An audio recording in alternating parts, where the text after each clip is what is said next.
Hinsdale house in Hinsdale, New York. Nightfall has just fallen.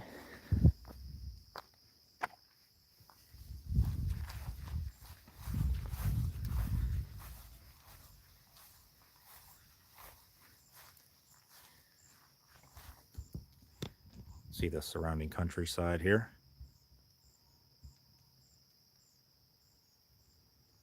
I have to actually go inside and attach my light yet, but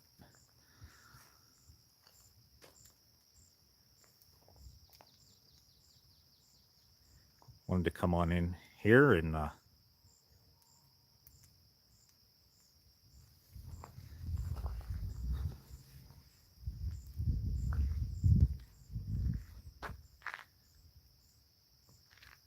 see all the way into the house there. It's kind of cool. Never noticed that. All right, just head back inside here. You're live at the Hinsdale house.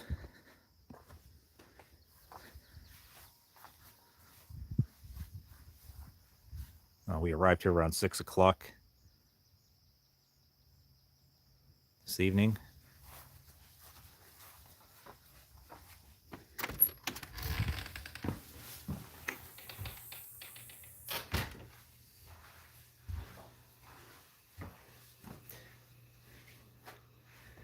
You have some cameras set up in here.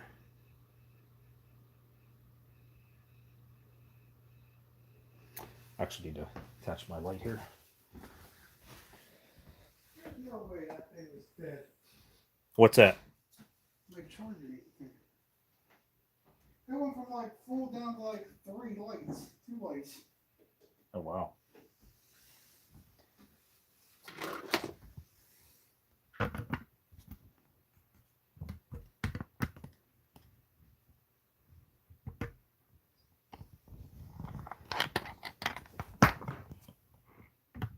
Still getting set up here. I'm going to use a light out of my camera bag.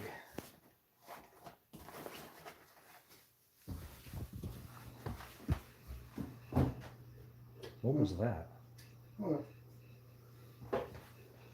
You hear that loud thumping sound?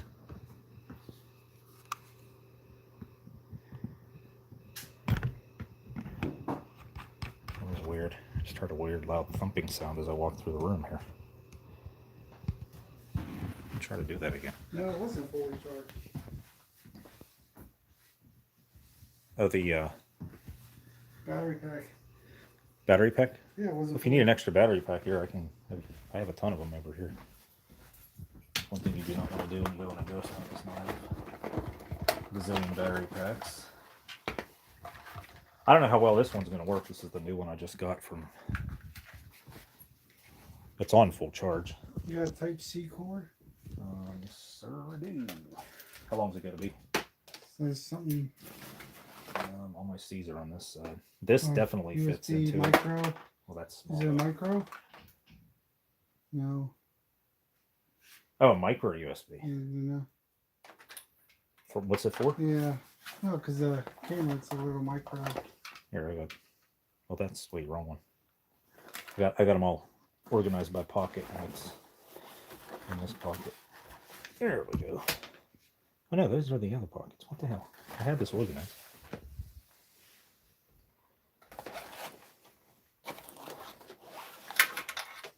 I got 1,000 of those, so. That'll work. Okay. Yeah, we're still getting set up here. Is this fully charged? What's that? This one? For some reason, what's that? Yeah, that one's fully charged. Okay.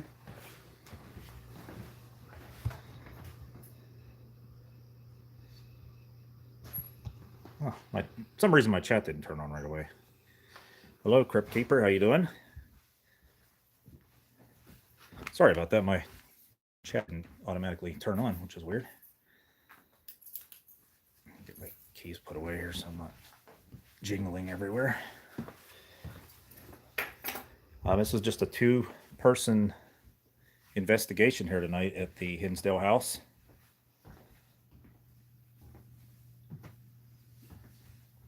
I have Steven and Frank from Three Souls Paranormal, and Steven's brother are going to be here tomorrow night. But for tonight, it is just me, Mark, and my one investigator who's been investigating me for over 10 years now, Brian. And it's just the two of us here tonight in this notoriously haunted house here in Hinsdale, New York. Try to get my microphone hooked up here so I sound a little better here.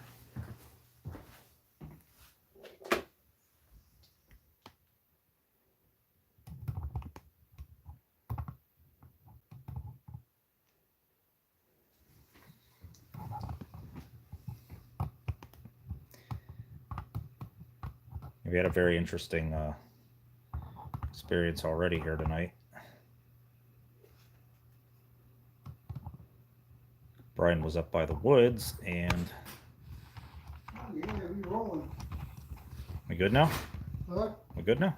Yeah. I thought that was charged.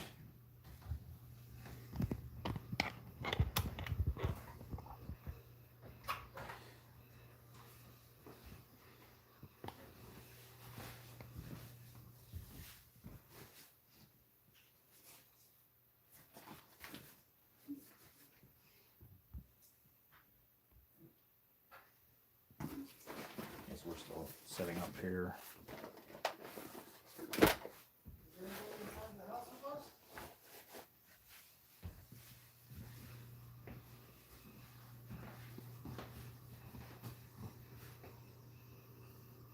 Are you inside where it's warm?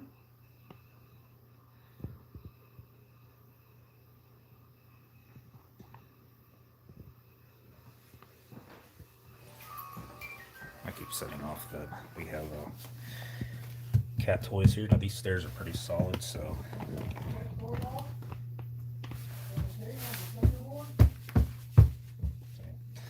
if these go off, it's not going to be because of our movement.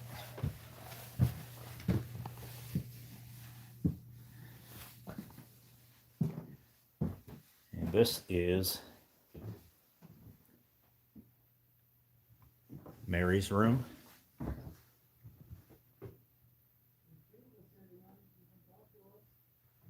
The family that lived here in the 1970s, they actually lived here from 1970 through 1974.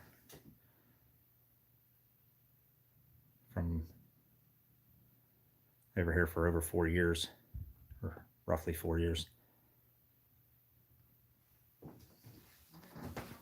This room here, actually, activity got so crazy in this room right here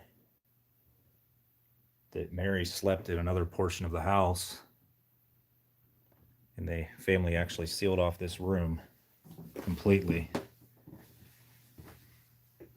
And they said that with the room completely sealed off,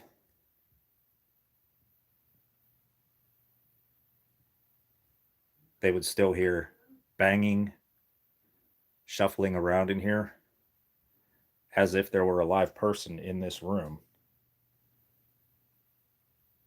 or some type of entity moving around in this room, even though they knew nothing was in here.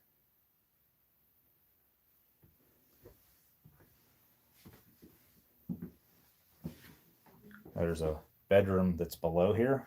It's actually just off of the living room. And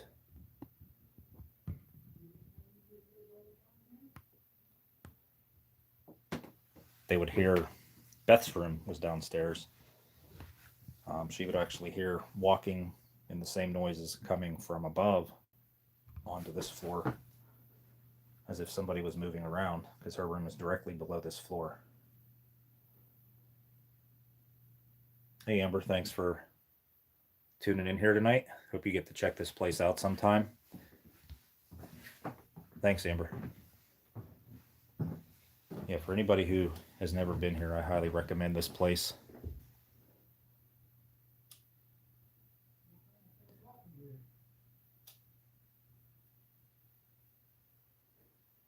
Because it's weird when you're in here. It doesn't seem like a very large house. Doesn't seem like a lot of spooky claims of paranormal activity would occur here, but they do. Hey, Weeping Willow, thank you for stopping by here. Really appreciate everybody. Halloween Karen, thanks for coming in. I am live at the Hinsdale house in Hinsdale, New York. We are here Friday and Saturday night. And tonight it's just me and one other investigator, my friend Brian, who's been investigating with me for over 10 years. He's a pretty solid investigator.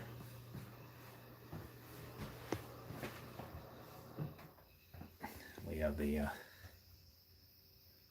fire going on outside there. It's actually kind of cool out here tonight. Kind of cool night. That was me walking past our music box.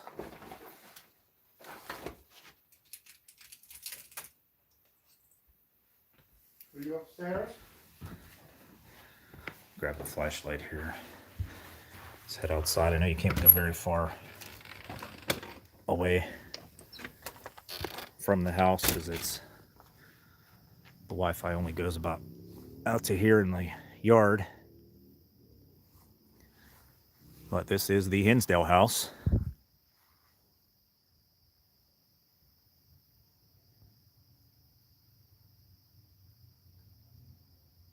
Yeah, I have never been to the Conjuring house. Stephen and Frank, who are going to be here tomorrow night with me, with Three Souls Paranormal, the rest of the group, they went to the Conjuring house 2 years ago. It was actually the day after Halloween. And Nick Groff was there just the night before. They went and did an afternoon investigation. And had a lot of strange occurrences there. But me personally, I wasn't with the group then. It was before I joined the group of Three Souls Paranormal. And I have never been to the Conjuring house, but definitely on my bucket list.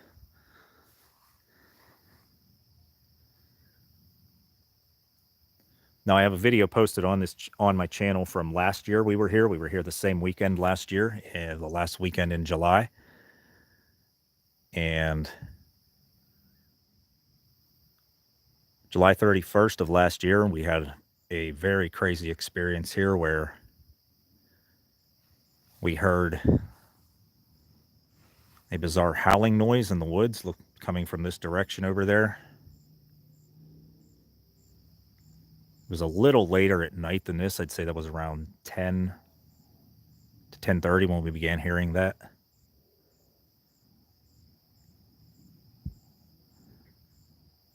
Searched online, looked up a lot into how certain animal calls, animal howls, how they sounded, and I've still have yet to find anything even come close to what we heard that night. We have heard coyotes here. Actually, coyotes are around this area rather frequently. The lady that checked us in said there's also bears that are known to wander down this way every once in a while. Not very often, but pretty much any wildlife you can think of in this section of the country lives in these woods here.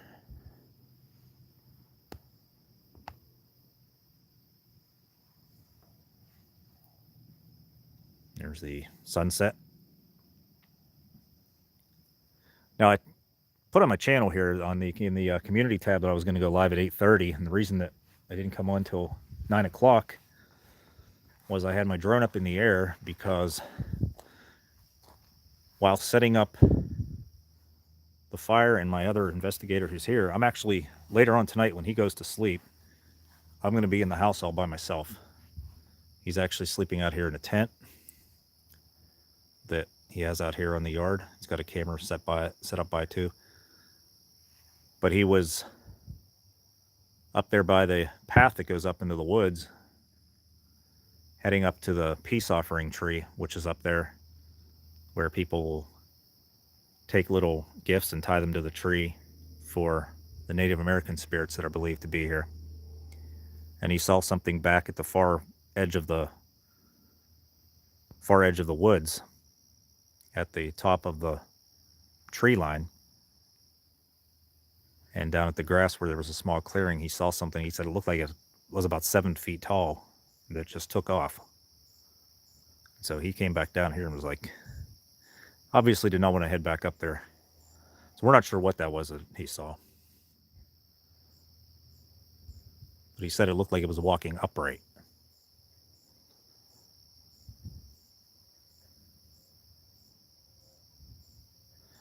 So I immediately got the drone out, got it in the air, and flew over this area here trying to look down to see if I could see anything.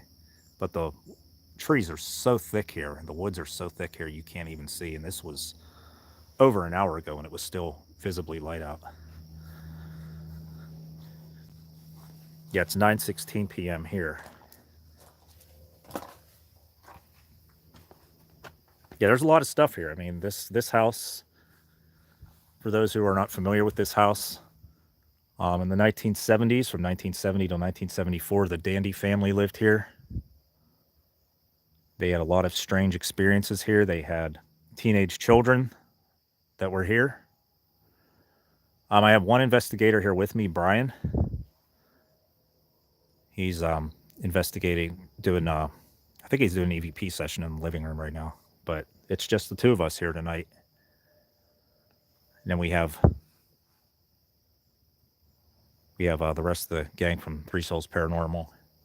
It's going to be down here. Steve and Frank and Steven's brother are coming here tomorrow night.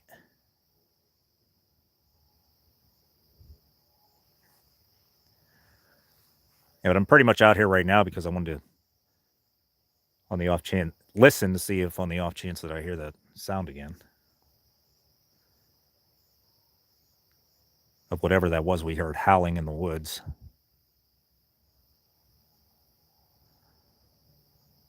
I looked up several videos of unexplained creatures and cryptoids, cryptids,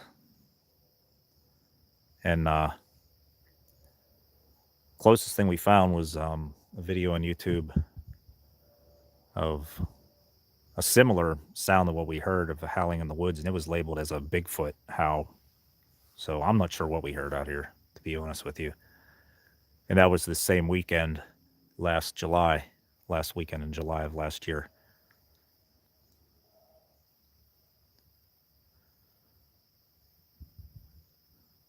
Lots of bugs up here flying around my light here.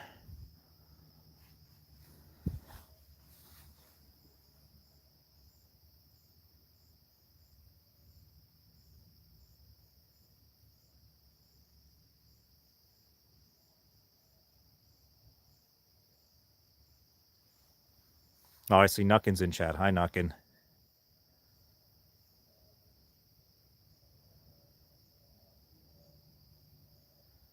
Yeah, I wasn't sure who all was coming here this year, so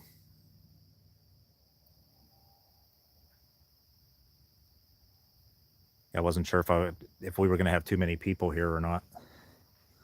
Because this house is relatively small. For anybody who's been here, I'm sure you will. Well, I mean, you can pretty much see from outside that it's very small.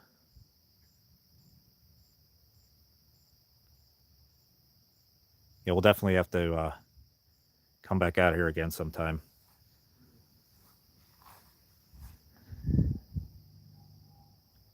Because I know you really had an awesome experience.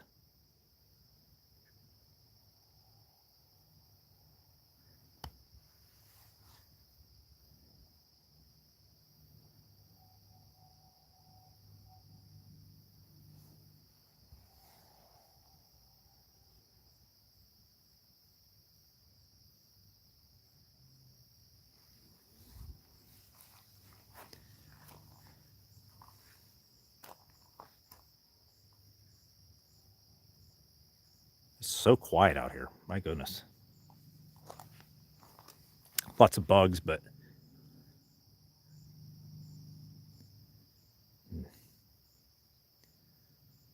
yeah, unfortunately, I needed this flashlight last year. Yeah, that would be awesome going there.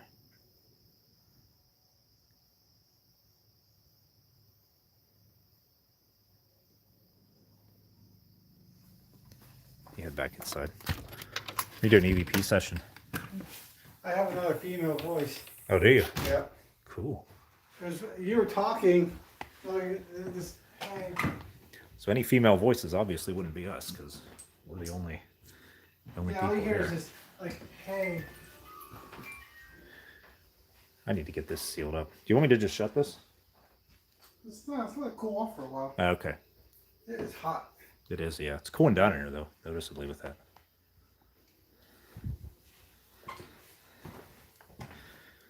Where were you at when you heard the voices there? Hey, Nicole, how you doing? Thank you for coming in. So you were by the steps? Yeah, sitting at the top. Did you audibly hear it, or were you doing an EVP session and heard it on? Oh, cool. See, I don't do that enough. I should do that more often, where I do the EVP session and quick review. That's a question. I hear you. Yeah. No, it's hey.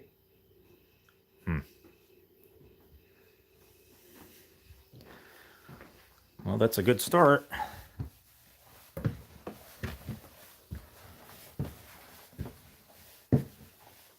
Brian, do you have your music box? I have my music box. Yeah, we can just set it up pretty much anywhere.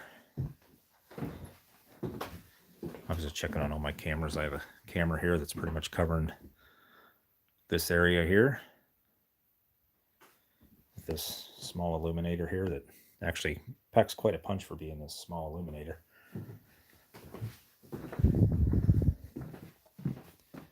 My recorder there. Have a cat toy there. So if that goes off, it's going to get captured on this camera here. And the same in this room as well. What's up? Oh, you have the laser grid now? Oh, I haven't even been in the creepy closet yet.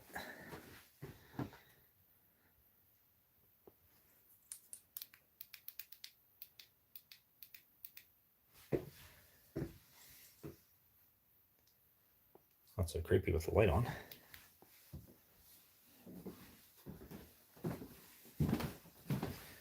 I just wanted to make sure my cameras were on still up here. I would not go in there, Brian. What about you? Where? The lady that checked us in said she went up in here. No, we're not going there. Said what, you have to watch where you walk or you'll just go right through the floorboards or right into the ceiling under the...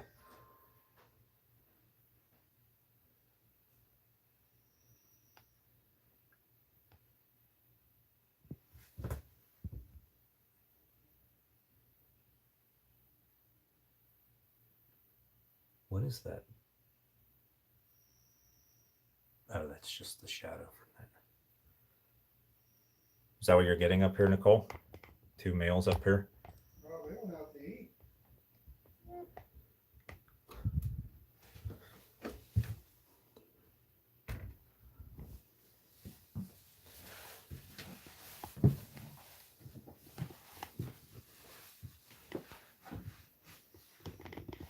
You can kind of see that was the...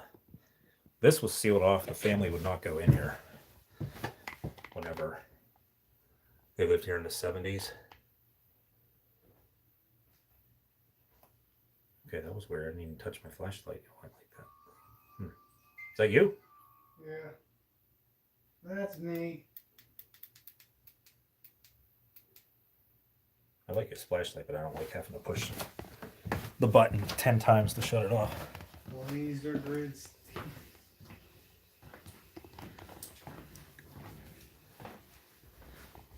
Camera here. IR camera. That's So when the lights go out, we'll... Huh. It's basically getting this camera angle. And we have this camera here too, getting this. It's a small house, so it's easy to cover with camera angles. Where'd you put your music box? It's right there. It's still in Oh, music. cool. I haven't turned it on yet. Let's see, where should we put the music box? Is it dead? No, that I think it was on. Did you leave it on? probably. Yeah. Oh, I need a little screwdriver too.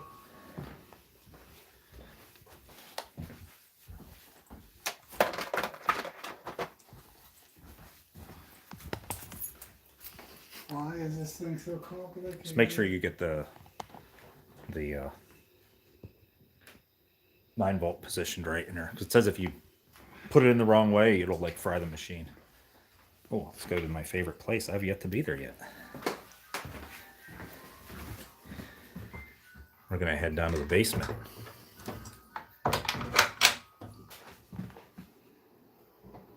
I've yet to be down here.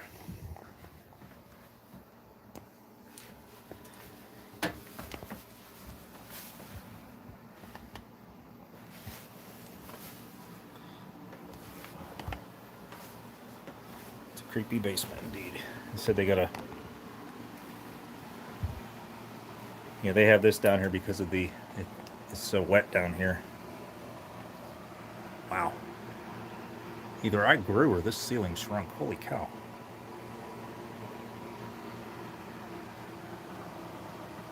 I do not remember this ceiling being this low.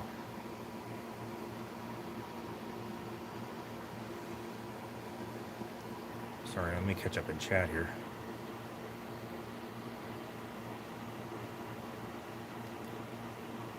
Yeah, I agree, Amber. I think a lot of times, like, Spirit Box is nice, and running different apps and stuff like that is nice, but a lot of times I just like to just sit and be quiet and listen. You know, I feel like if spirits want themselves to be known and they want us to know that they're here and want to communicate with us, we could have no equipment and they would find a way to do that. Still, even if we just were physically here with just our own presence, I think they would let us know one way or another.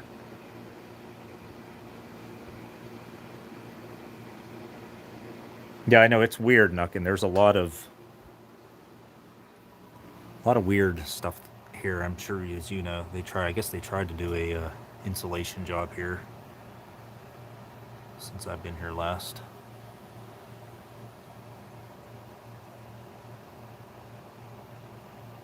Yeah, that goes all the way underneath the kitchen there.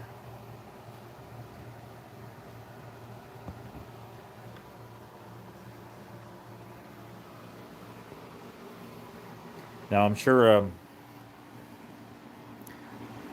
Let me actually head upstairs here. I don't want the hum of that dehumidifier to be all everybody's hearing here. So yeah, we're gonna do some. Yeah, the basement is very, very wet, or not very wet, but you can tell it's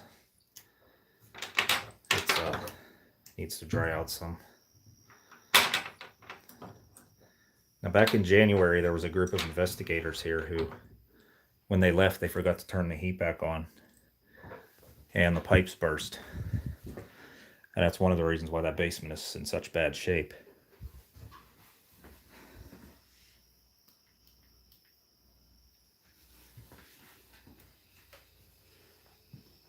Yeah.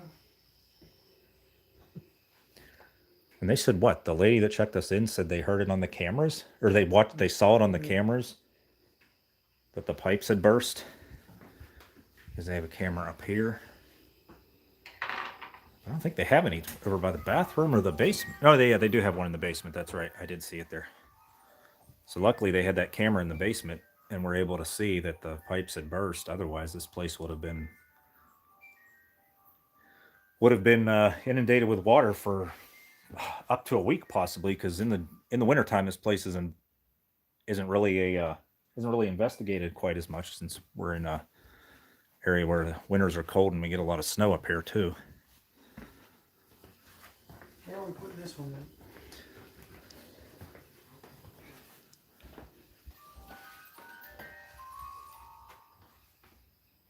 Maybe up in Mary's room, because we're not going to be walking in there. We'll just shut it off if we're up there. I'll just pick a room. Yeah, just pick a room up there.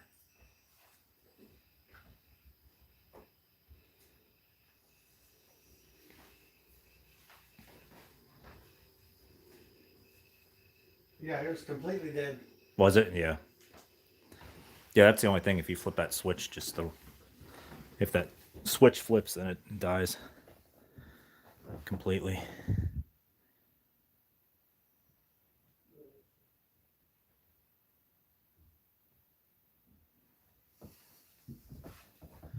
Oh, this is an interesting one. Nuckin, since I see you're in here.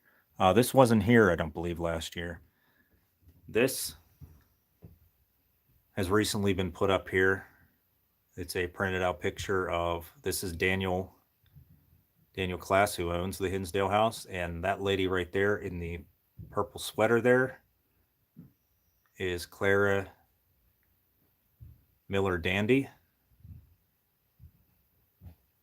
who lived here. She was the wife slash mother of the family who lived in this house, who had all the crazy experiences back in the 70s. And Dan finally got to meet her, took a photo of it, and I think it's kind of cool that he has it hanging here in the Hinsdale house.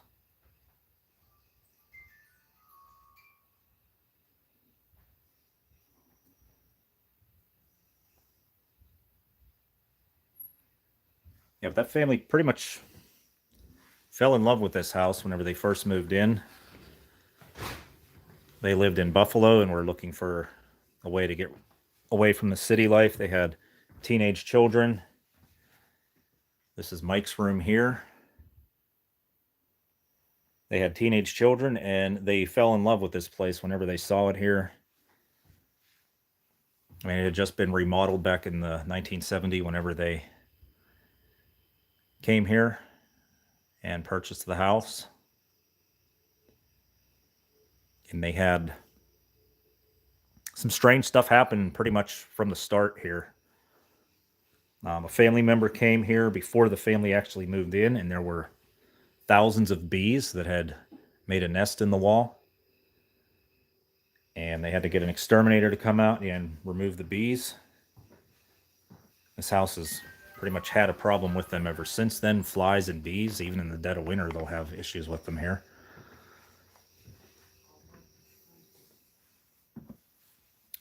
In her book, which I would highly recommend for anybody to read, called Echoes of a Haunting, just heard a hey. Now, Brian said something outside. I don't know if that was him. But in her book, Clara Miller Dandy's book, one of the strange happenings that first occurred here that she really didn't piece together right away was, she said that the family had a lot of pets, larger dogs, smaller dogs. I think at one time they even had a raccoon, different animals. But she said the dog, shortly after they moved in, the dogs were bringing bones. They would be playing down by the pond, and they would bring large bones up to the house. And she would just think nothing of it, think they just discovered a dead animal in the woods, and she threw them away. And after all the strange paranormal happenings started to occur, in hindsight, she thought, I should have investigated those bones more, because there may have been something there that the dogs dug up that were human remains.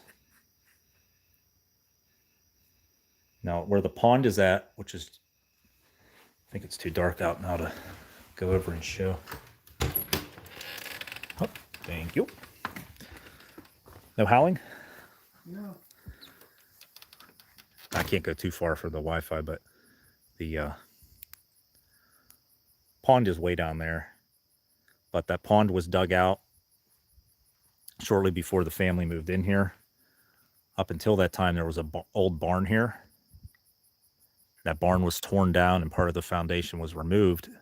And then they dug the area for the pond out, filled the pond, but they're not sure if tearing down the barn may have disturbed something that was buried there, and that may have led to what started this, all of the hauntings here, or at least increase the severity of the hauntings. I'm gonna have to read up more on it, but I know recently found out that they were able to talk to some people who lived in this house in the 50s, and they said there was some strange stuff that even happened then. So I'm hoping that even though here we are over half a century later, hoping there's still enough people alive that we can piece together and see if there were, in fact, some paranormal occurrences pre 1970 in this house, which there seems now to have been. I'm gonna have to research that further. I actually just found that out not too long ago before coming out here. I don't know, the year 1956 is standing out in my head for some reason as the time whenever somebody said they lived here and there were some strange things that happened then even. Because for the longest time, it was believed that the hauntings began in 1970 when the Dandy family moved in here.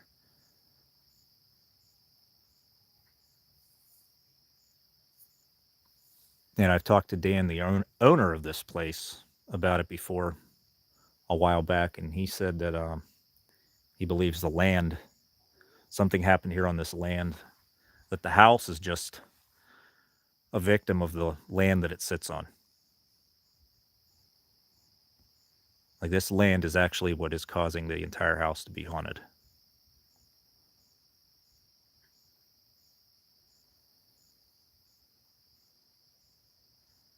Yeah, I agree, Gary. I agree. One of the first things that the family also reported hearing was chanting noises. They compared it to like a Gregorian chant that they would just randomly hear around the woods. Sounded like it was somebody in the woods doing it. When they would go and walk towards it or try to find it, it would just disappear. So that sounds like something that would be, further on past than the 70s, obviously, because they were experiencing it then during the 70s.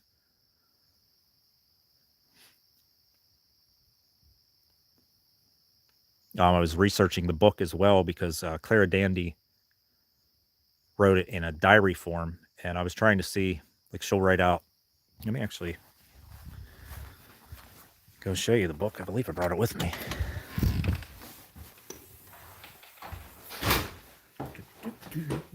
Let's see here.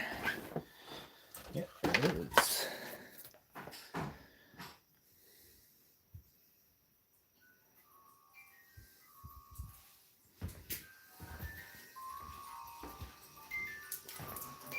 Where'd you put the other music books? Upstairs. Upstairs. There's it. To the left. I think that noise I heard earlier. Oh, there's a chair here. There was never a chair here before, was there? Oh, I like this chair here. This is nice. You get the whole room.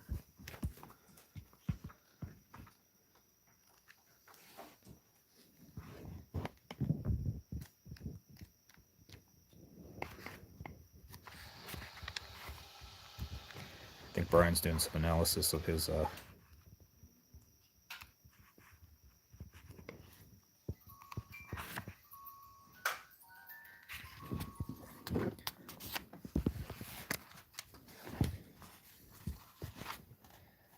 Okay, so in this book, it says July 29th, which is today, 1973, which would have been 49 years ago.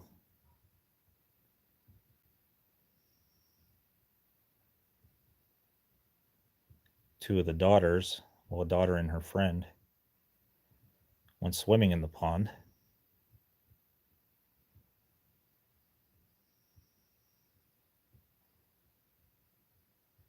Said that they started telling her about a woman that they had seen dancing on the other side of the pond. I don't think it occurred to them at first that the woman wasn't really there.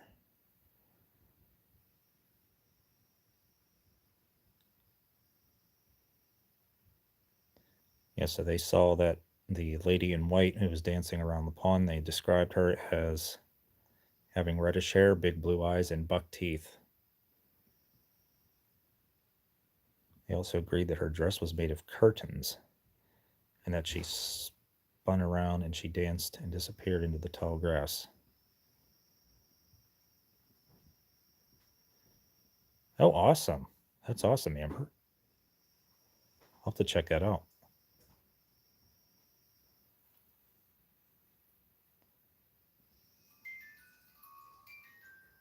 So that's gonna go up all night. I mean, you can move that if you want. I would actually put that down in the basement because there should be nothing down there to.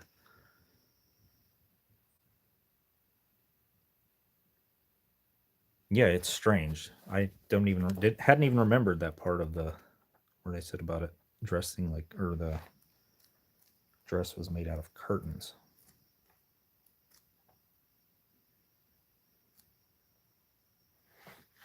See, I like where experiences like that are that detailed. This is the same day as well, the next page.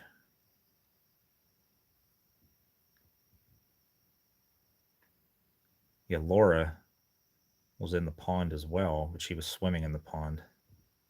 She didn't see the woman since she was facing the other way.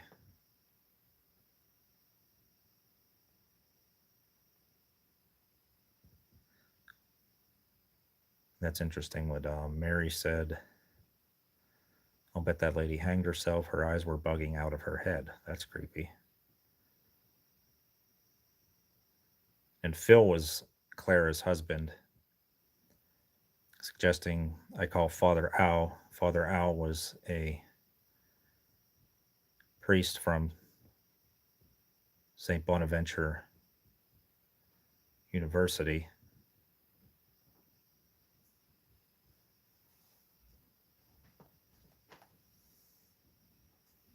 Yeah, but this book is chock full of strange stuff that occurred here in this house.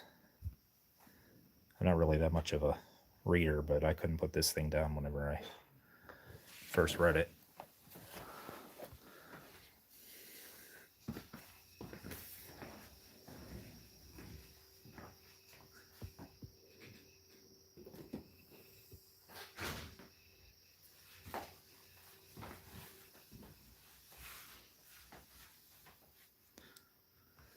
This is Mike's room here, the small room here.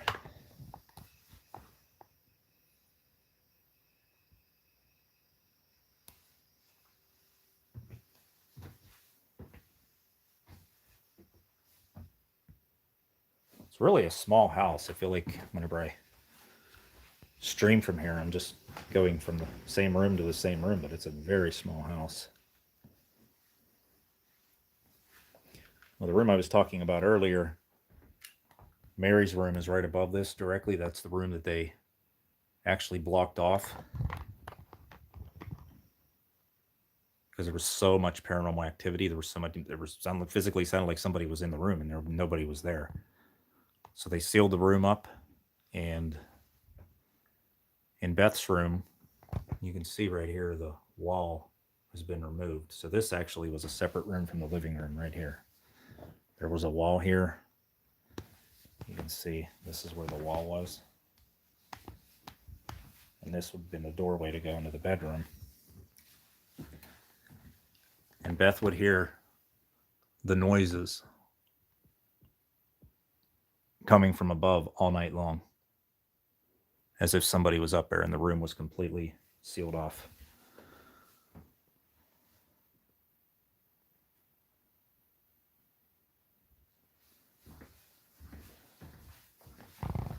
I actually have to plug my phone in here.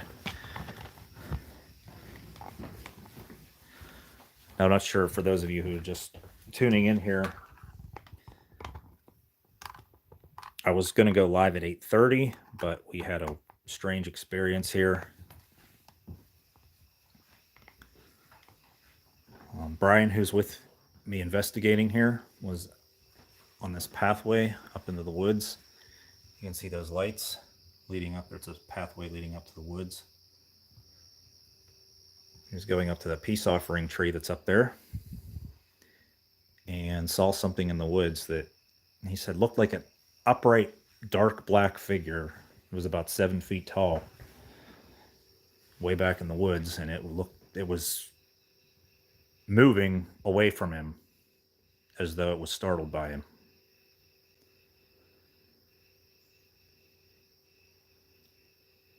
So, hey, Steven, what's up? Yeah, it could have been. I mean, that's happened here. We actually had heard voices or something screaming in the woods the last time we were here. Some type of animal howling in the woods, angrily howling in the woods. And I actually texted Dan, the owner here, after we got home, and he's like, yeah, there's groups that come out here, and there's stuff like that out here as well. He actually didn't seem surprised, which goes to show you just how crazy this place is. I'm going to keep setting this off the music box here.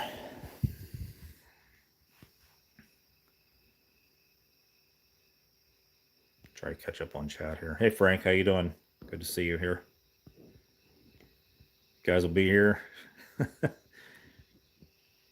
Guys will be here tomorrow night. Can't wait for it. Brian's heard some voices so far, female voices. I actually heard slightly. He seemed to have heard it more than I did, and obviously there's no females here. And in living room now.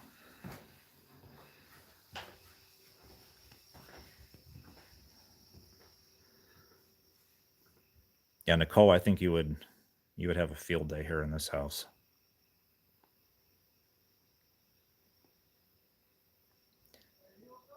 They brought a psychic in here back in the 70s whenever the family was having the strange activity. And in that space I showed you up here earlier, when he got to this point and they opened it, he was visibly shaken by it. And he said that what he saw were bodies piled to the rafters. That was his quote. Are you in here?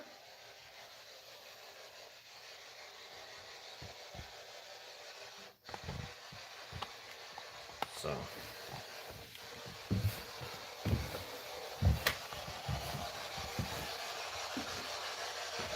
Yeah. And the family in the book, you can tell the way that the way that Clara basically wrote her experiences in the book was the family didn't believe in any of this beforehand. Any luck? What? Any luck? Yes, that was weird. What's up? I went down to the pond. Yeah. I was like, anybody here? They said, I'm here. I was like, so where were you at? And they said, the house. It just floats back and forth, yeah. Yeah. Then I was right there. They said the couch. That's pretty relevant. Yeah. What couch is it? This one? This one? This one? Are you in here with us?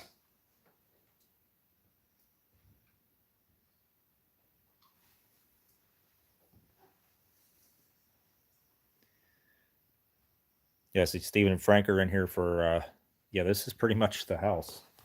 It's not very big. I have a camera here. It's capturing this whole area here. This is pretty much the shot. Plus this area here.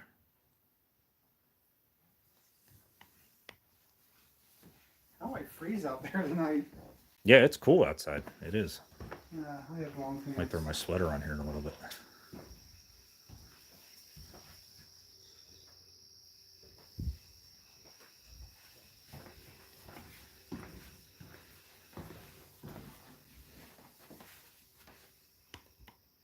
Yo, did you check and see if your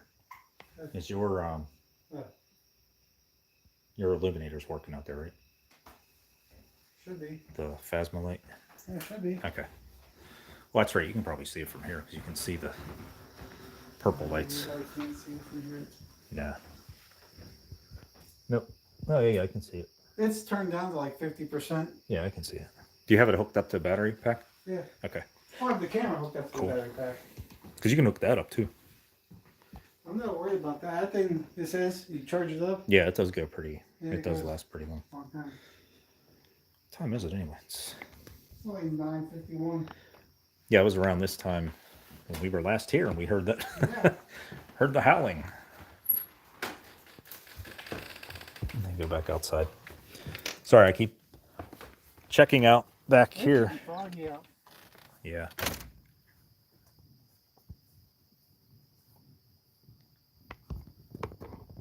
What is that? What am I hearing? It's a dog.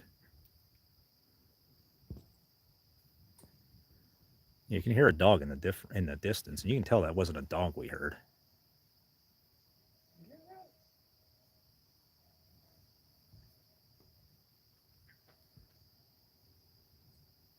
I hear a dog at a distance.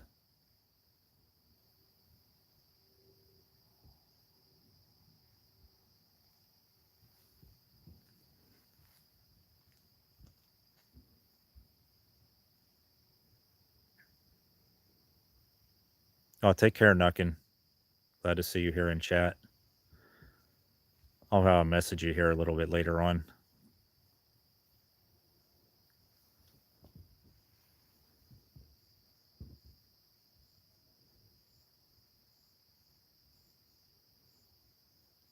Nope, no howling here.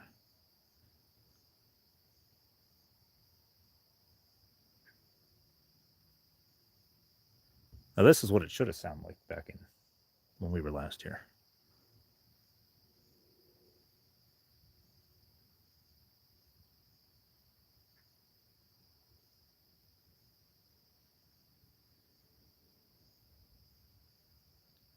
That's so wild because I'm standing right where I was whenever I was here last year and we heard that howling noise.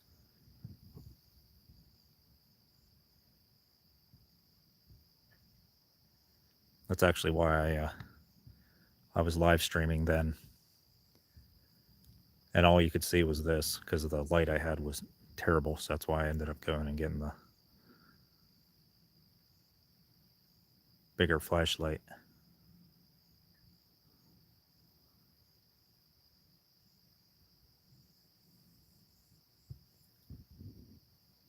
Pretty clear night here.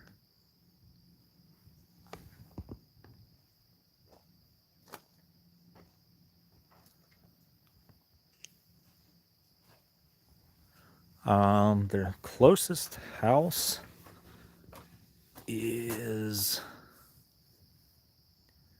wait. Just heard something up there. Yeah, the closest house is, I'd say, what, over half a mile away over that way. Yeah. I don't think I've ever even heard those people once since we've been here, though. I've been here. Here. Yeah, there's one up over the hill here, but since the hill is there, you rarely ever even hear them at all. So this house is pretty much tucked back in its own little area.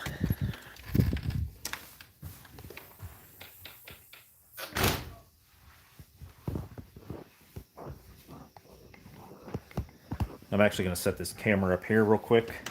Let this stream from the tripod. That was a big gunshot. Oh, a gunshot. Oh, yeah. Somebody just shoot a squatch. That was a big gun. Yeah, because I got to get a cord for my... Yeah, come in right whenever all the fun. What? I missed all the fun. That was loud.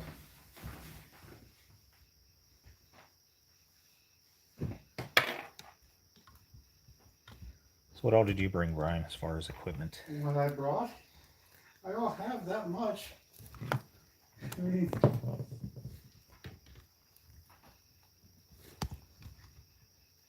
got my wires here in order.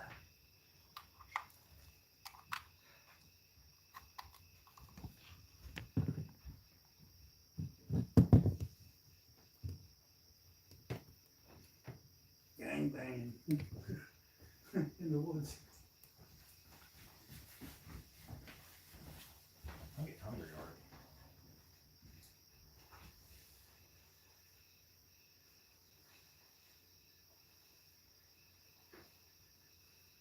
you say, Brian, so far not a ton of stuff. Well, I mean, you've heard stuff. Mm-hmm.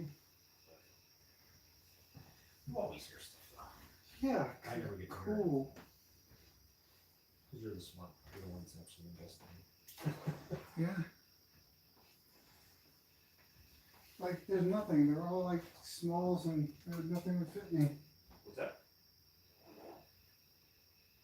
All like the sweatshirts and stuff. They're all small stuff. Yeah.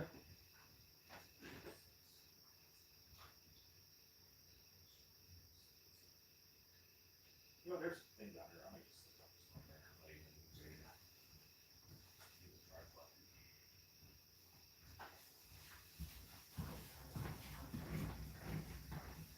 We got to set my game camera up downstairs in the basement, so I'm gonna go do that real quick. And I'll be right back in the screen.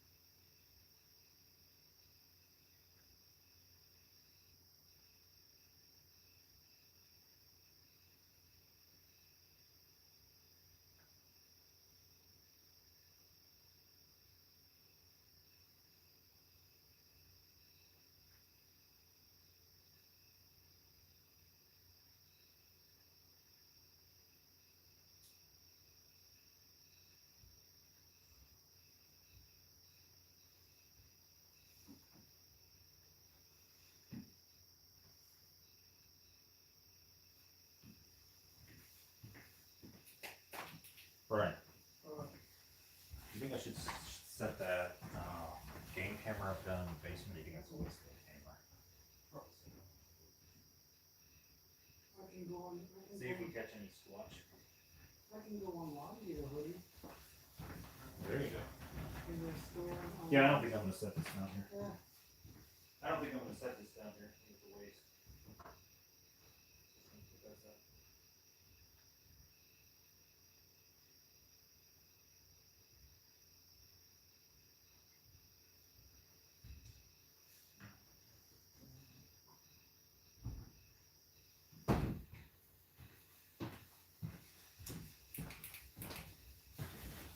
Okay, check here. Check the chat here. Okay, cat toy's going off.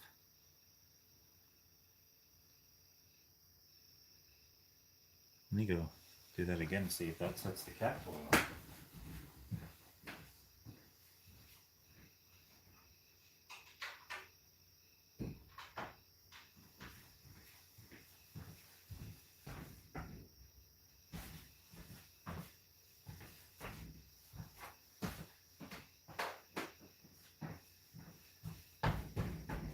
That's weird.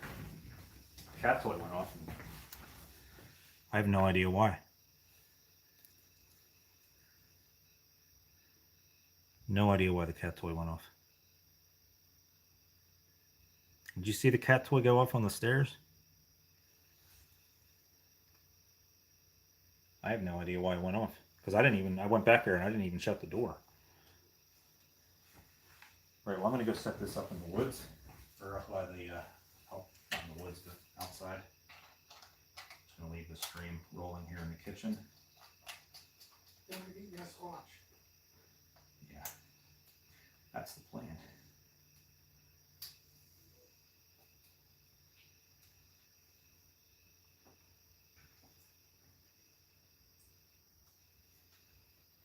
Alright, I'm gonna set this up in the woods, somewhere outside.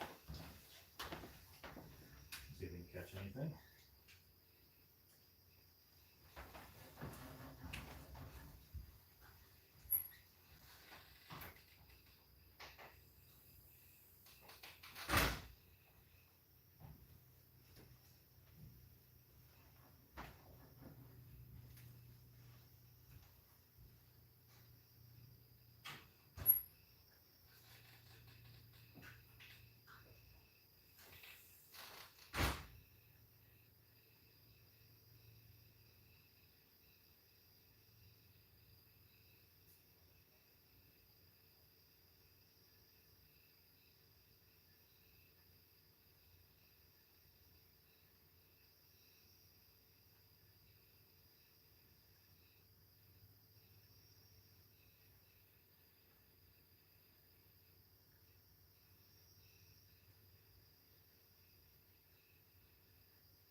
can go this way, right? Can you go this way?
Sorry about that, everyone.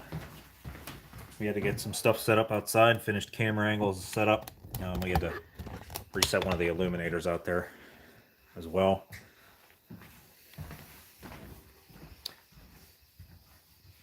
That's why you see that green light. Satellite. Oh, you see a satellite out there.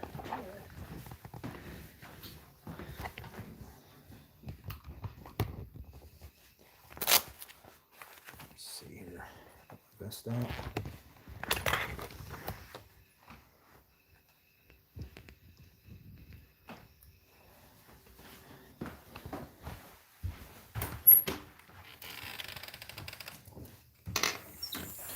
I'm gonna see how far I have range on this. So I'm not sure if they improved the Wi-Fi since the last time we were here or not.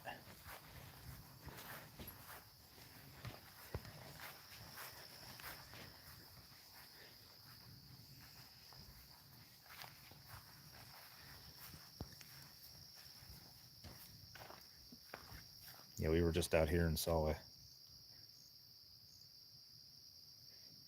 eyes in the woods, and there was just a deer over there. There's a deer. See the lights? Or the eyes look like lights.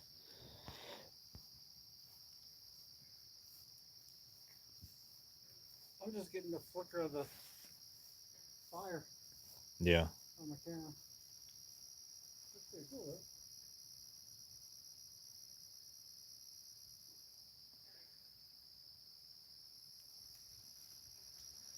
Brian, why don't you go up and see if that thing's still up there? No. Why not?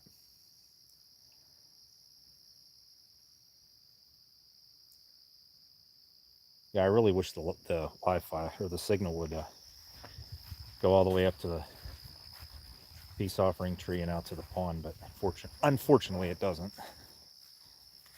Those are two really cool places that I would like to show. What?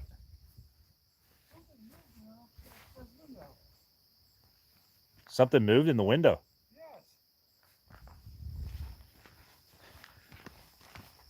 Up in Mary's room? Mary's room or Laura's room? What the hell was that? On the left, Laura's, or on the right, Mary's? It was both. Saw something over here, there's something over here. Like it went through the wall. Now there's a wall. There's a solid wall right between those two windows, dividing the bedrooms. I know there's light from the illuminators and stuff, but that was weird. This place, I'm telling you. You caught on your camera then, probably. Maybe.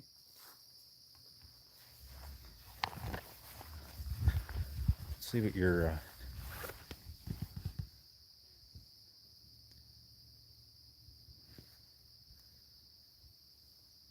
yeah, you may have caught that on the camera. Hope so.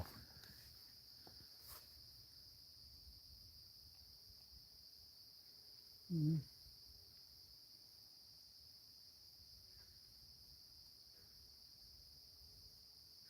Why did I just see a red light up in there? I told you. I just saw a red light up there. See, this thing is weird. It records in like. You didn't 20 move minutes. anything, did he? Huh? You didn't move anything, did he?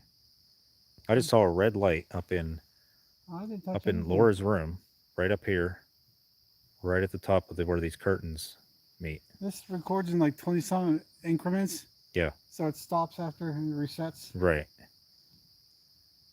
Records in a new file. Yeah. The date's completely wrong. Who cares? No, I just saw it again. I can't tell with your Weird. light. I don't know. I'll have to check up there and see. Maybe they put a smoke detector in up there.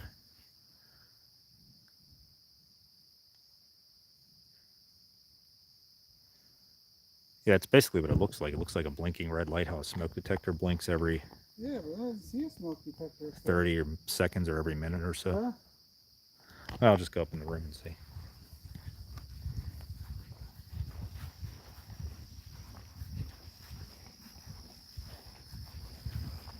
I told you I saw something up there. Yeah. Tell you what, it feels really good out here after how I know. warm it was in the house earlier. I'll cover up with my sweatshirt. I have. You doing good on being awake? I know. Yeah. All right, let's go In try to here, debunk. I'll be falling asleep in here. Too hot. Yeah, it's hot up in here, yeah, still. Yeah, that's what it was, debunked. You do have a smoke detector up there. Yep, that's exactly what I saw. That red light blinking. It must blink like every minute or so.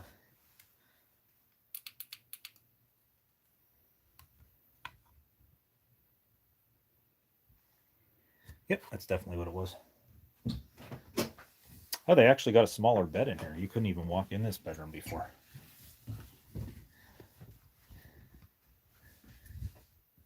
I think this is the first time I've ever... Wow.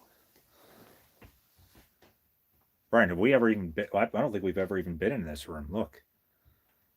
They put a smaller bed in here, so you can actually get in this room now. Yeah.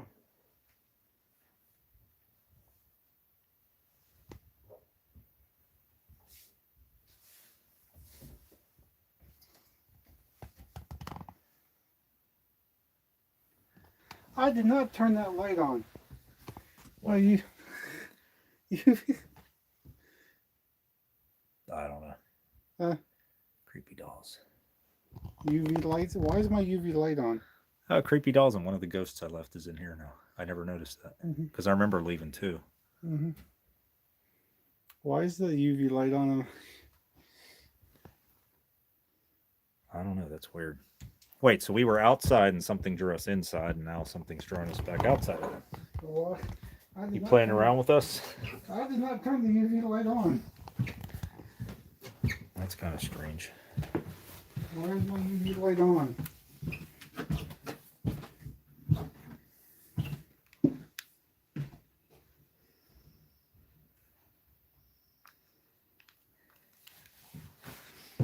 I already blew through a... That's weird. I did not turn that on. That's weird. What is going on? That is strange. Brian's going to go out and check and see.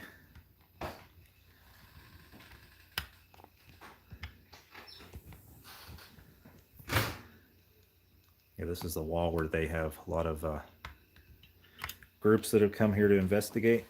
Put their cards up here. This place has become very, very popular for paranormal investigators. I first investigated here in 2016, I believe it was. And it was just starting to become well known. This house actually was first featured on, I forget exactly what the show was called. It was something about My Haunted Experience or something like that, I believe it was. But it was a really bad remake because they remade it about the experiences that the family had here back in the 70s and the early 70s, but they used a house that was looked like some house in the suburbs that was 2 stories, some massive built, and it had no direct architectural similarity to this house at all. So, but it was featured on Paranormal Lockdown, and that's what really got this house well known.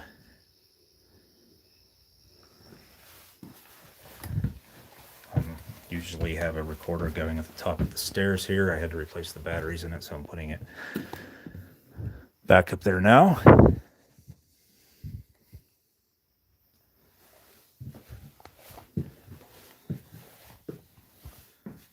This is the main bedroom up here. I'll sit on this bed here.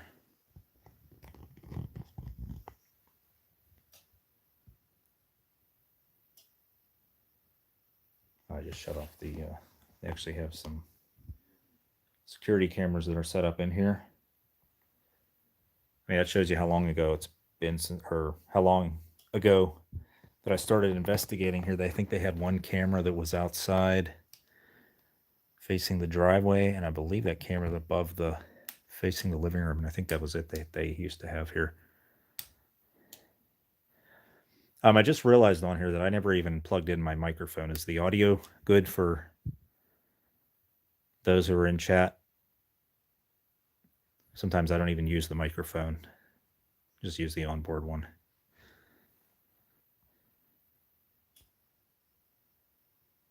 All right, let me catch up with chat here. I apologize, everyone.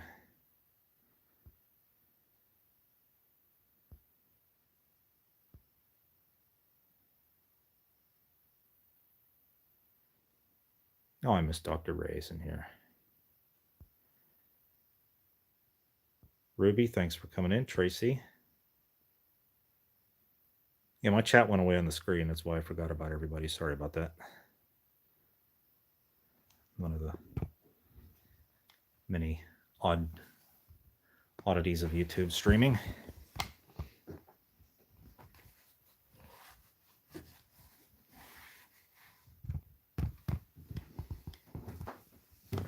And this is the most bizarre architectural feature of this house, I think, is this weird staircase. So to get from this bedroom to this bedroom, you'd think there would be a small ledge or a hallway to walk across. Little, nope, you have to actually go down the step and then over into the room.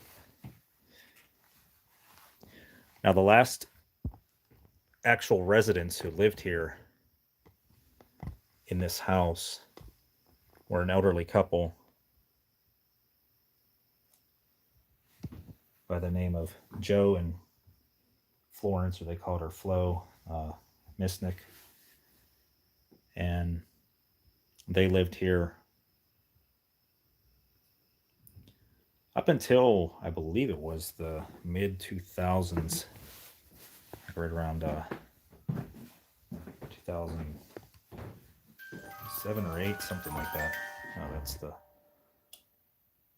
music box. I forgot where we had put it. But they were the last residents to actually live here.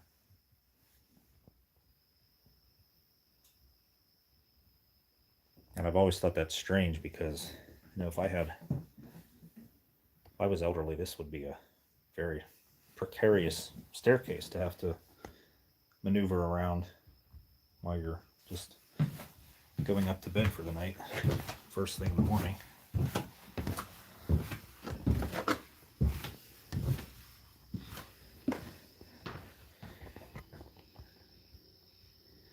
And the chat keeps disappearing. Sorry about that, everyone.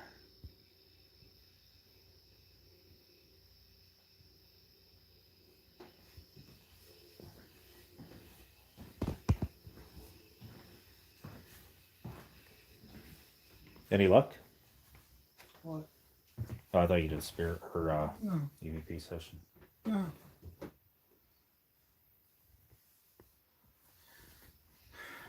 Okay, this will be the last time I check this.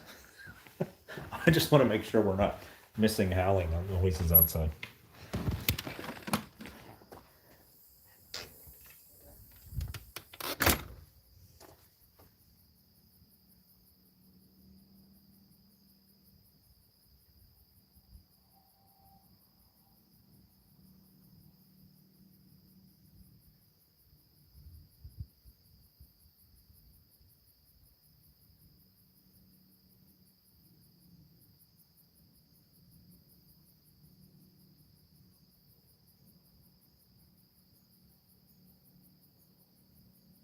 No, just real quiet. You can actually hear the highway, which is rare. You can usually can't hear the highway. It's pretty far away from here.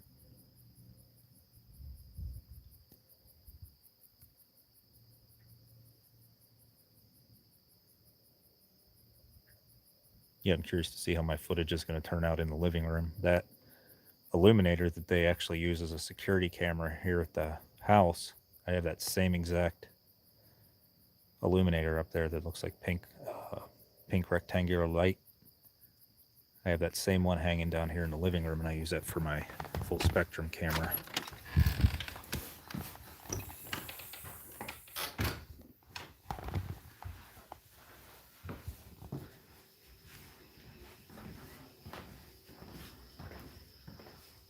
I have it up here, hanging on the wall.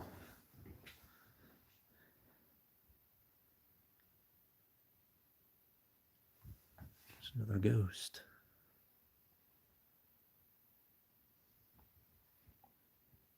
That's funny. I actually left this here, I think it was 3 or 4 years ago. And it's still here. I think it was about 3 years ago. All right, let me get set up here, and we're going to actually run a S-Box session. I forgot the REM pod was even on here. That was me testing it out. Yeah, I have a bunch of cat toys set up. That's what's going off right now.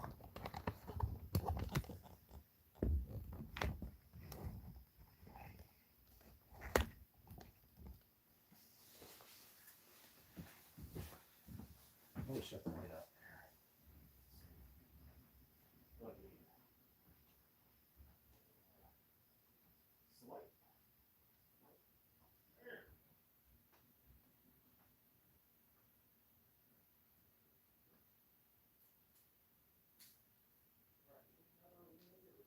I'm good. No, I'm good for right now.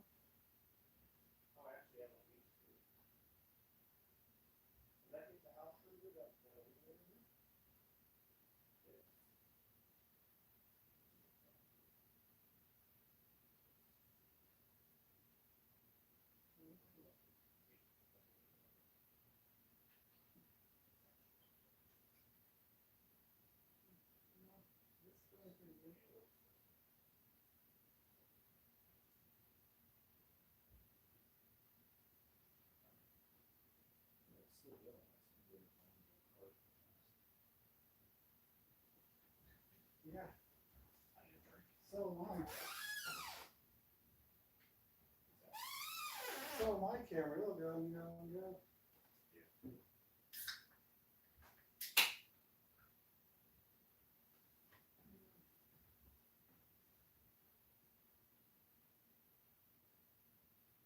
I guess there's a deer pit there, or deer up there. No.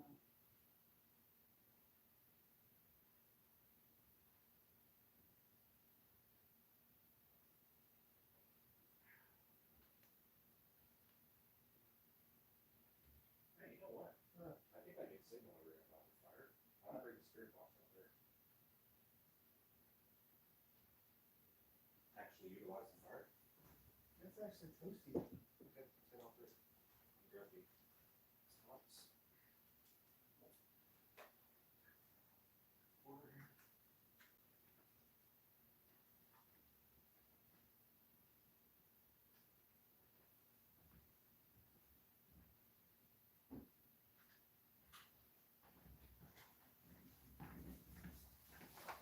All right, change of plans. We're gonna head outdoors here. like I said earlier, I believe, and I've talked to Dan, the owner here, that this house, and he believes the same way too, that the land is actually the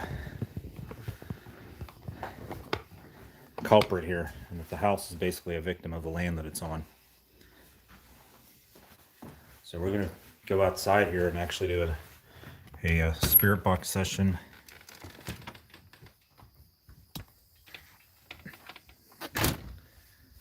Out here in the yard.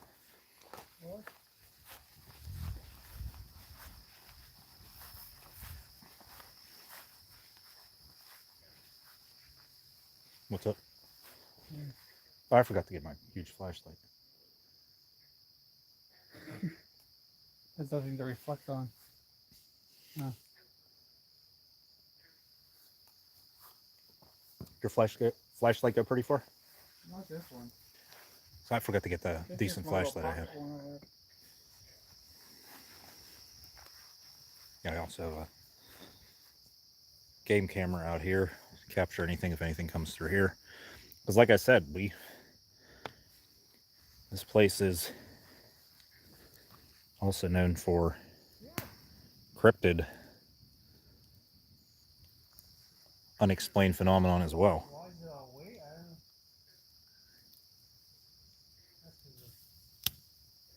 Oh, that's pretty good.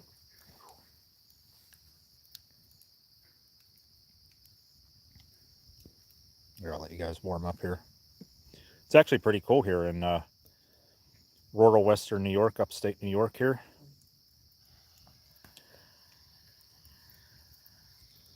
This is about an hour east of Jamestown, New York.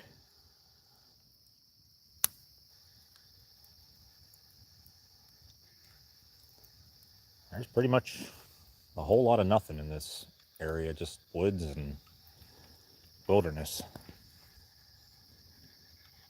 It's one thing I like about coming out here as well, though, is it's a nice place just to go to kind of get away from it all as well. You can see the appeal that the family had whenever they moved here from Buffalo back in the 70s. You know, it's not like they just stumbled into a house that was haunted. There was a lot of appeal to this house when they moved in here.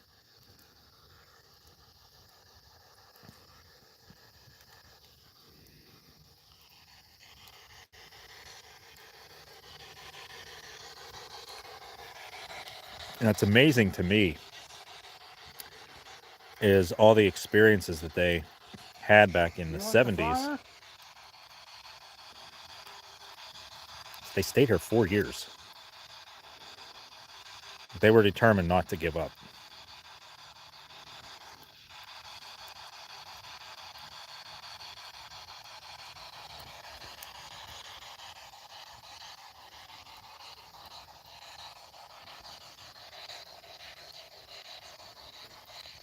My chat just disappeared. Sorry, everyone. I'm just popping it back up again.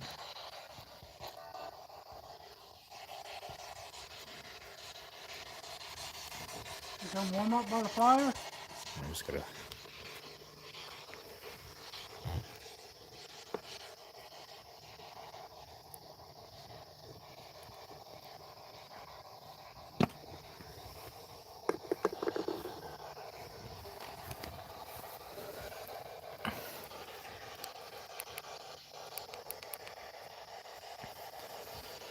Can you say that again?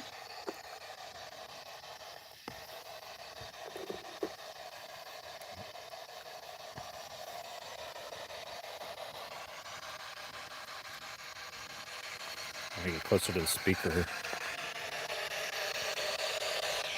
Oh, you brought up the SB11. I wondered why it sounded different. Let's keep it going for a while. I feel like we abandoned the SB11 a lot.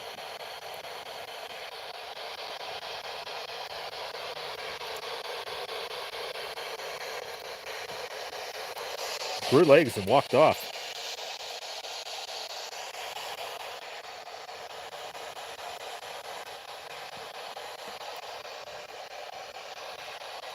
Yeah, Brian, you've had that SB11, what, like 10 years, something. When it came out, I think it came out in 11, why it's called You the go warm up SB11. by the fire?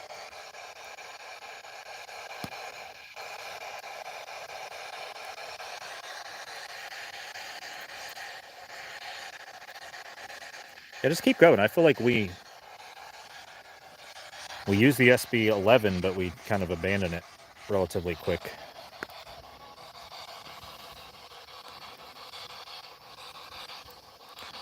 Are there any Native American spirits out here with us? Are you all right with us being here?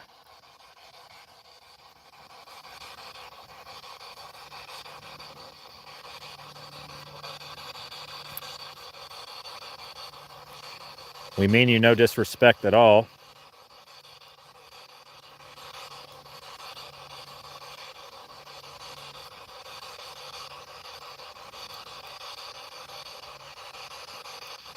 Were these grounds disturbed whenever they built the pond over there?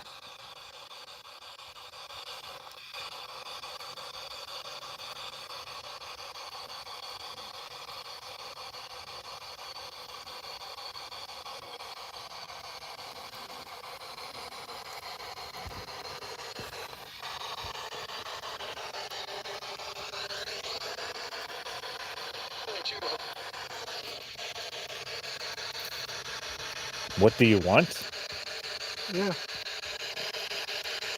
We just want to talk to you. Is that okay? I said why.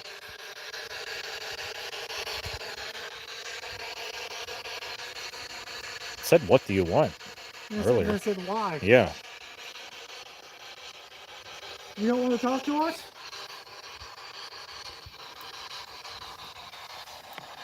Come back over here.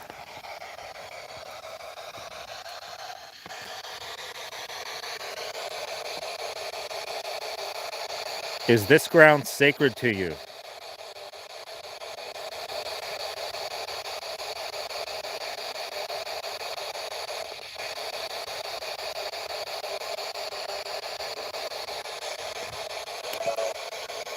No?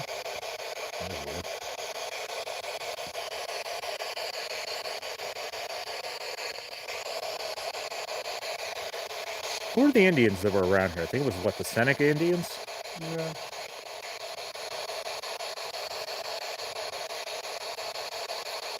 Are you from the Seneca tribe?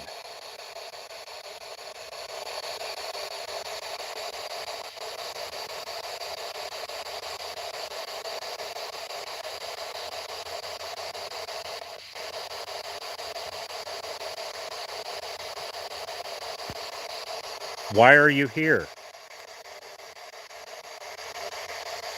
Why do you stay here?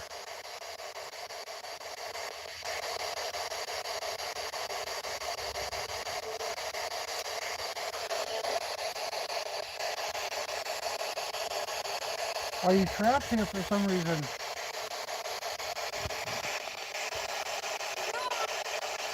Go on.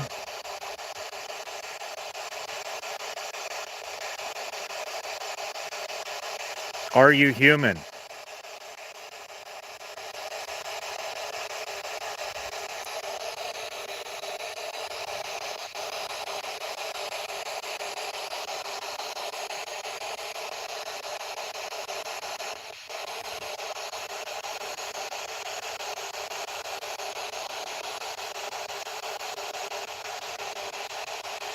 Did you live in the area?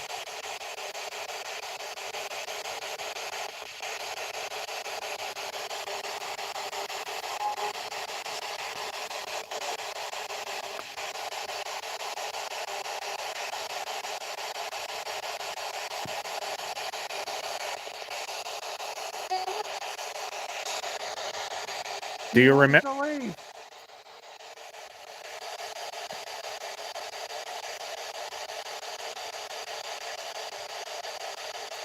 Is there something we can help you with?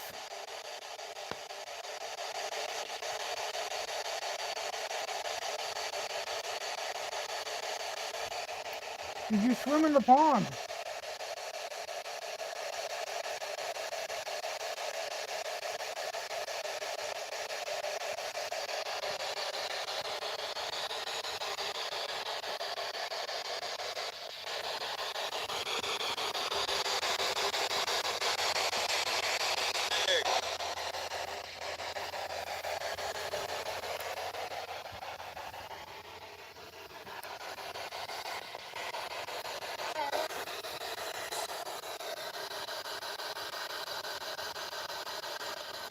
Who is here with us?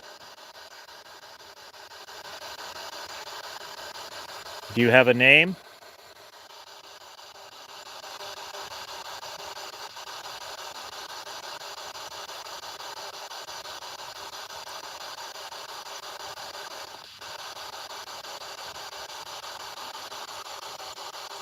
Nicole, there were no Civil War battles that were fought in this area, although there were several instances of early Native American versus colonial American battles that were around this area. And a lot of them really weren't documented very well.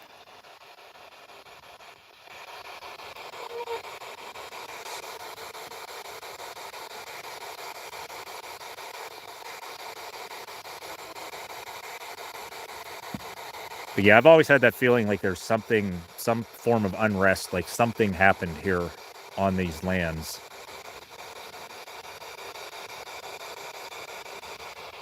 Where a lot of pain and a lot of sorrow happened.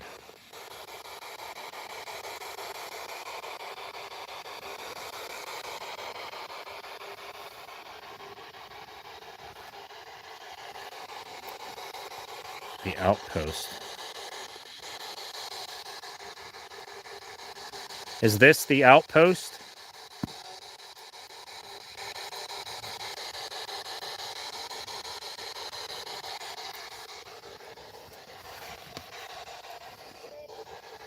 Are you watching us?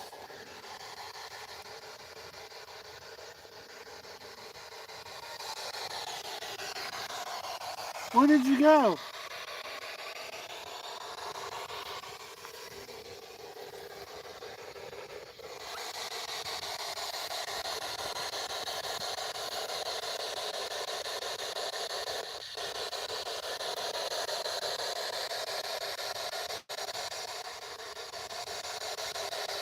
Did you go by the pond?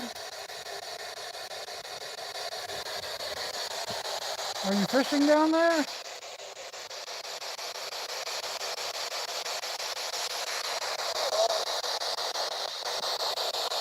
We're going? Something like that? Why? Who is this?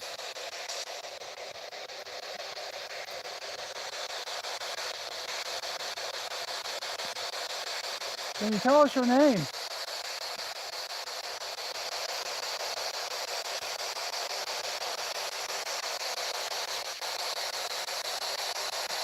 Can you see how many fingers I'm holding up?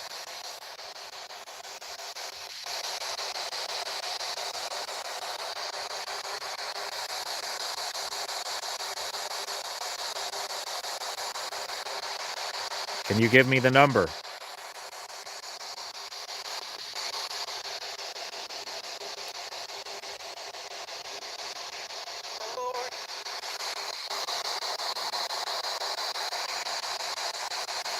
What did it say? I was holding up 3. Definitely didn't hear sound like 3.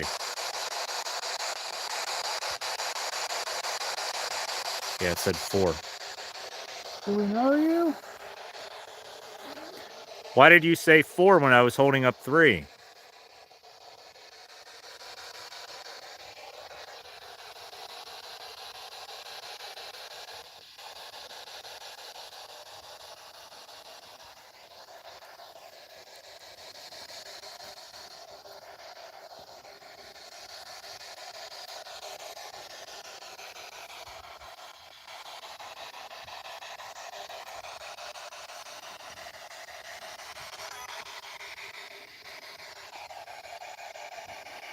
Now that's on its setting where really nothing should be coming through, right?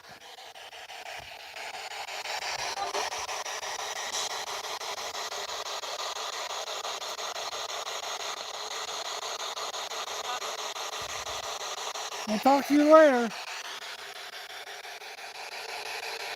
Yeah, that was a clear 4, yeah. Huh? I was holding up 3 fingers and it did give a number, but it said 4. Yeah. Well, now we're just going to hear the frogs.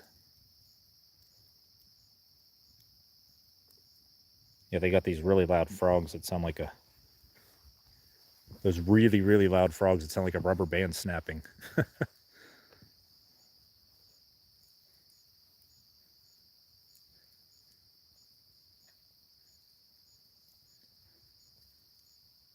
Hey, Jax, nice to see you here in chat.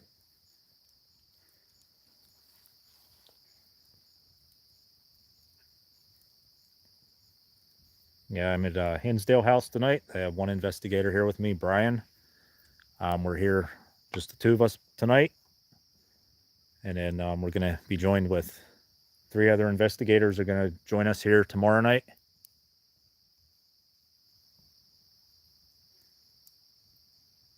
Did you hear that?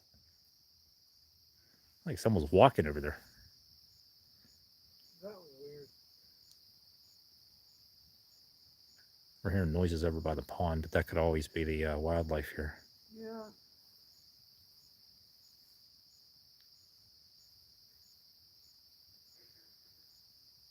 What's that whistle?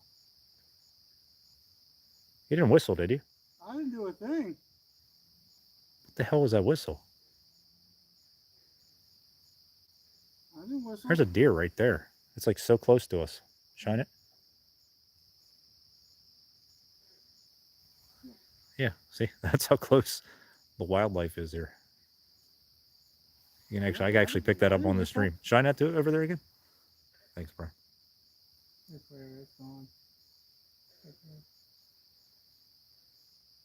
one right there too. Yeah, I don't understand what that was. You didn't whistle? I didn't whistle. Because we can hear frogs, but these are not the kind of frogs like the frogs that whistle.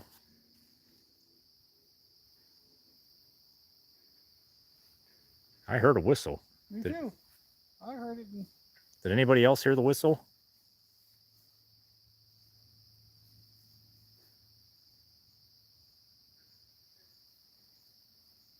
Yeah, that's why we're out here. I know this is called Hinsdale House, but the land is just as, if not crazier, than the actual physical structure of the house.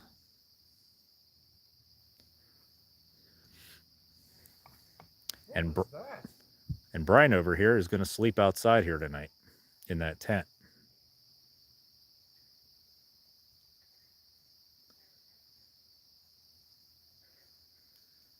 Be able to sleep with those loud frogs.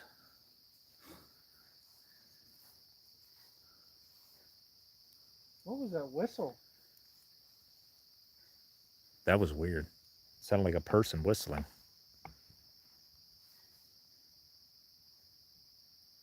It didn't sound far away either. It sounded like it was right by us. I know.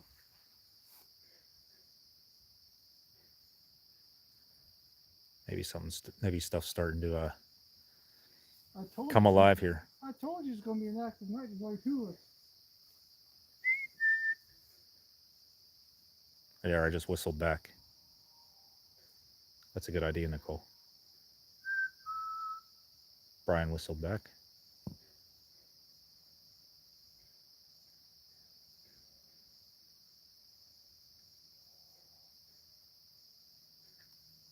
Something just whistle again?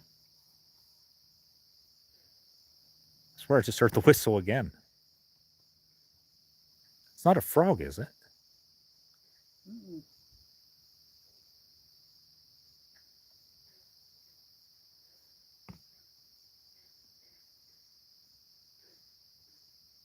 My recorder's off.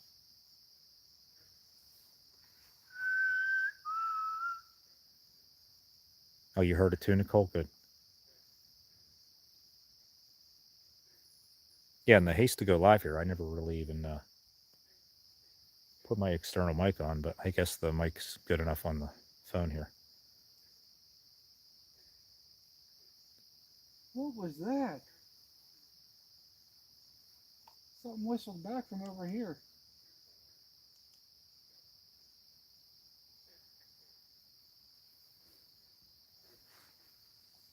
Ooh, I'm starting to get creeped out here.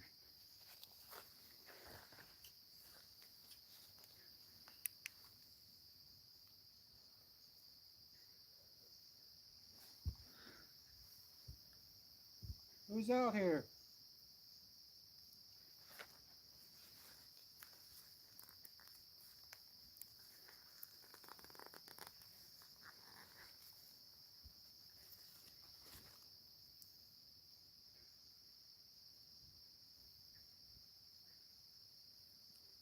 Yeah, it did sound like a person. I'm looking up that pathway that goes up to the tree, the peace offering tree. Now I know as soon as I go up about right here, the signal cuts out, so I really can't go up there.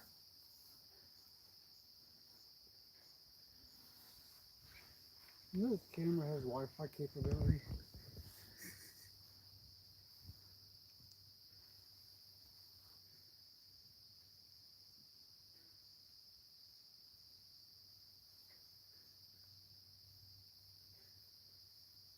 Look at the stars.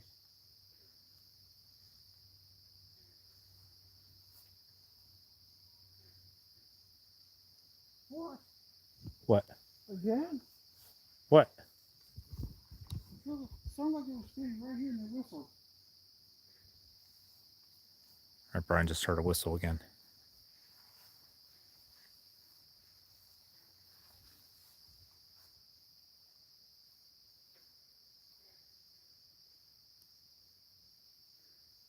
The hell, I just heard something in the woods here. I don't know what that was, but I just heard something closer than the edge of the woods, and it sounded like footsteps walking towards me. Oh, yeah. Did you hear that? I didn't hear the footsteps, but I heard footsteps. It sounded like they were like right around here. They were not as far away as the tree line, where the trees are and the weeds and stuff. There's no animal at all. Let me go back this way.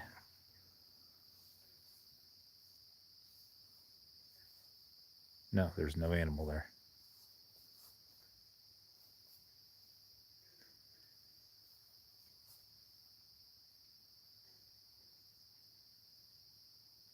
Oh, you heard a growldale.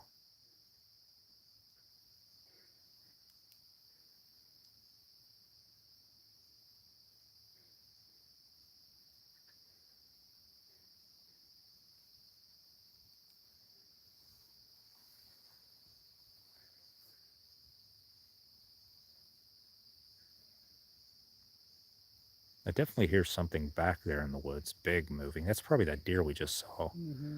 But this sounded way closer. Deer's over here. Right there. I have no idea what that is over there. It's a red reflector of some kind. They have something marked off of there. I don't know what it is. Let me just do a quick scan since I'm on the zoomed in setting on my headlamp here.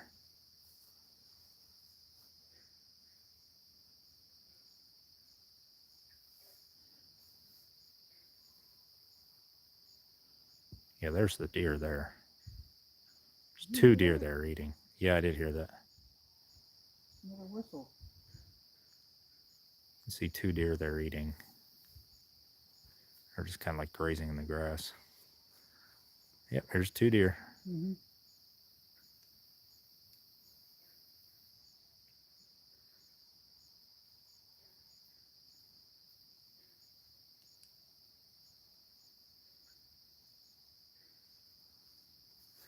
And it just ignored me and walked back down, or moved back down.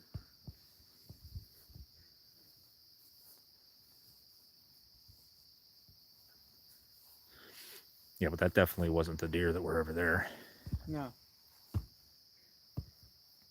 I mean, that goes to show you how used to the deer that are around here are used to people being out here at night, I'm sure, because they don't even care that we're here.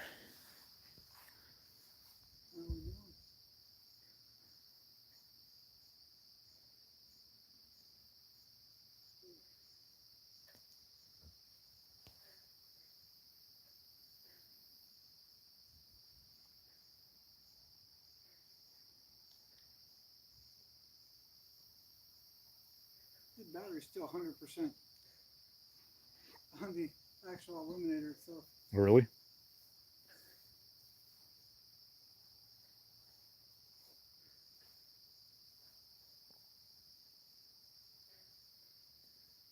Can you whistle again for us? Sorry, that was my stomach.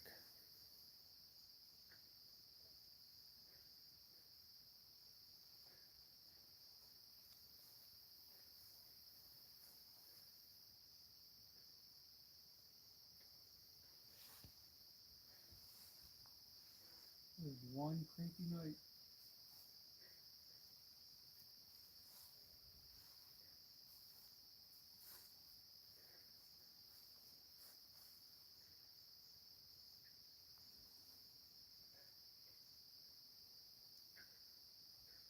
Frogs.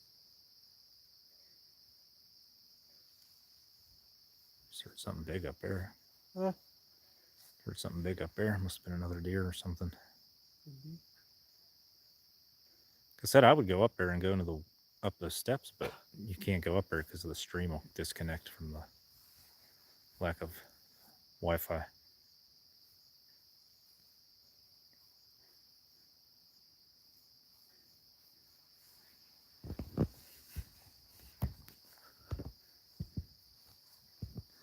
Try to get as far up there into the path as we can get visually. And right up there at the very, very top, as far away as you can see, that's where the peace offering tree is. There's the path in the woods that leads down.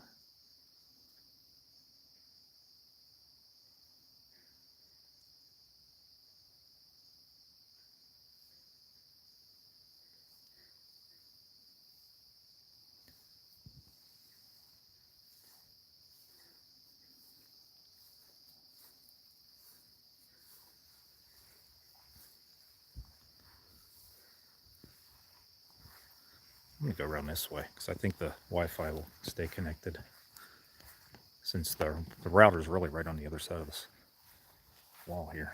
So yeah, here's the lesser known side of the Hinsdale house.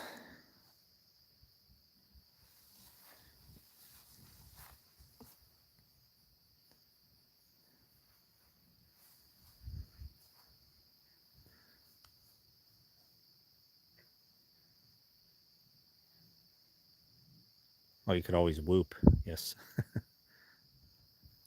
Well, I actually, we heard the weird screaming noise here last year when we were here, July 31st of last year. There was this weird howling noise we heard. It sounded like it was coming from way, way off in the distance over this way.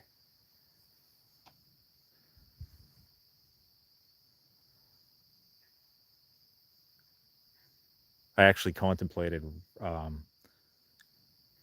enhancing that, recording it, and then playing it here. Then I decided not to because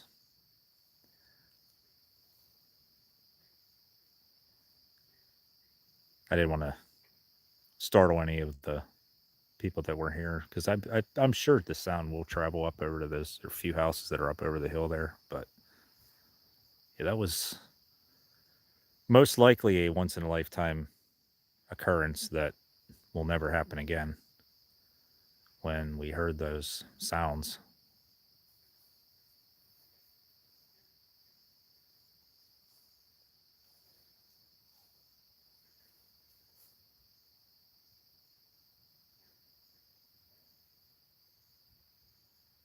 All right, I'm going to walk up to the house through this way.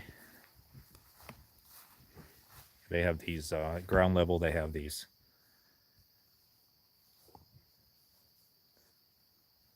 barriers, this fencing on the outside of the house, because this house is well known by the locals here, so to prevent any vandalism, they have that.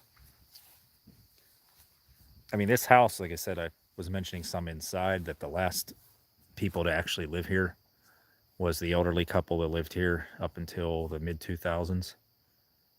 And I'm actually amazed that this house, when it sat abandoned and really not pretty much neglected after that, I'm surprised that this house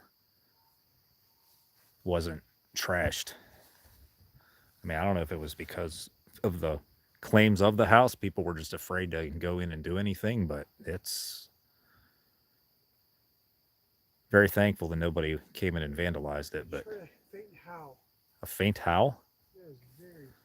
All right, well, I will shut my yapper up and see if we can hear a howl. Brian said he heard a faint howl. And if we pick it up, I'm going to go in and get my external mic.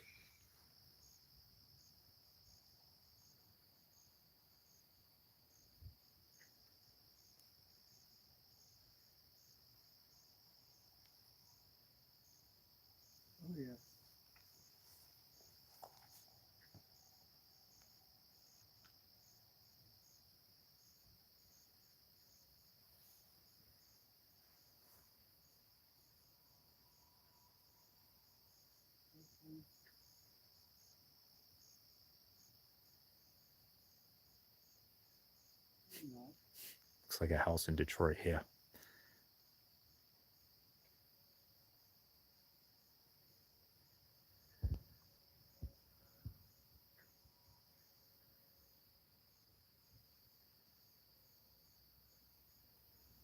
Maybe not. Well, had the investigator who bought this house, yeah, had he not purchased this probably would have been torn down long ago because it was in really bad shape. There are some, not that many as there used to be, but there's still some old clips on YouTube of this house. To it, there was this big tall pine tree right here, like right here, right up against the house. I mean, this house, if you look at old photos of it from around the 90s, that's in early 2000s, it's not even recognizable as the same house, barely.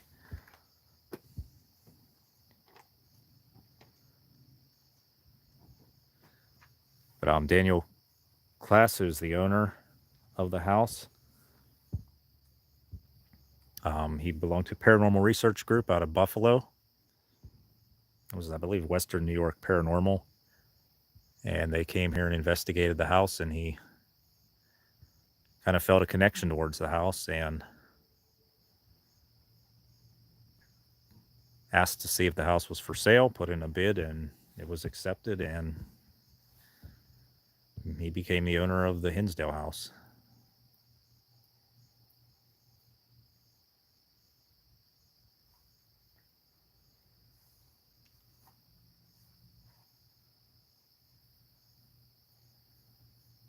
I'm really disappointed. There used to be interviews of the elderly couple that lived here, Joe and Flo. There was a thorough interview that was conducted here by an independent film crew that came here to do a reenactment of the Exorcism for an independent movie. And it was on YouTube, and I watched it before I actually first came to this house. And it was very, very in-depth interview with the residents that lived here, Joe and Flo. Like Joe mentioned about, when they moved in here, people came, and when he went into town, they were like, you can't live in that house. That house is haunted. And then he knew nothing about it, and he just thought it was a bunch of nonsense. And but unfortunately, I have no idea what happened to those videos. They are no longer on YouTube.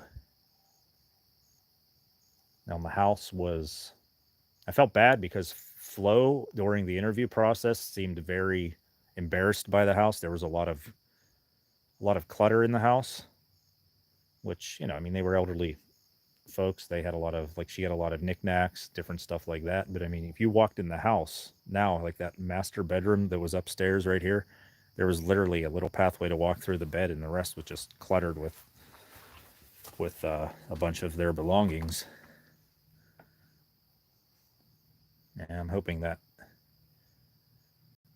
gets unearthed someday and re-uploaded to YouTube, because it was very interesting. But unfortunately, it's no longer on there.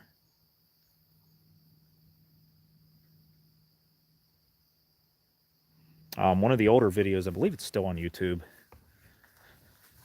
shows where they had a group of people, I believe this was before Daniel purchased the house, that came and helped clean up the house a little bit. This whole area right here, you can kind of see this board here? You can see how there's holes where there were nails. This actually was the edge of a foundation for like kind of like a deck that went out here. And they had a very vague framework for the deck. They had the deck in place and some beams sticking up. But then they showed a video where the guy came with a truck and a chain and pulled the whole thing. They worked, and they were showing a bunch of work that they did here on the house. And they ended up just tearing it down. But like I said too, there was a huge pine tree right here.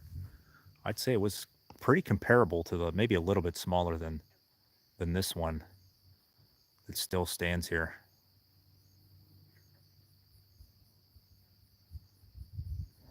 And that, I believe, is right here where this flower bed is here now.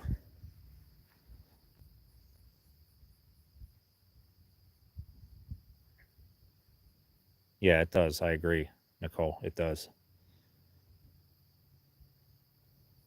Like Brian, I know Brian's not in my videos a lot. He doesn't really, he just likes coming for the investigating or really the YouTube side of it. But he's been here, I think every time I've been here as well, and I've been here 7 or 8 times. But one night, this was, I believe, the second time we were here, in my vehicle that I used to have, he came out here to lay down, and he woke up from a dead sleep, said it sounded like something was running right outside the car here. And this is where it was parked, was right here. So he came inside. He's had a lot of strange experiences here as well. The first time we were here, he slept in Mike's room, which is right over here, right on the other side of this. I thought somebody was coming down here. We've already had 2 people come down the driveway just to look at the house, because this house that happens every time we come here. Somebody comes down here just to spectator to like, oh, let's go look at the spooky old house. But the first time we were here, we had a full investigation. We actually fell asleep. Brian slept in Mike's room, which is right here on the other side of this window. And he said what woke him up was it sounded like somebody was chopping wood right outside the window here. And the closest house is half a mile away there. No idea, no explanation for it whatsoever. But yeah, so there's a lot of weird stuff that's happened here, and a lot of stuff that has happened here has been personal experiences. And I know it's cool to bring out videos with shadow figures or cool EVPs, but as long as I've been doing this, there's still nothing beats those personal experiences. And I know they're not provable. I know there's nothing really to show documentation about them.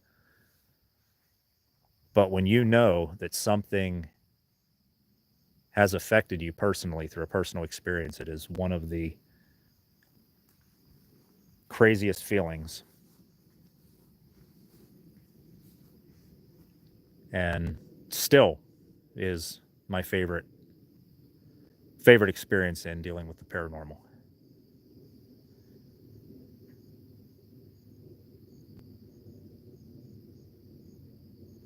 Seems pretty quiet out here tonight, other than the whistling.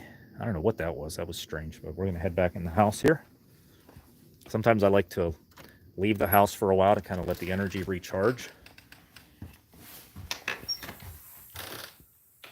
So we'll see if that worked. I appreciate everybody who's still in here. My chat just went away again. I apologize to everyone. Yeah, I agree, Nicole. Residual sounds, yes. Residual sounds.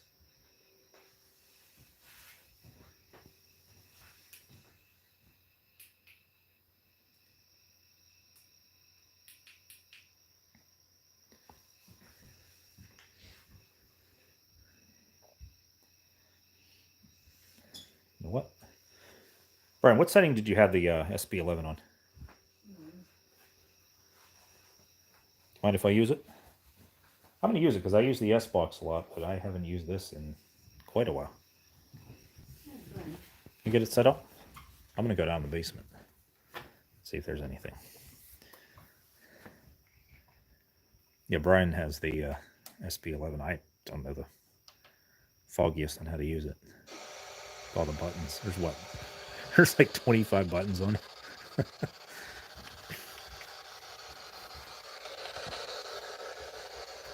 The antennas are off.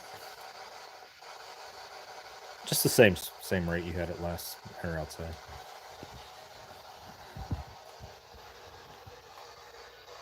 There's Dan, the owner of the house, with his group.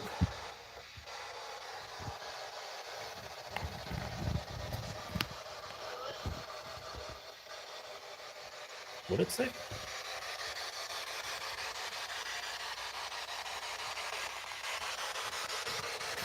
Yeah, Nicole, this place, I know how you pick up on stuff. This place I'm really hoping you're able to make it out here someday. because this place, I've been to a lot of haunted places, but just the feel you get here, and don't claim to have any real sensitivity to anything, any real gift as far as that goes, but still the feeling you get in this house and the woods, the land everywhere around here. Thanks, Tom. At times it just gets very bizarre. Very, very bizarre. To say the least.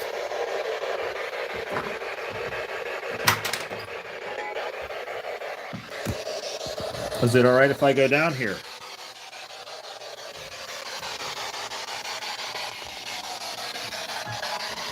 Am I welcome down here?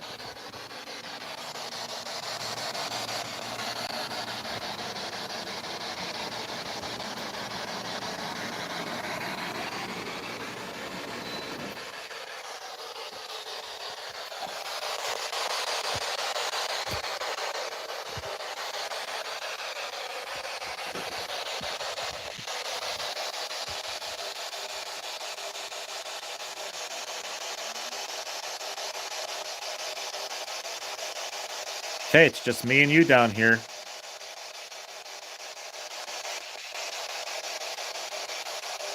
Can you tell me who's upstairs? Hello? Thank you for communicating with me.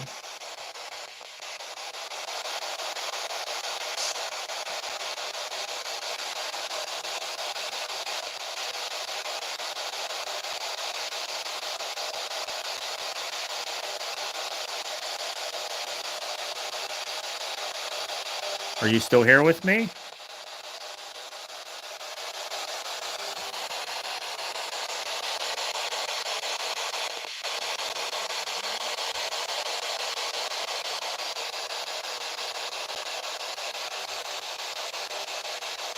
And once again, as you can hear, there are no stations coming through, so any voice is pretty much unexplainable.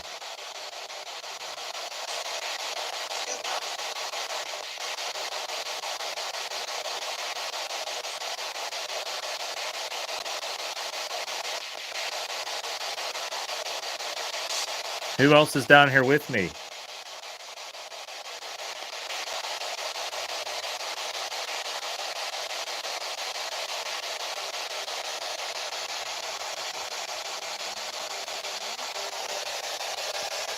Are you okay with us being here?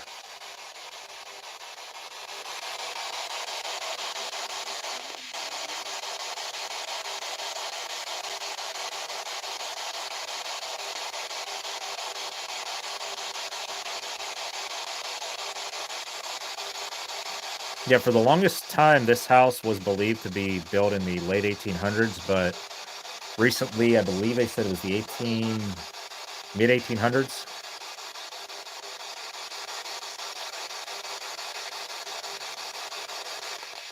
At least this foundation here. They don't know if the previous house existed on this foundation.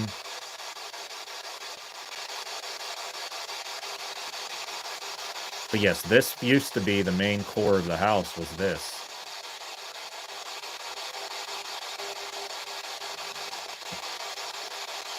All right, Steven. Good seeing you. I can't wait for you guys to come here. I mean, this place is awesome, and I'd say highly recommend it to any paranormal investigator to make it to this place. It's truly a unique location. Yeah, I agree. I agree, Tracy.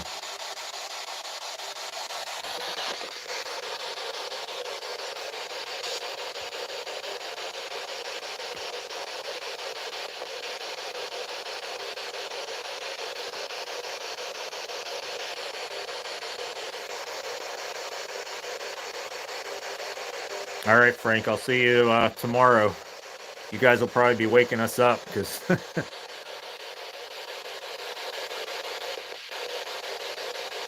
yeah, we're sleeping here overnight. Well, I say overnight, and I probably won't fall asleep till early morning hours, if that. The other investigator who's with me here, Brian, he's going to be outside in the tent. So while he's sleeping outside, it'll just be us here in the house. Well, me in the house here with the stream.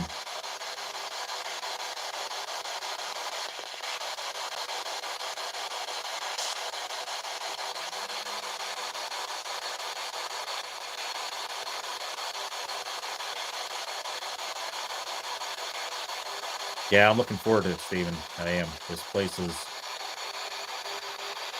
amazing. It is.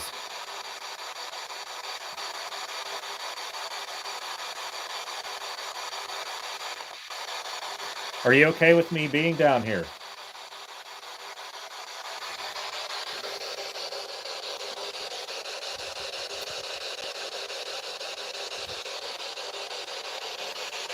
Yeah, it is very, very dark.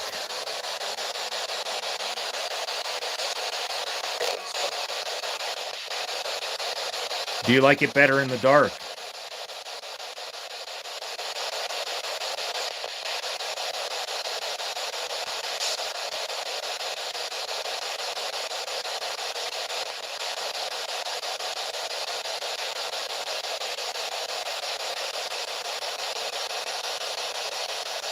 Yeah, I just heard something around me. Sounded like a...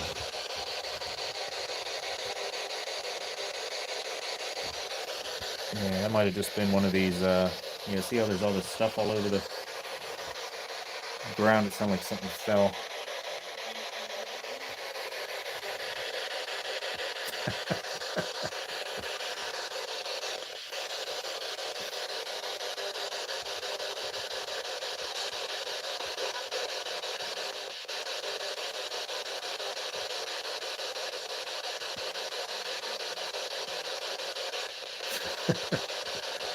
Oh, you're funny, Steve.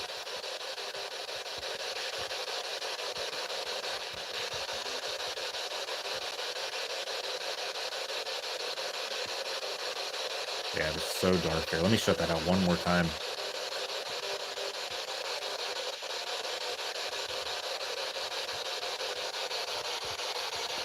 All I can really see is, this, they have the camera down here. This is the camera that actually discovered when the pipes burst here back in January. I can only see that little disc of IR light coming through on that camera there. The red lights. That's it.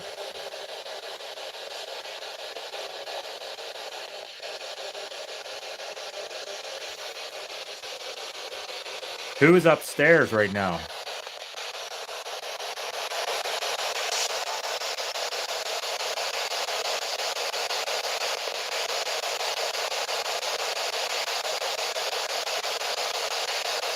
By the stairs. Are you by the stairs? Did you just show yourself at the bottom of the stairs?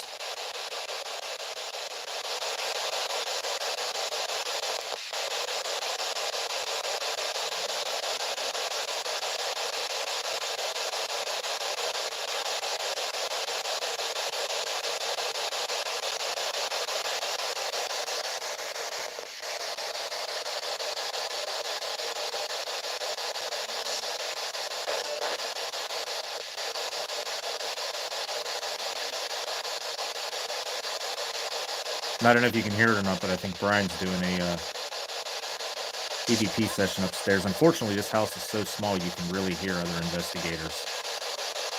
That's why I usually don't like to come here with a group bigger than 5 or 6.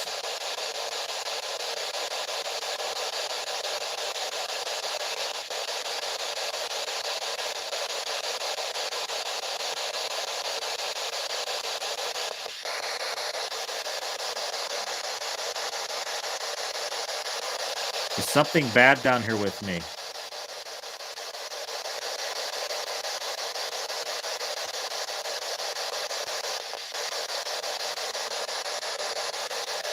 All right, I'm going to ask you a...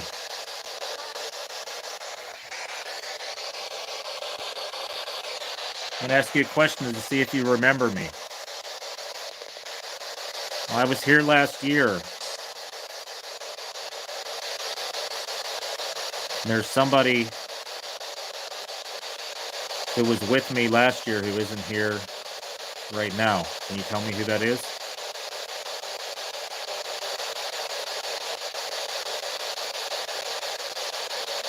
Can you tell me their name?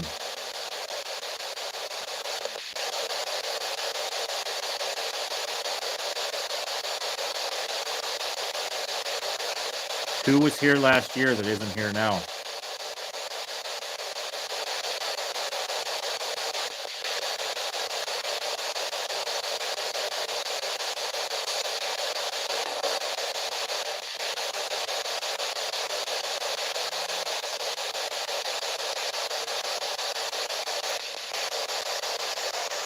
I'm only running one channel.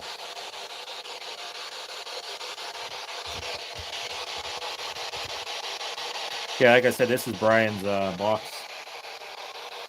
I rarely ever use it, to be honest with you.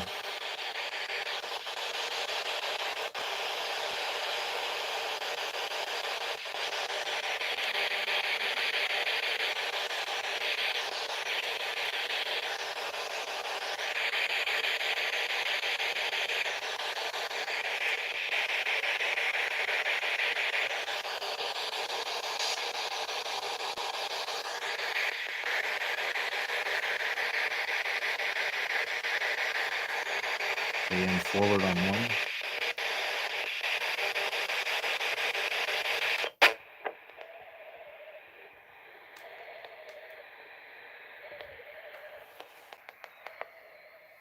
This one side doesn't even look like it's working.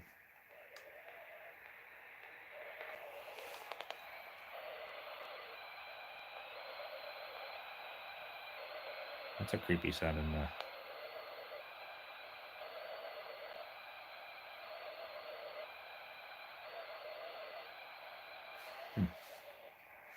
Who's here with me?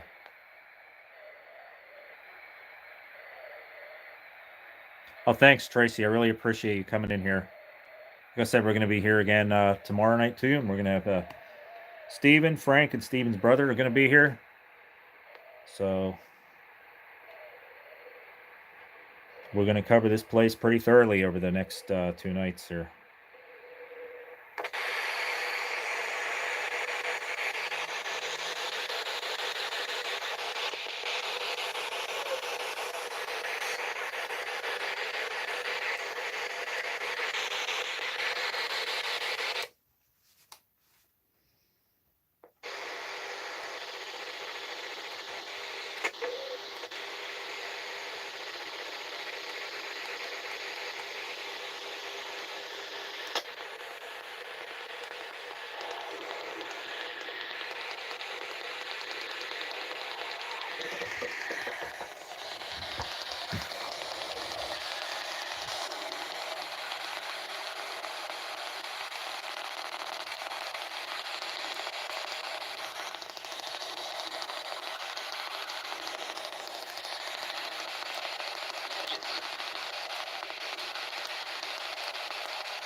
I'm going to do a sweep rate of 150 on this.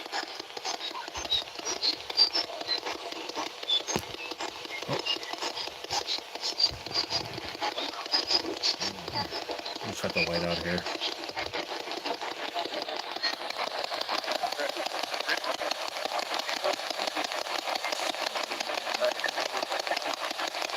Who is down here with me?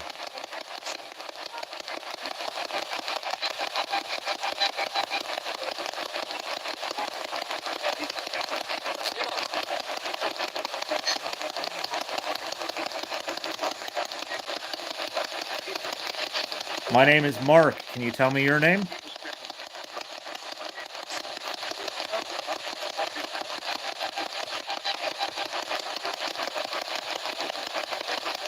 Why do you stay here?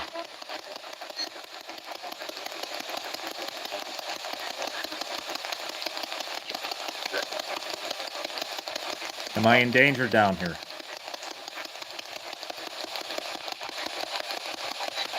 What can I do to help you?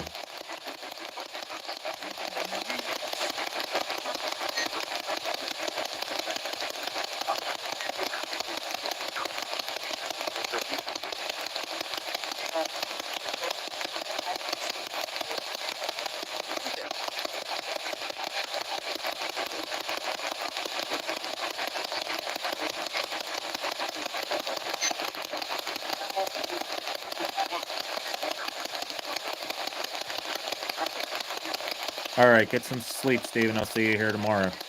Have a good night, man.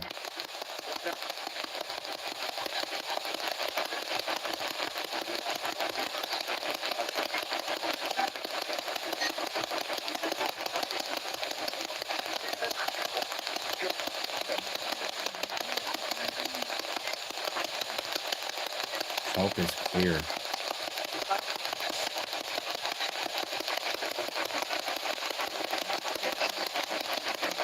If you remember me from before, can you tell me the name of somebody who was here the last time we were here?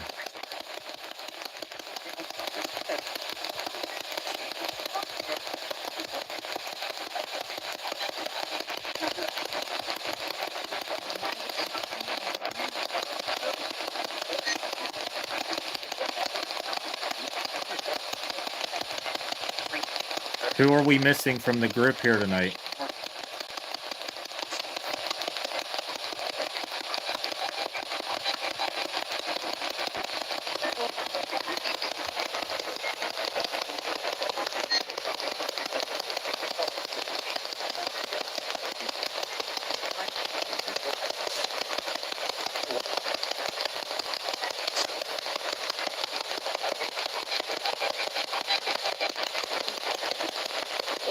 Use my energy if you need to.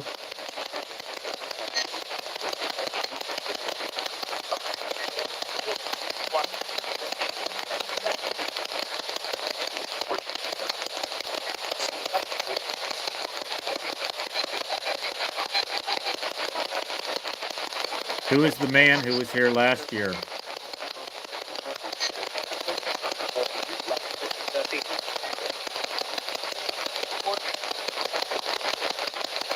Who is the woman who was here last year?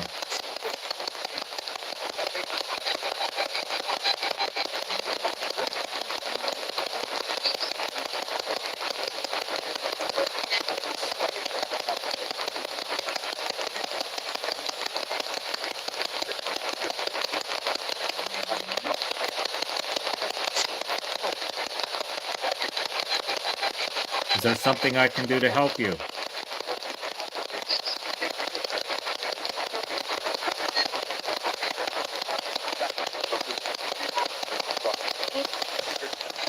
I'm going to put the light back on here just so we can see.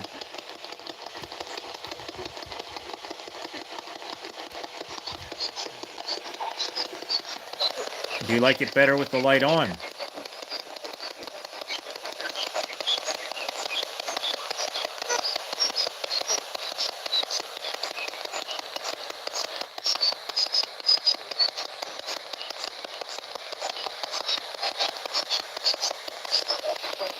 I don't know why it's doing that weird noise now.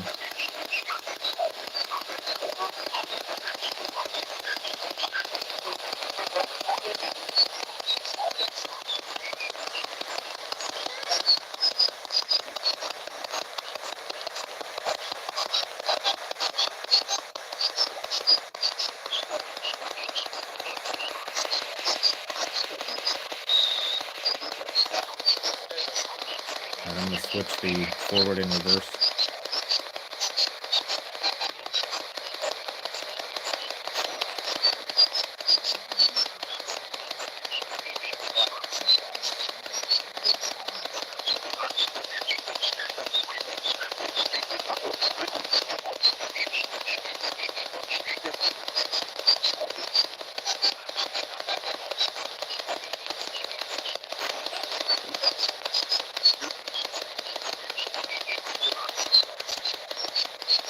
Who is upstairs? Can you see the man upstairs? Who's above me?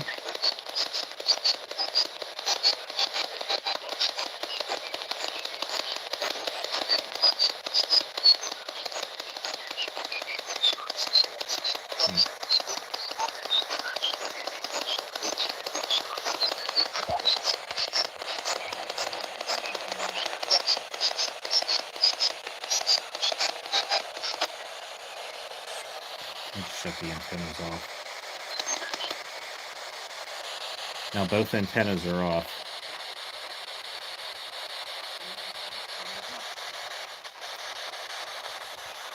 Yeah, I wasn't sure on the sweep rate for that.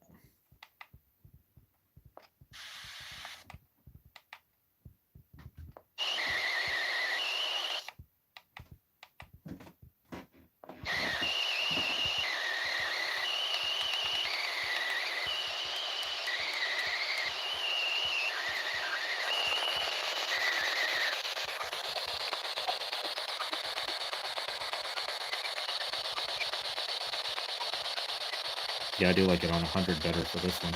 I usually do the SB7 at 150.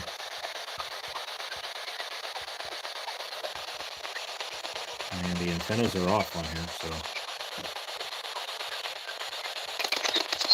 let's turn them back on.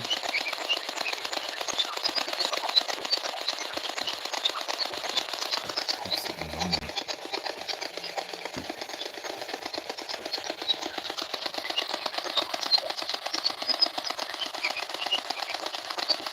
Do you need help with anything? Is there anything I can do to help you?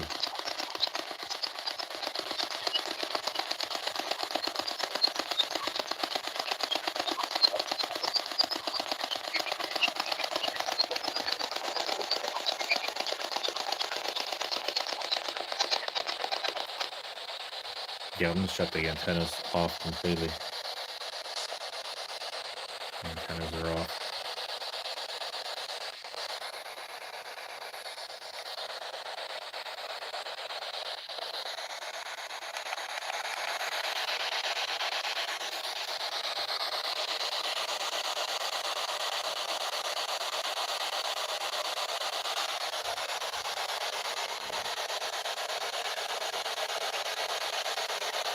Is anybody down here with me?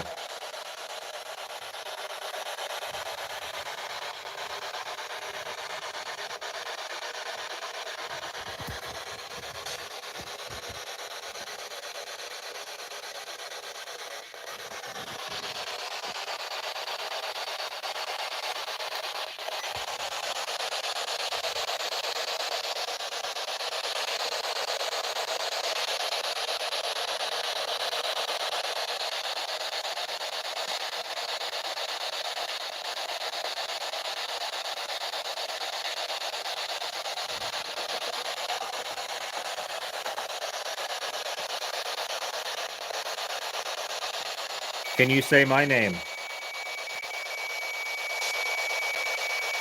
Raise 1 degree.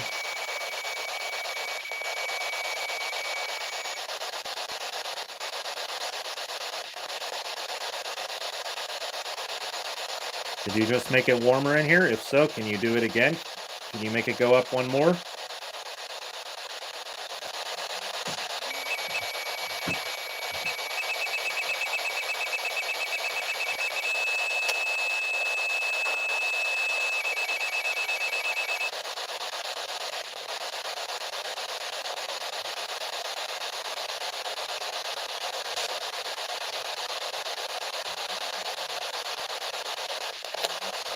If you're able to, can you make it go up 1 more?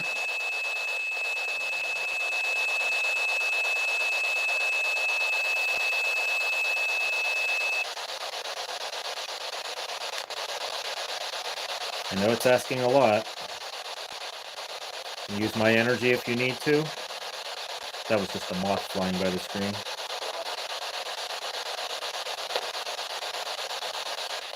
Can you see me or only hear my voice? It's going up another degree.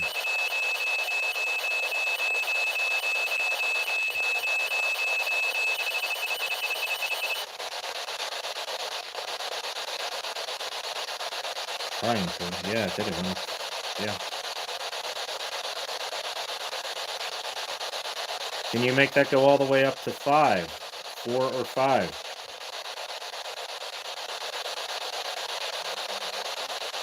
I mean, that's pretty significant that it's dropped or raised 3 degrees since I turned this on.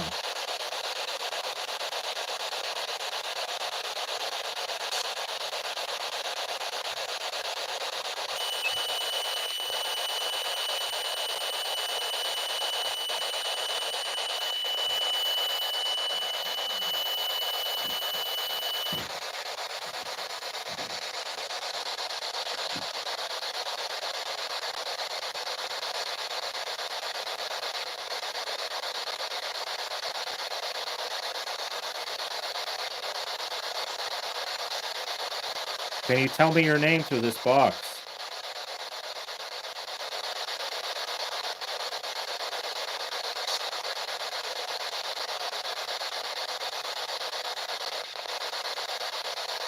You may use my energy if you'd like.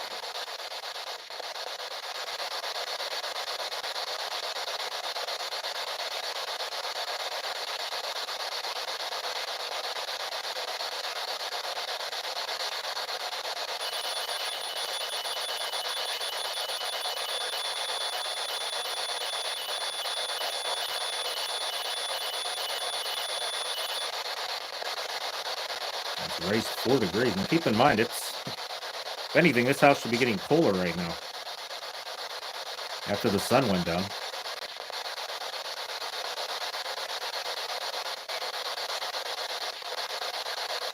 It is noticeably warmer in here.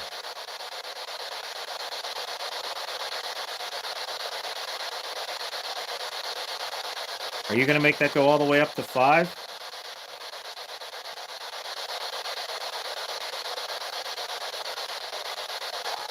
I mean, that's impressive. It's raised 4 degrees in like 2.5, 3 minutes.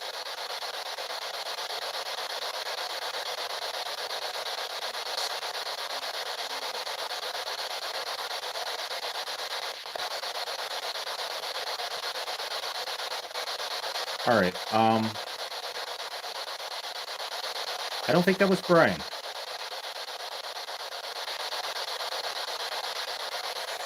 I have to go check and see if that was Brian, but I don't want to believe this. I swear I just heard a woman's voice. Didn't come through this box, but came from the top of the stairs.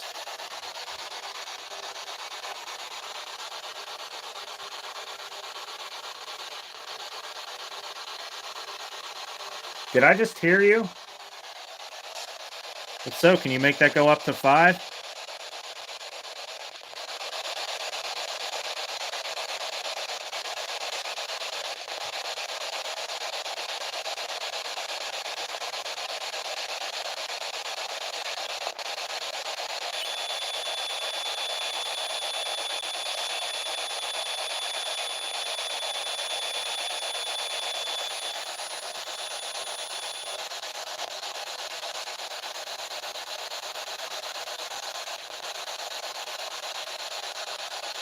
You can use my energy if you'd like. Can you please make that go up to 5?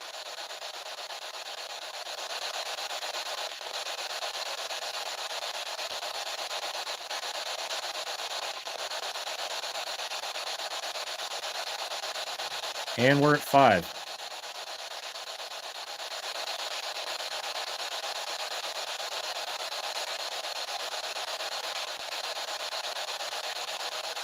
Thank you. I mean, that's...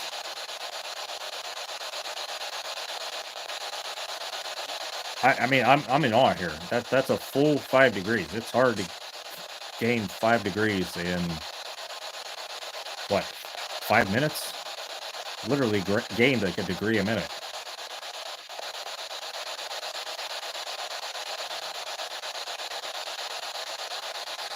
Yeah. Do that again. Can you go higher?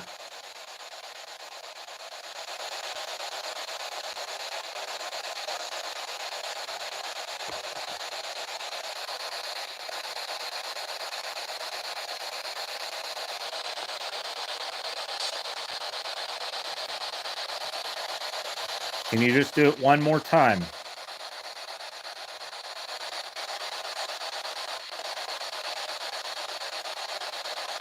Funny thing is, I don't hear Brian upstairs at all now. As though he may have went outside. I don't know what that... I don't know if it got picked up on the stream. I do have a recorder going up the staircase towards the bedrooms upstairs, but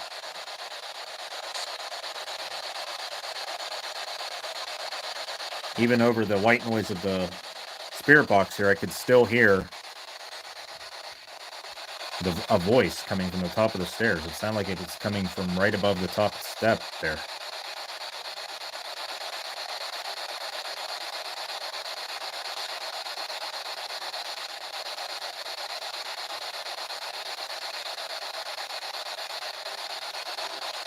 Are you still here with me?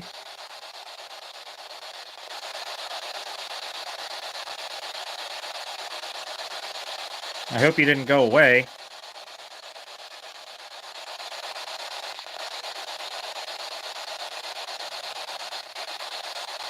If so, can you come back? Can you return to me here?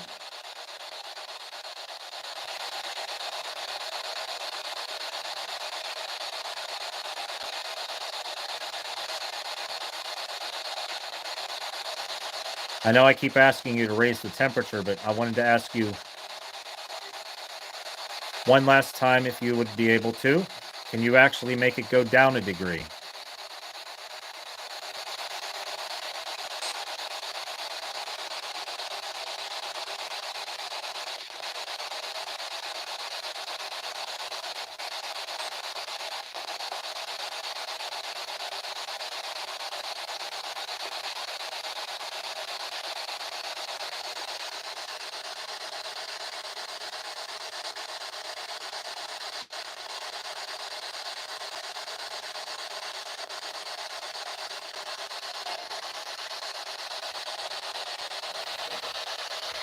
I don't think it's going to do it anymore.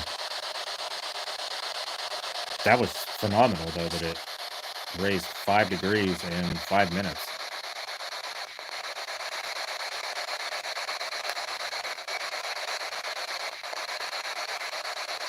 Well, thank you. Maybe I will talk to you again. I'm going to have to dig this out later on. Yeah, I agree, Nicole. But like I said, this house, if anything, should be getting cooler, not warmer. Because I'm still wearing shorts from earlier today. Whenever we drove out here, it was warm, and I almost changed into my longer pants before starting the stream here, because it's supposed to be in the mid-50s here tonight. I'm really surprised. I honestly expected if any temperature fluctuation was going to occur, it was going to go down, not up.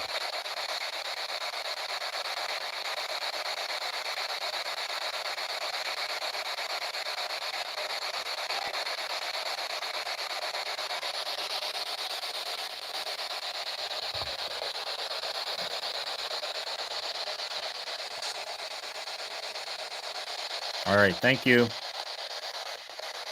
Yeah, I'm gonna have to definitely dig this out and try this again later.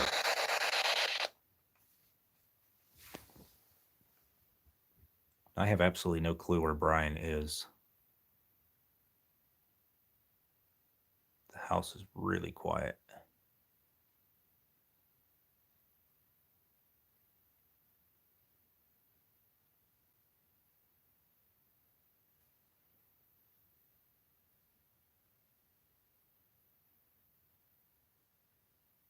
Yeah, I made sure it wasn't on that.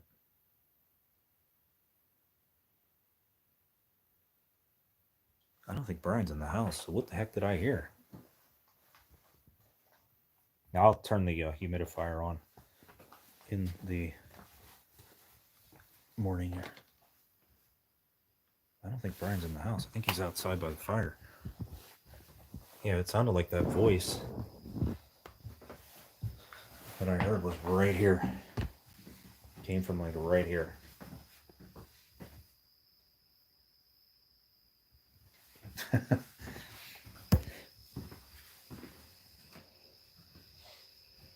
Oh, I thought you were outside. Oh. Your fire's dying out there. This went up 5 degrees down in the basement over 5 minutes. I've never seen it do that. I'm going to try it again later. You almost ate your bedtime. Yeah, Brian used to be a night owl like me. He used to work nights like I do, and now that he doesn't, he just can't hang the full night.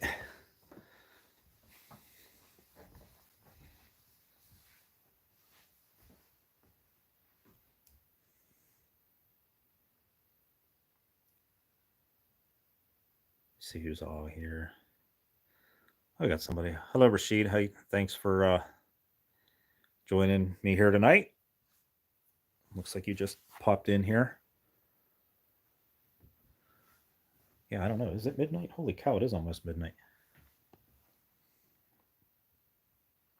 Yeah, I keep thinking it's like 10 o'clock at night. This is pretty much what the house looks like during the day. I said it's a very small house, but what is this picture here? I'm trying to see what these all these old photos are here.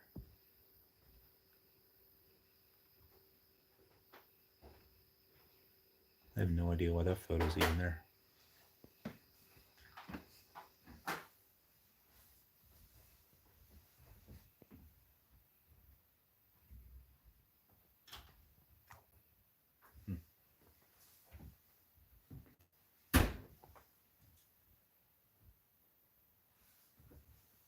It's amazing how quiet this house is. Oh yeah, here's the creepy dolls.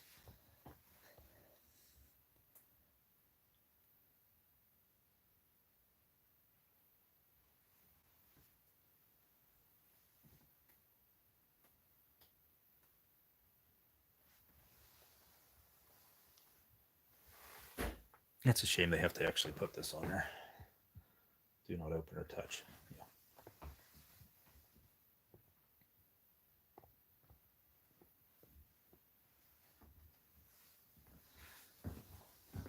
Let me check to make sure his camera's still going.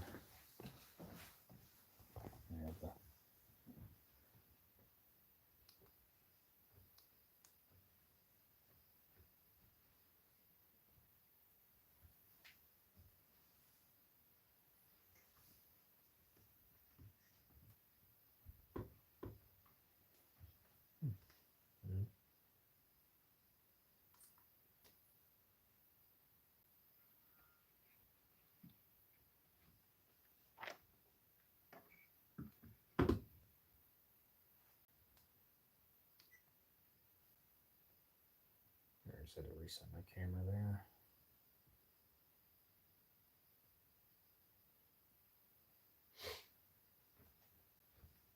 Let me see how far that goes. Is that even lighting up? I can't even tell if that's lighting up. Yeah, it is. Still awake? Yeah. Let's see if we hear any creepy whistling outside.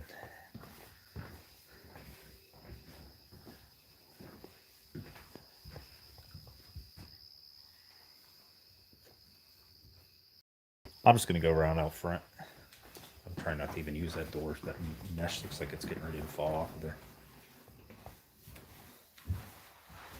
Yeah, we're going to head back outside here. Yeah, that is noticeably cooler out here.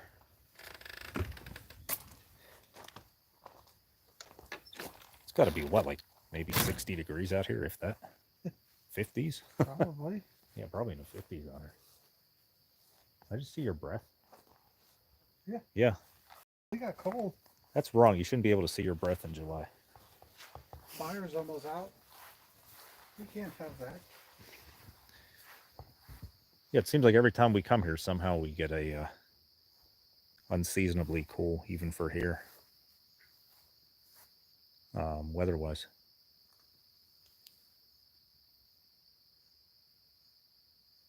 Weird, creepy. I could see the appeal of sleeping out here, though. Yeah, it is quiet. Weird, creepy light in the sky. Yeah. Oh, yeah, whenever you're here at this location, you always need to, you come outside, make sure you look up. In that book I showed you earlier, that Clara Dandy wrote, Clara Miller wrote. I keep calling her Clara Dandy, but that was her name when she was married. Her and her husband divorced. Basically, a lot of. Really feel bad for that family because a lot of the negativity that occurred here in this house seemed to follow them around. Even after they moved away from here.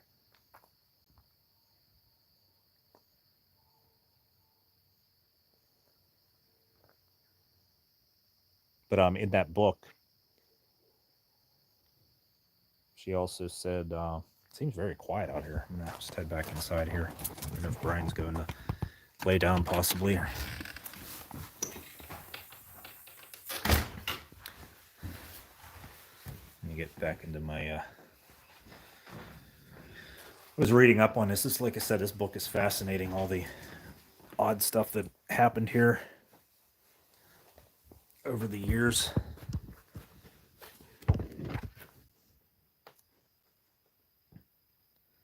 I should have marked in here.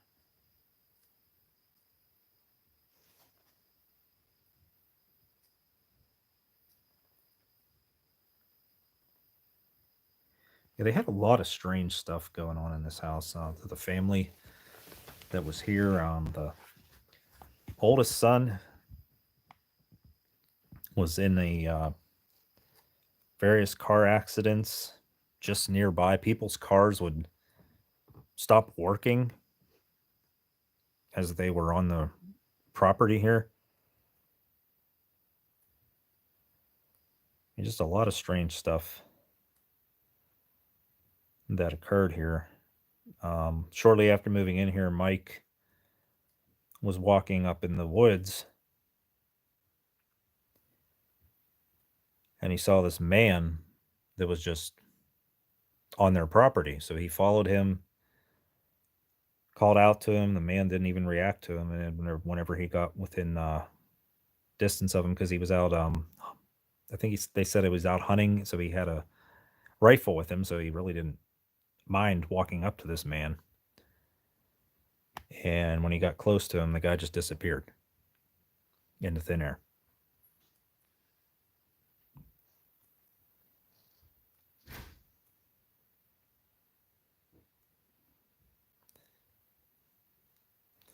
Any strange lights in the sky, Brian? No? Trying to find the bizarre. It sure did get cold. Yeah, it did. It got actually cool out, yeah.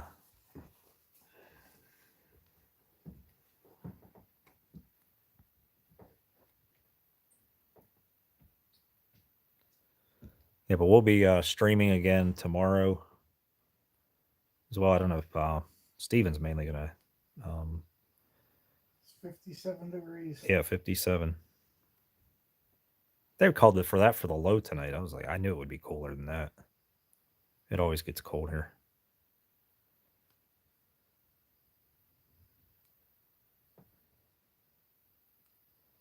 Yeah, I can tell Steven and Frank are excited to come here.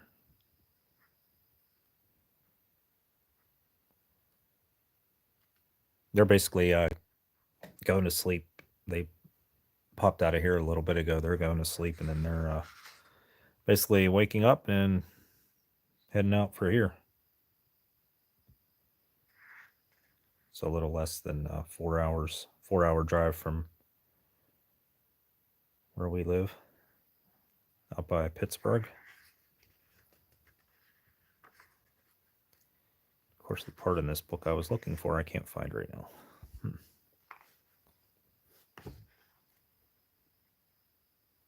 What was that?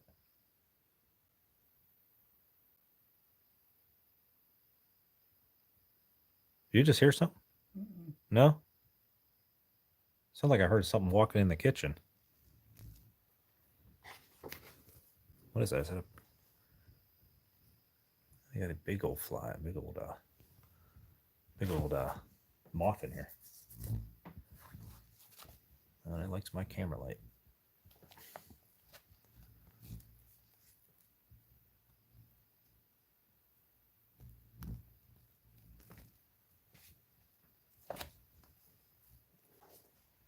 I don't like to even kill moths, but oh well.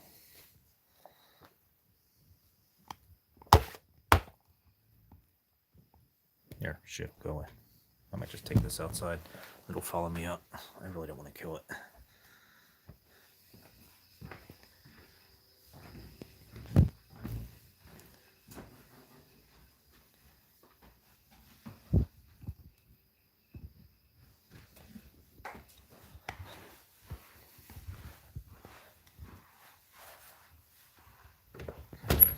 Yeah, so I guess no Bigfoot house tonight, apparently.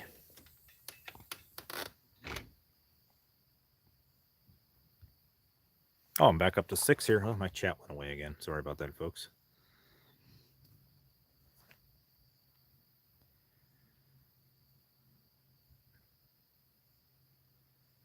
Yeah, Nicole, how far is this place from where you're at? Because I know there's a lot of places I would like to go that are a little bit further out, but it's always a lot to go to a location when it's so far away. Like we mainly stay within about 4 hour drive, maybe 5 hours tops.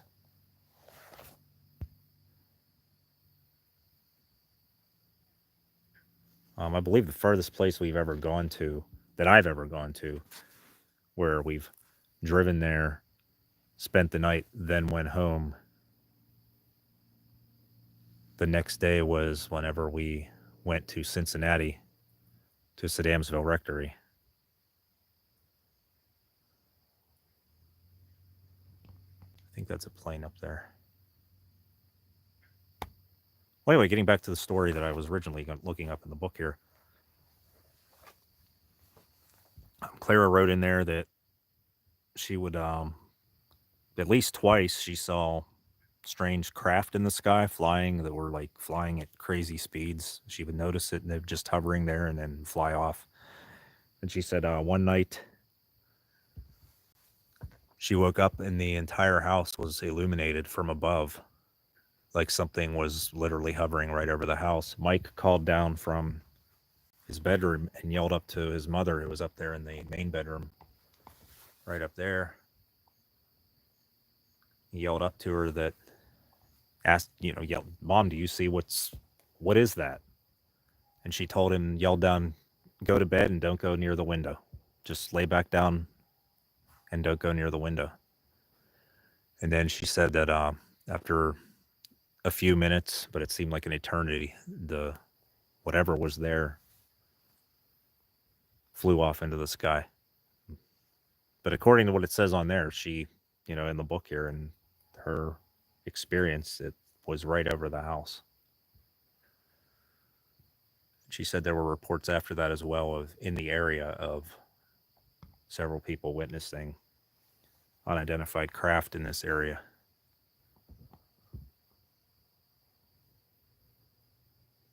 So yeah, this place pretty much has the whole gamut of paranormal claims to it.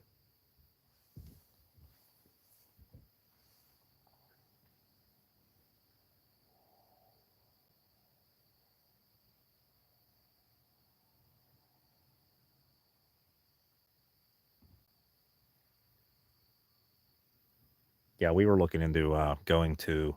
Well, I just saw a shooting star over there. We were looking to go into Moundsville next year, the West Virginia Penitentiary.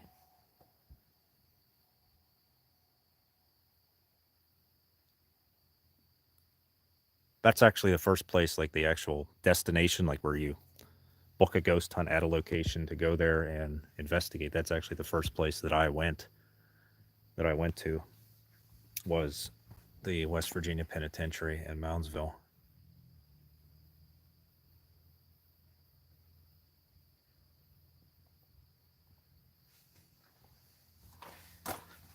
It's hard to tell. You hear weird noises out here, but you can't tell because there's these frogs.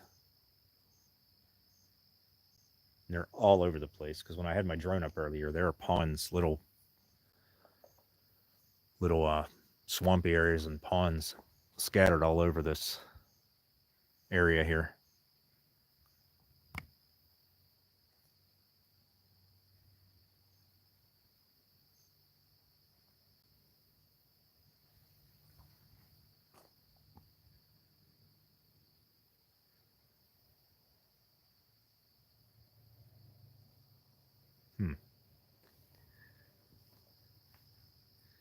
Yeah, we were up in the Brian was actually with me. Like I said, Brian's not really on my channel a lot. I mean, there's some of the older videos like at Saddamsville Rectory where this orb goes down the stairs and he actually felt it, like reacted to it. That's one of my earlier videos I had. But yeah, Brian's been investigating with me pretty much since the start. He was there the first real investigation we went on. And we were up in the infirmary at West Virginia Penitentiary at Moundsville. And my sister-in-law, who was with us as well, her emotions just turned on a dime when we walked into the infirmary. She went from, oh, this is cool, you know, to going to have fun, like pretty much just a fun touristy ghost hunt. She just started feeling real uneasy and literally started running down the hallway in the infirmary. And I just heard a thump. That made no sense.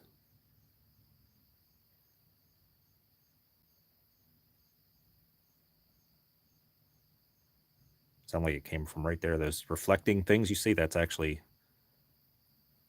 just the caution cones that they put out there so nobody comes up here. Actually, I should have put those over the driveway so nobody comes up here. But anyway, getting back to what I was saying, in the infirmary, my sister-in-law started running down the hallway. She was like, I can't stay. I need to get out. Like something was attacking her. And I was directly behind her. Brian was behind me. And Brian said he felt a cold breeze just go through his entire body. Then something touched me on the back. And I turned around and I was like, Brian, did you just touch me? And he was a good at least 10, 15 feet away from me. But it was weird because he had the experience of the cold rush of air go through his body. Then it made its way to me. So it's kind of like it almost filtered through us. Like it filtered through Brian first because he got the main brunt of it. And then it touched me right in the middle of the back. And it's so weird when you have experiences like that. You can, even though that was, gosh, 13 years ago, something like that, 12, 13 years ago. You know how vivid you recall stuff like that occurring.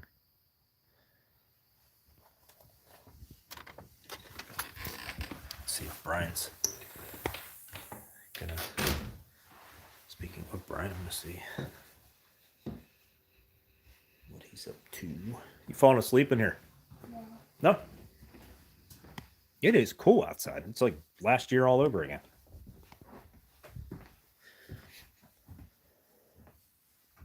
Yeah, last year we were here, what, the 30th and 31st of July. I got down in the 50s both nights then, too. It was weird.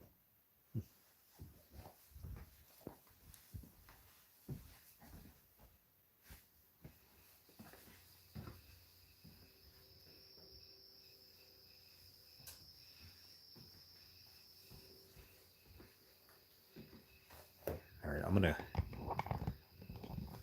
set this down. Let me just think. You know what? We haven't been upstairs very much.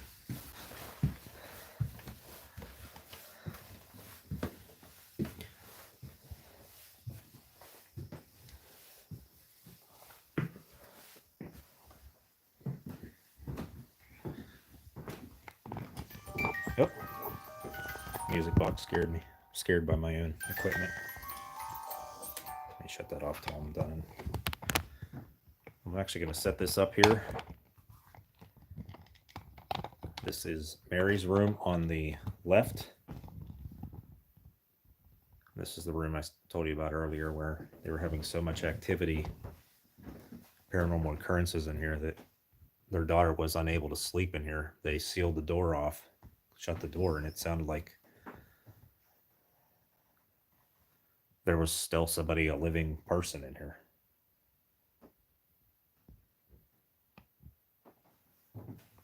And this is the small bedroom, Laura's room. So I'm going to set this up here.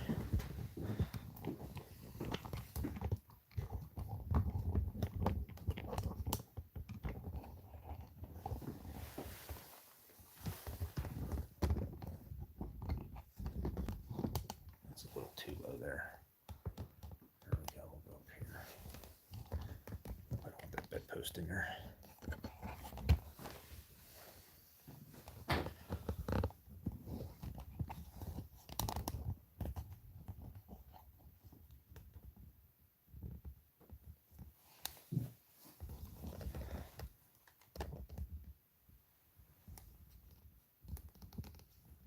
Trying to get both of these doorways in together. Oh, you know, we'll just set it down here. There we go. That was my hand. There's also a really cool video that a group captured from this house. It's not a very popular video. It's only got a few thousand views. The last time I recall watching it, but there's a group that was here, and in Mary's room, they were videoing right here.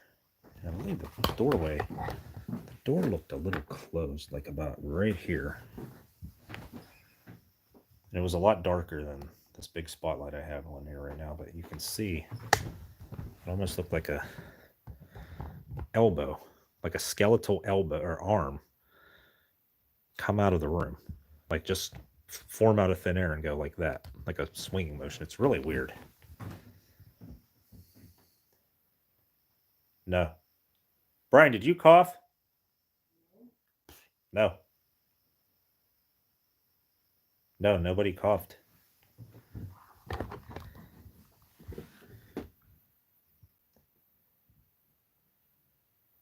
Like I said, even this place, even if it seems like it's quiet for a while, we've been here enough times to know that the energy here turns on a dime.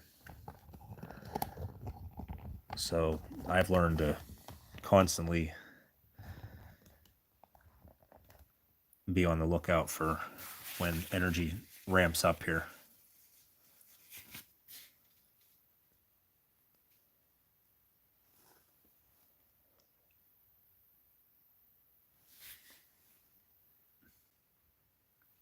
And my chat went away again. Sorry, everyone. Nicole, I really appreciate you being in here. Like I said, I'm downstairs using the SB11.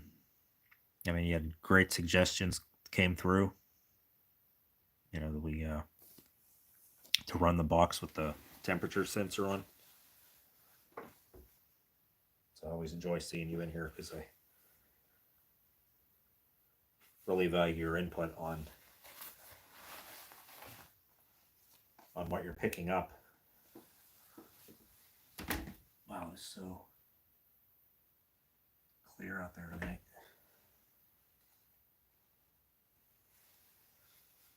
All right, I'm going to let the stream up here. It looks like a pretty good angle. And I'm going to head down for about 5 minutes, and I'll be right back up here. I need to grab a drink and maybe a quick snack or something. All right.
No.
And that was all 14, 12 bucks.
Bring back at $4.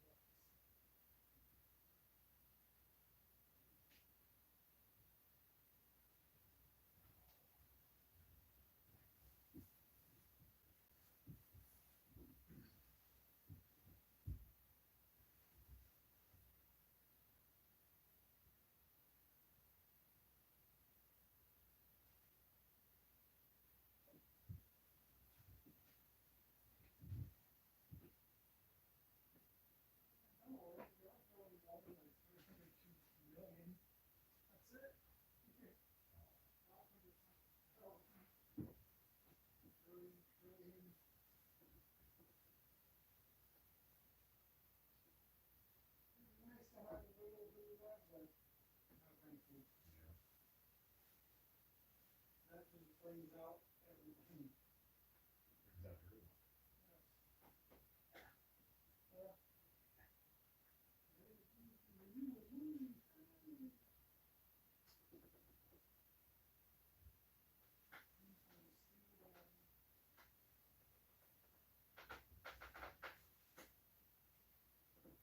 See everybody, everything coming out of the woodwork.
No, I still have people in here. Nice.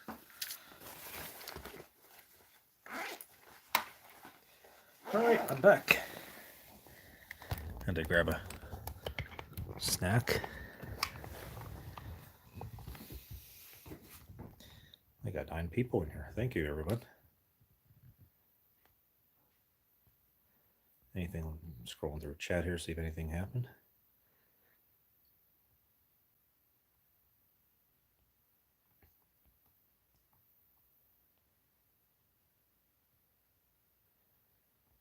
Whoa, what?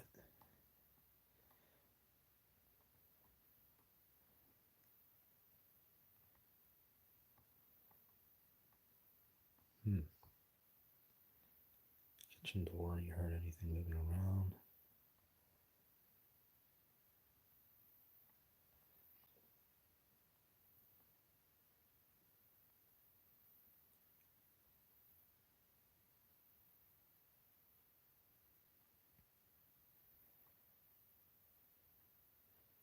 Watch the floor and chat. Yeah, I'll definitely have to watch this back.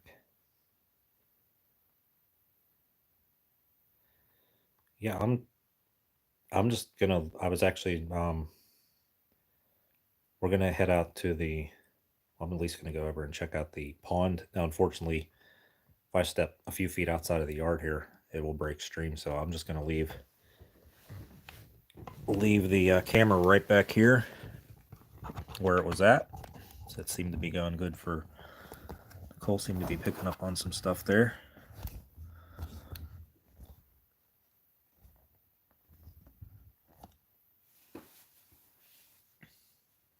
Yeah, and I'll be back here in about the same amount of time as I just was.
doesn't like us. Alright, hold on. Oh. I can't get up.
Oh God, I don't think that trucker wide anymore.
bearded paranormal. Bearded paranormal.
I swear the freaking dolls were moving. I was just freaking bugging out. Well,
cat toys and make sure that they haven't moved.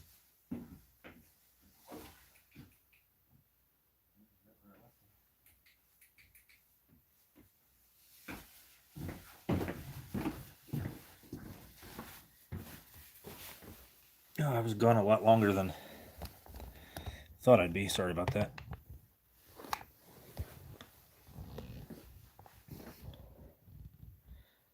Yeah, we ended up going out to the pond and around the house on the grounds outside.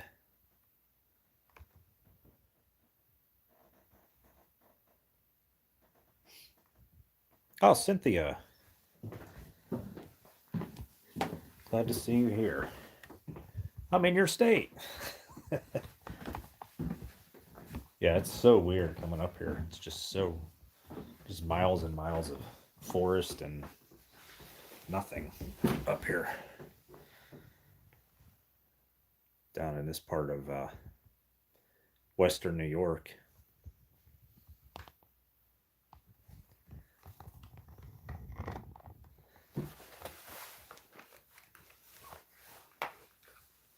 I'm actually going to go down and get the SB11 since I finally figured out. I have cat toys all over this house, but I haven't seen one cat toy go off the whole time we've been here. Pardon me. Put the stash here.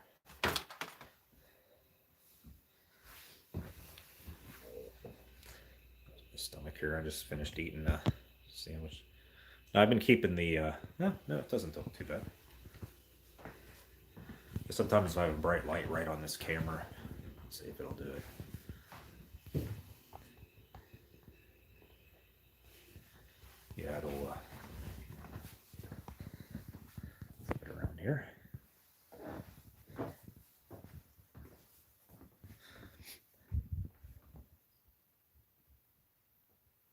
No, I can shut that flashlight off here. I have my heavy duty long range flashlight for outside there.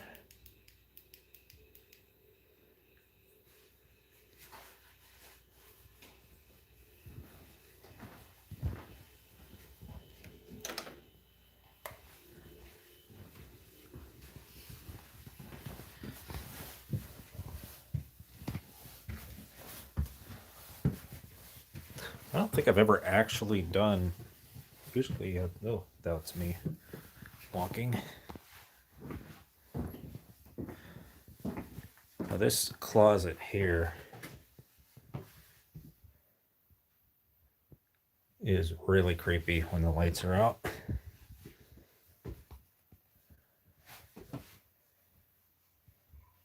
don't know if there's any claims with this mirror or if it's just a mirror that's here for the effects of extra creepy factor. But let me shut this out. It's light just to show you how dark this. Wow, yeah, the house is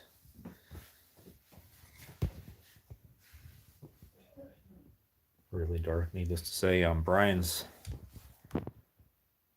here with me, and he's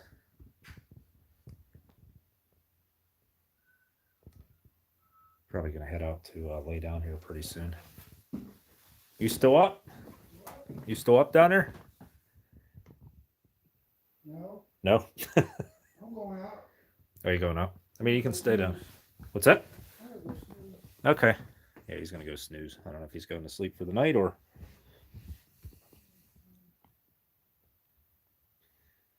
That's creepy, the old baby carriage. Yeah, Brian is right out here.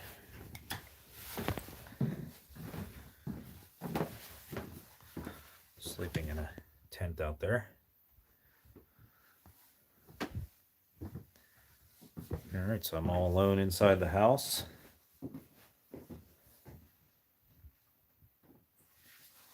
No, it's weird since I've been here. This is, I believe, the 7th time I've been here. 7th time I've been here, and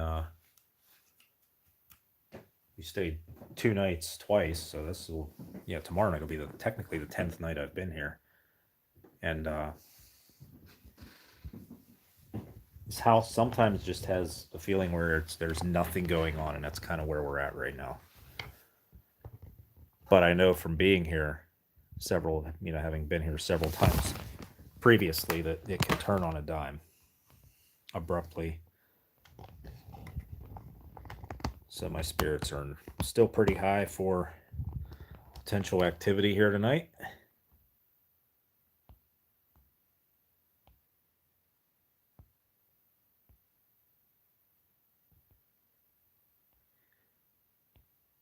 I'm trying to catch up in chat here.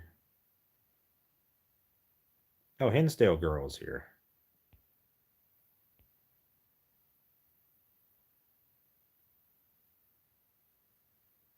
Yeah, Nicole, whenever I think you were in here earlier whenever I said that, the thing that's amazing about these stairs is there was an elderly couple that lived here, the last tenants who actually lived in this house and residents of this house. And this does not look like the safe staircase for elderly people to be walking up and down. But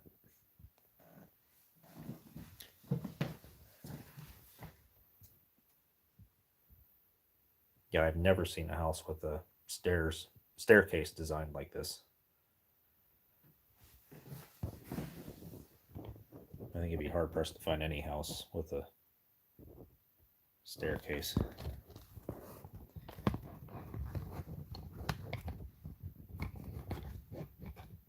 Yeah, I was gone for a little longer than I thought I would be. Like I said, I would have taken the stream out to the pond, but just outside of where, like I said, when we go around that fire pit ring that's out back here, there's maybe a 15-foot, 20-foot perimeter around the house that you start to lose signal in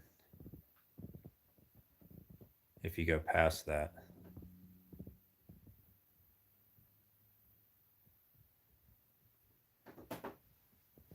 Yeah, and I actually came back inside because it's rather cool outside. It's only 55 degrees, 56 degrees, something like that.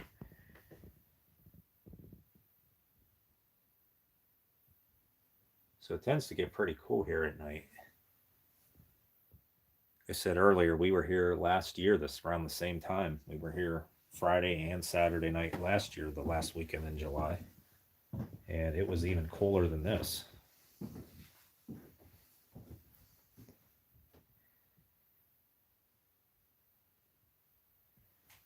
Yeah, it is very weird the way this house is built. It is very weird how this is built.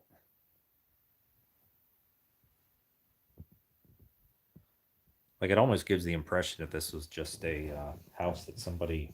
Like, I have no idea who built it. They don't even know who actually physically built the house. But it looks like it was drawn up pretty. By somebody who was just building a house and really didn't know a ton about the proper architecture. But I mean, it's held up pretty decently.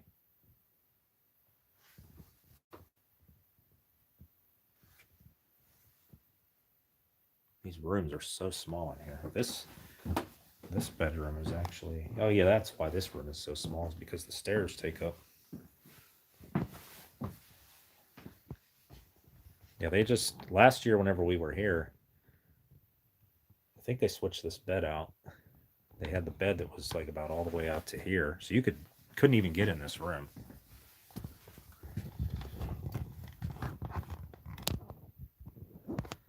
And I've actually never done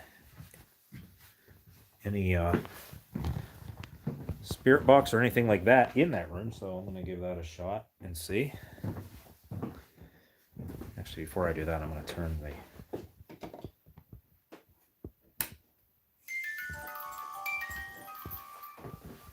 the music box back on.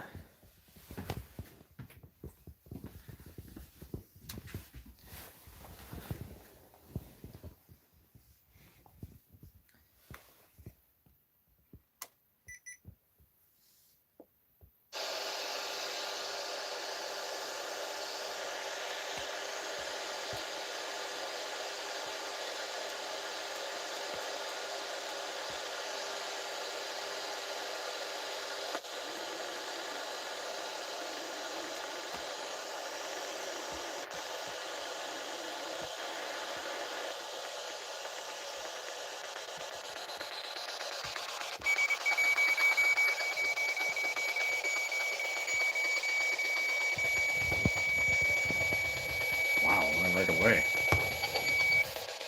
I don't know why it went right away.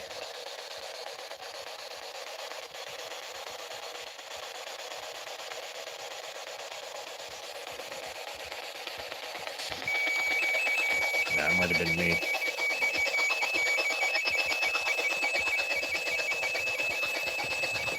You here with this box again?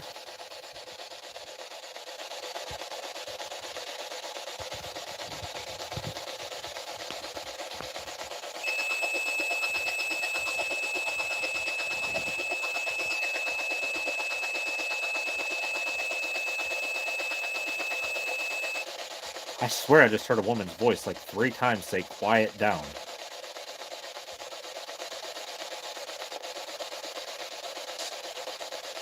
It was like underneath the white noise. It was like, "Quiet down."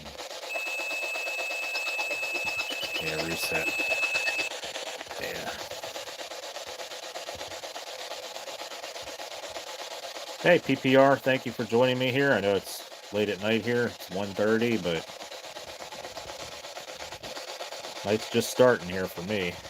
So,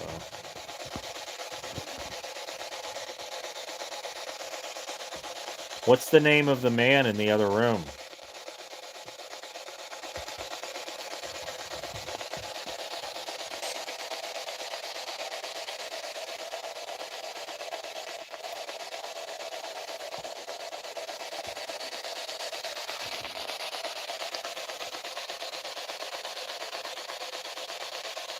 Who is the woman that is in the chair?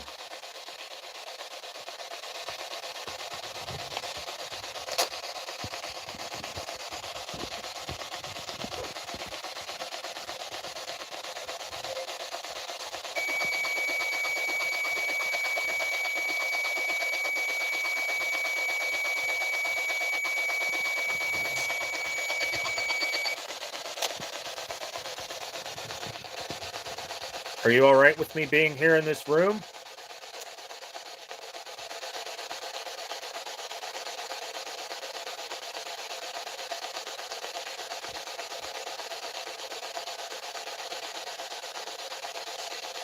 Hey, Shallow Man, thank you for tuning in here tonight.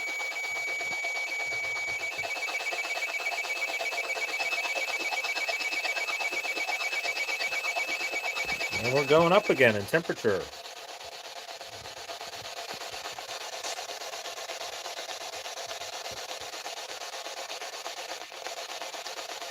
Can you tell me whose room this was?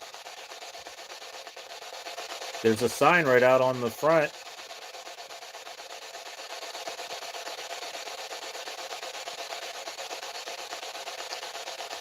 Is this a girl's room or a boy's room?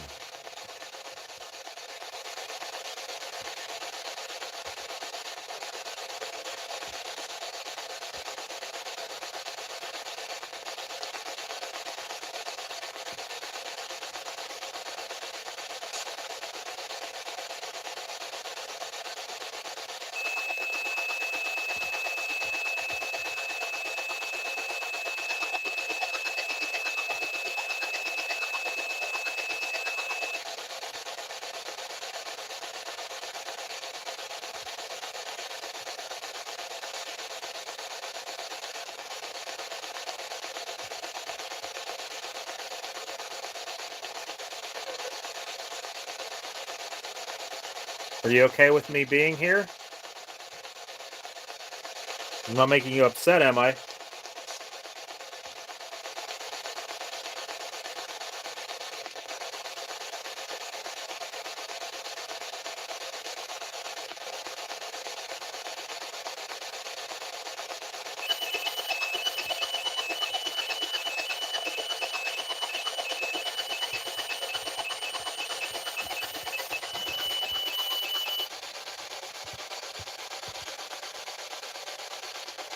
I just saw that. I don't know if that was dust or an orb.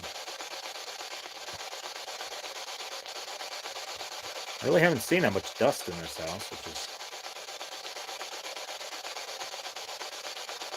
Yeah, that might just be dust.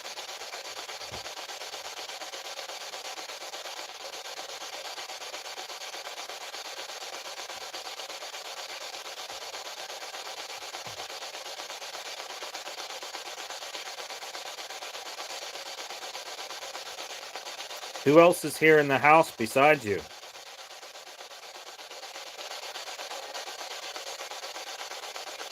Can you tell me their name?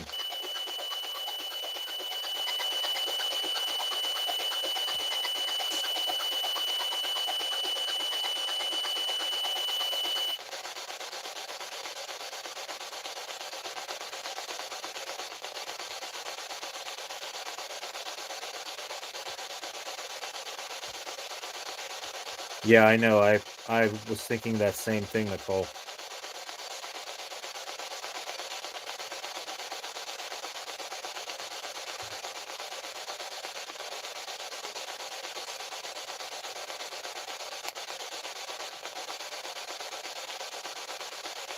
Are you the only one here in this house right now?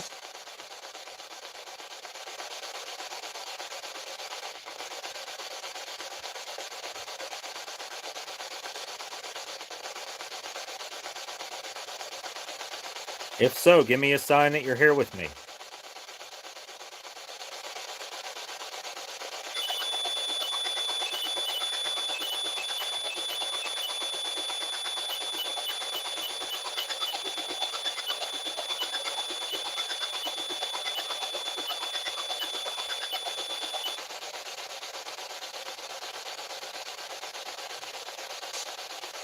You gonna make that go all the way to 5 again?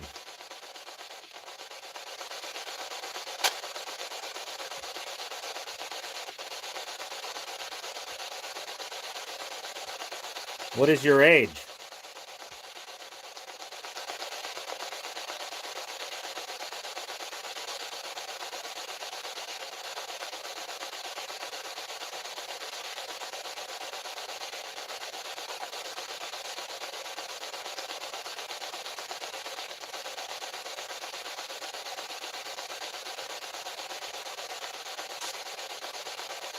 If you're a girl, can you make the temperature go down 1 degree?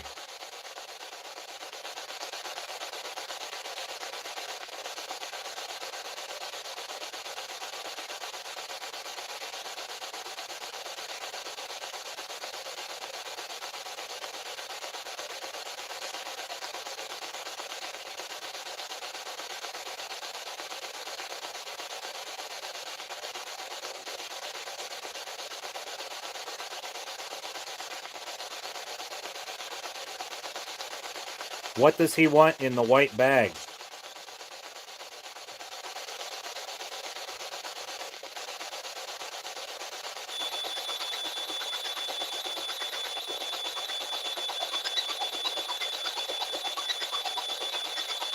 And we've gone, wow. Well, it didn't go all the way up to 5, it started to. It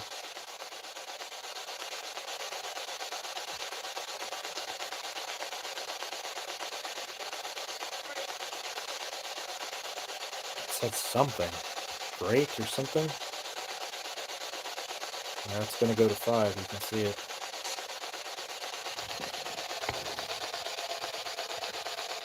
Oh, it's at 5 now.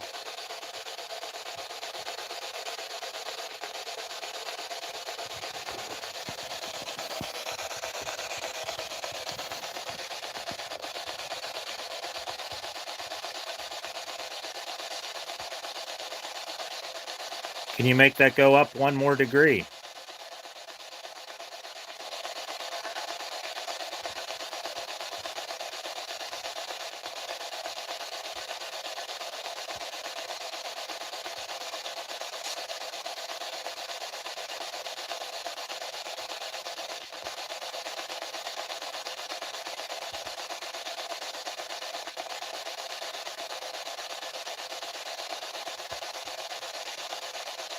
Does he want it moved?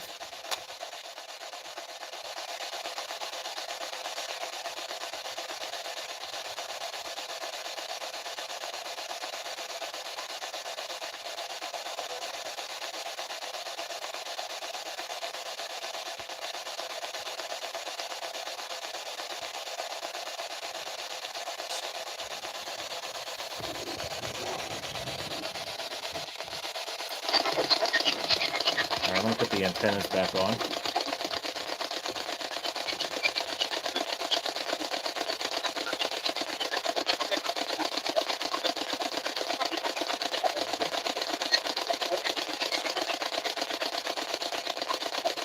you have a message for me, can you please give it to me here through this box?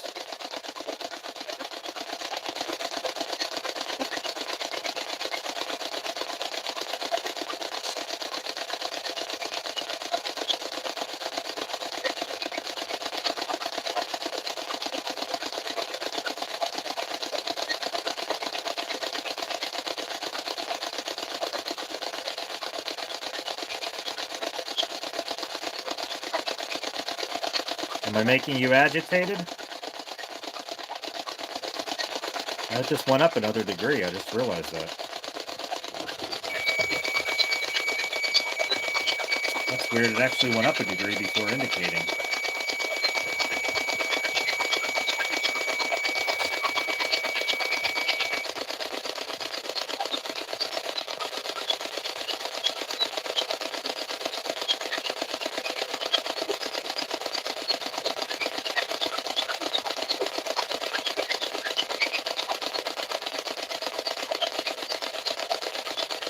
If you want me to leave here, leave this room, can you make it drop a degree?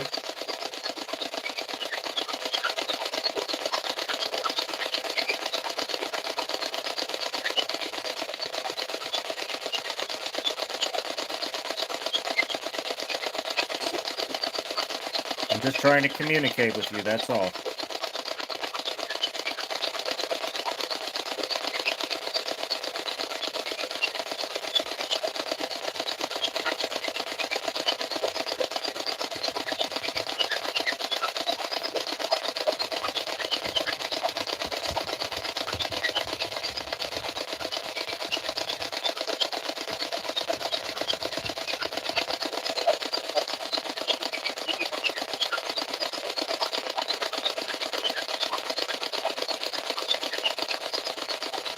You can use my energy if you need to.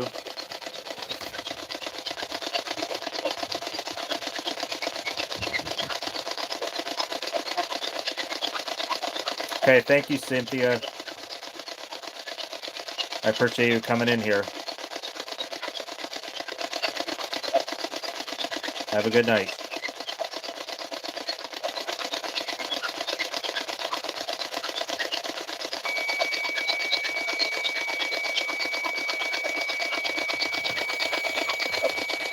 It's beeping, but I don't see the temperature going up.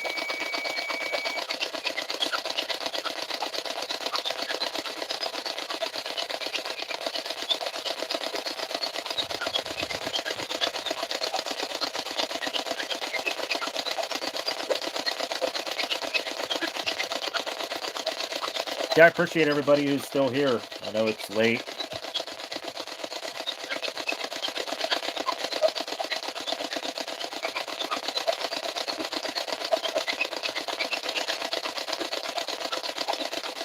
Like I said, we're going to be here.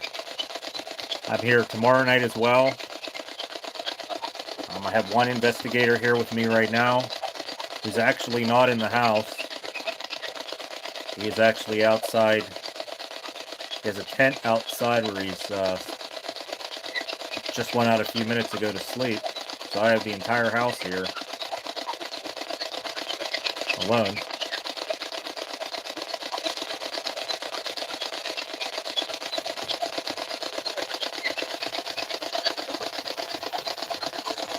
We got Stephen and Frank from Three Souls Paranormal, and Stephen's brother are coming up here tomorrow. Well, I guess I should say later today now.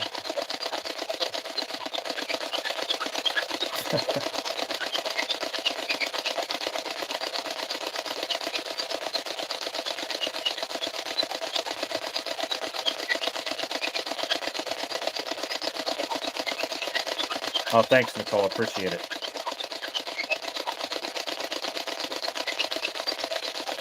One thing I will say in regards to tomorrow, like I said, Brian is the other investigator who's with me, who's outside sleeping or attempting to sleep. We've been here several times. I believe this is my 7th or 8th time being here. And this place seems to really be active for new people. And tomorrow, we have 3 people coming who have never been here before.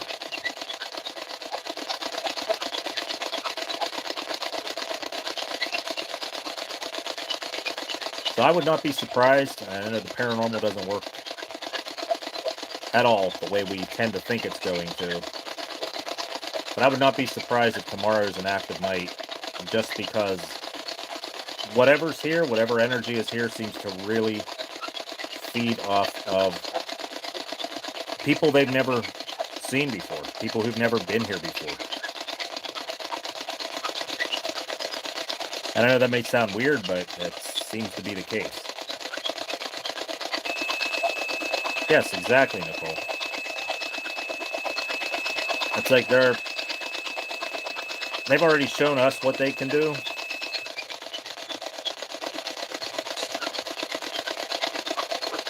Yeah, because last year it was really active. Last year, and we had that was whenever Nuckin was here, and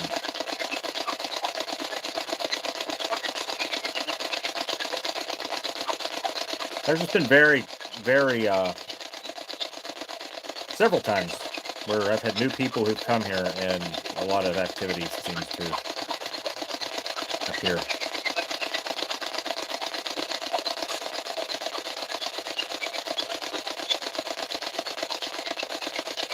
Yeah, I do like the 100 sweep rate on this.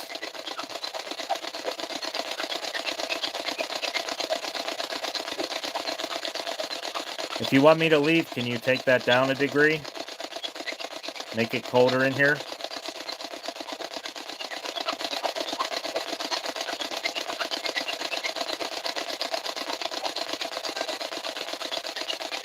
Oh, really? It said that. I didn't hear that.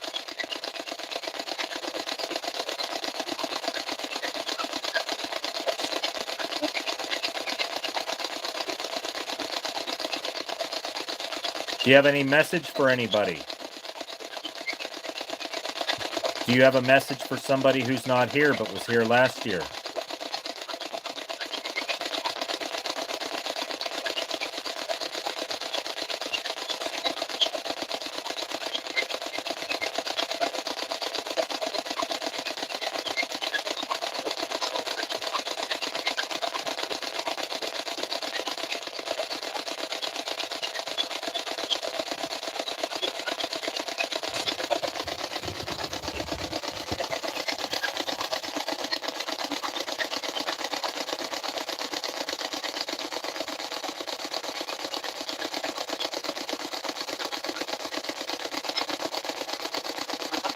Can you tell me who's asleep outside?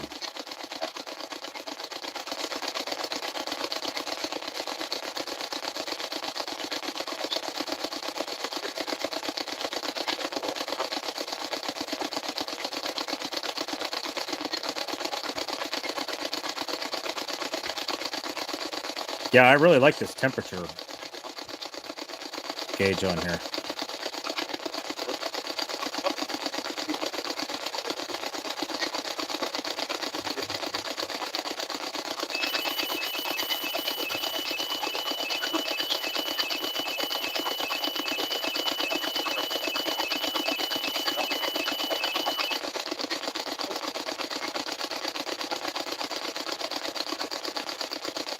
So are you glad that I'm here?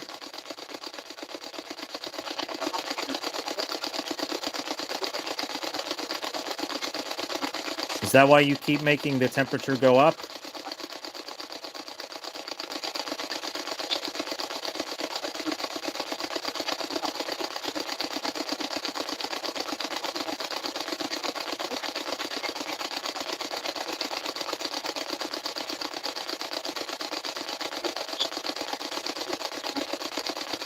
Can you make it go up one more degree?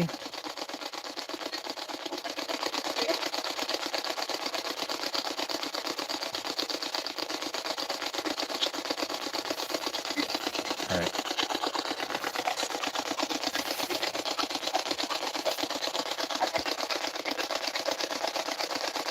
Okay, thanks, Nicole. Are you heading out? So like I said, I really appreciate you tuning in here.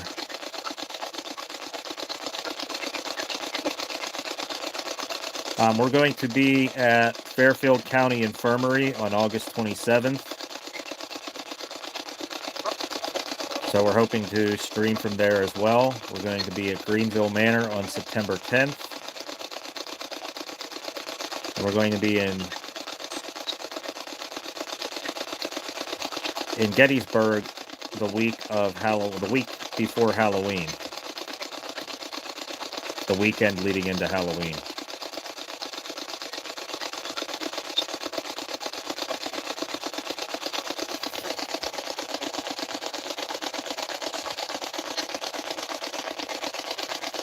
All right, well, I'm going to shut this off now.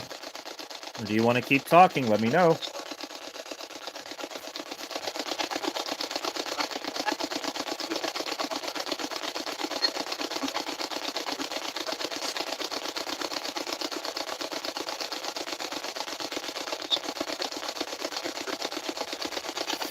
Okay, thank you.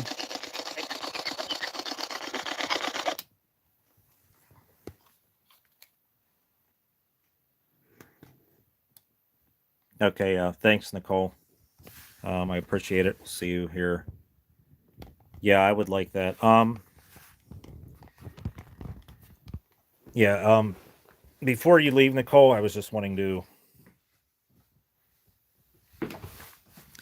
I was really excited to come here. I actually booked this location. The Saturdays here are very hard to book, so I booked this location back in, I believe it was late November, to get a Friday and a Saturday. And I was really looking forward to coming here. Last year I came here with Brian and my nephew Eric. And the previous year, let me flip this around here.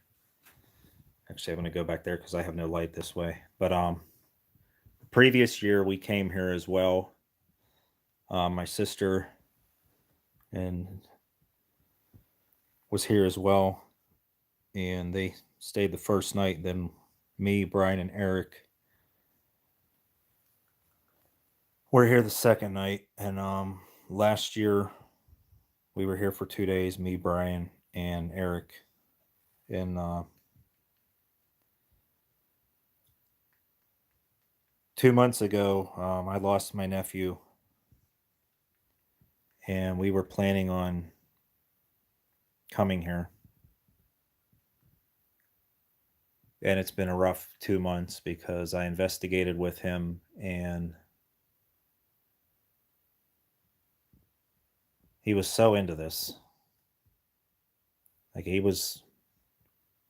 wasn't looking for anything on YouTube, wasn't, just wanted to straight up investigate. That's it. And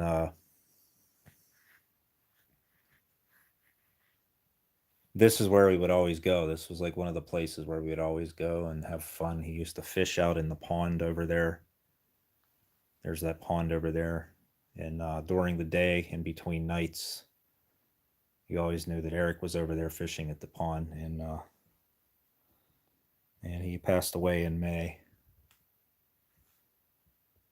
And it just seems strange here without him.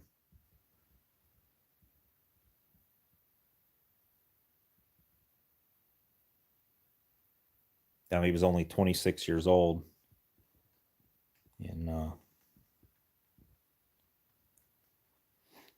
yeah, he just loved investigating the paranormal.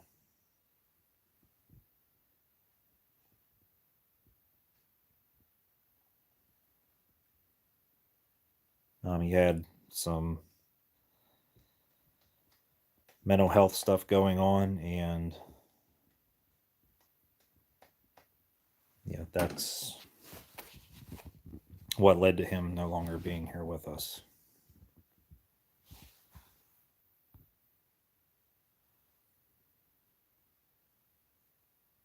So, hey, Amber. And after that occurred, I actually thought about I thought about whether or not I was even going to continue doing this.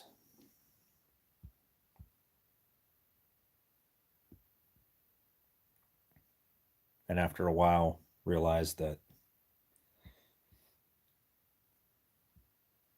I have to be doing this for a reason. So I've been doing this for so long.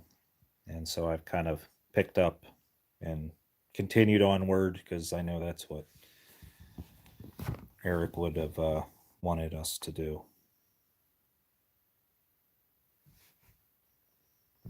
Yeah, exactly. That's kind of what I was thinking as well. It was strange because a few weeks beforehand, I texted him about, coming here,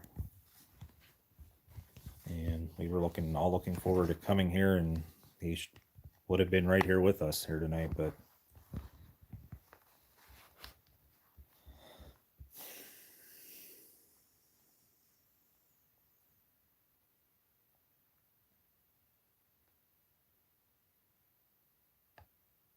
I think if anything, after the last 2 months, that's kind of made me stronger, even stronger, wanting to do this.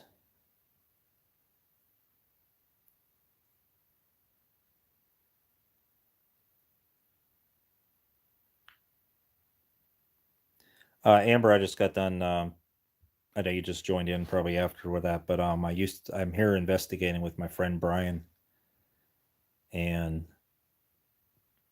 the other investigator that was always here with us at this place here, even a couple of times we came here, just a few of us, was my nephew Eric, and he passed away in May,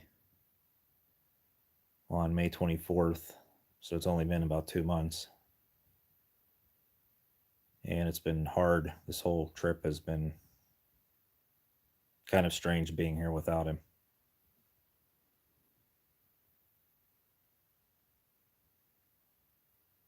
And he was a great investigator.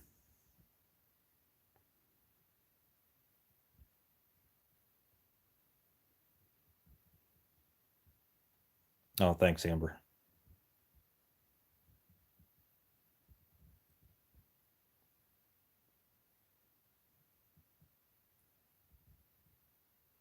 Yeah, there's a pond that's across the way here.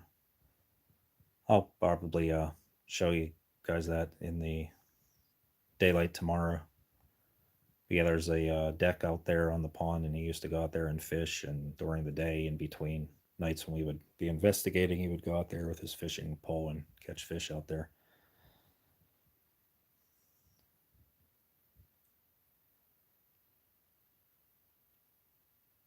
Oh, thanks, Jax. Appreciate it.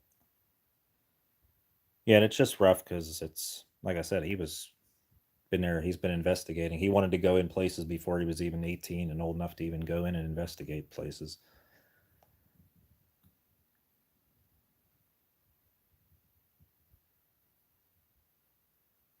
And like I said, after that happened, I wasn't sure if I was going to even continue doing this because, I mean, I still don't know.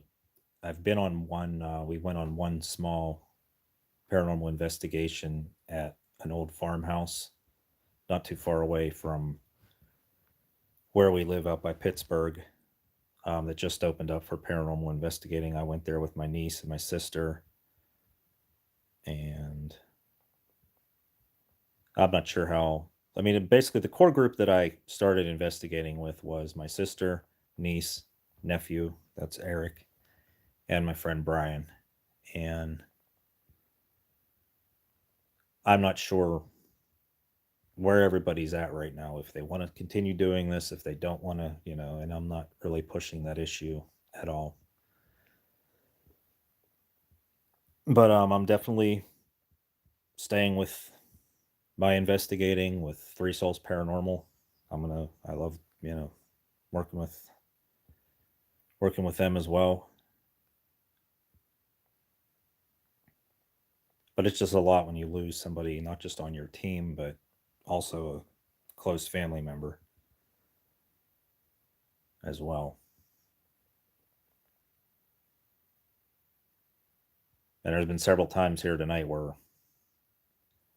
just force of habit, I'm looking around wondering where Eric's at.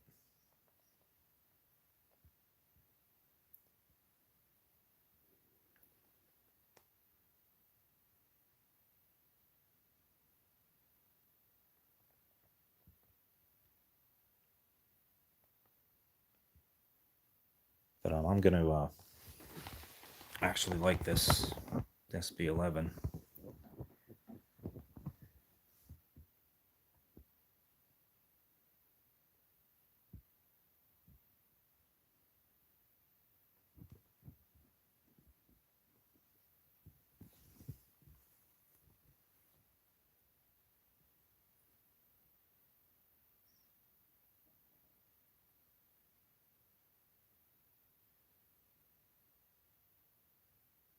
Yeah, it's weird, Amber, because like I would talk to my sister openly about anything that would go on paranormal. Like me and my sister are like really into this. She's actually the one who kind of got me really into going to these places. But I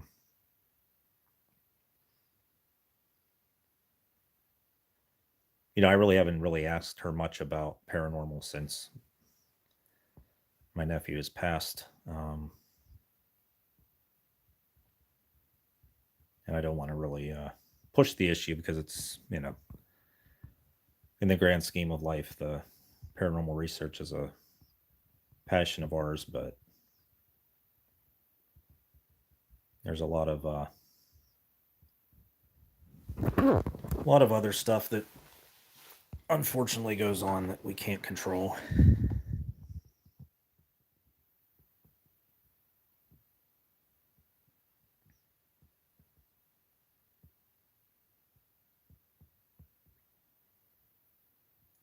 And in all honesty, there's part of me that wants to try to contact him here because it would make sense. This is a place that he knows. This is a place that he's been.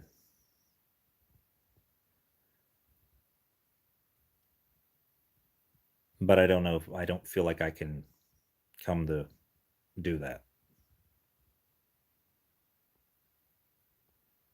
And it's kind of strange as an investigator, as a paranormal researcher, to realize what your boundaries are. And I actually thought of that several times before coming up here, was since this was a favorite spot, do I try contacting him here?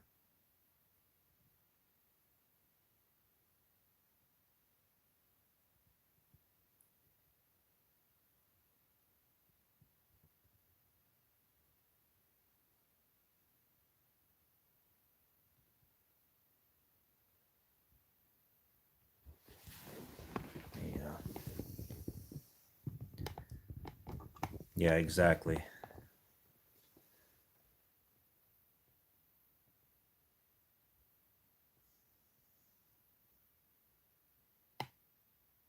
Right.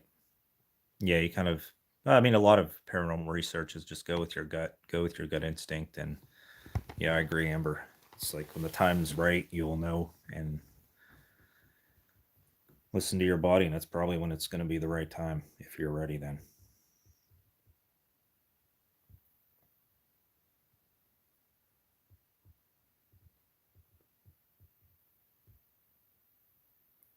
Yeah, I didn't flip the screen around because I have like no light back here, so that's why I'm flipped around this way.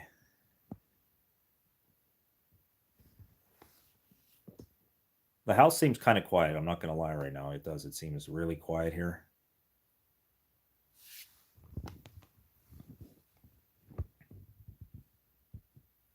But like I said, I've been here so many times that I realize that it can be quiet, and within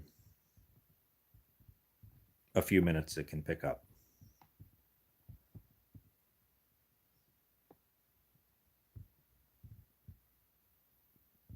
cow, I've been on here. Didn't realize I've been on here for 5 hours already.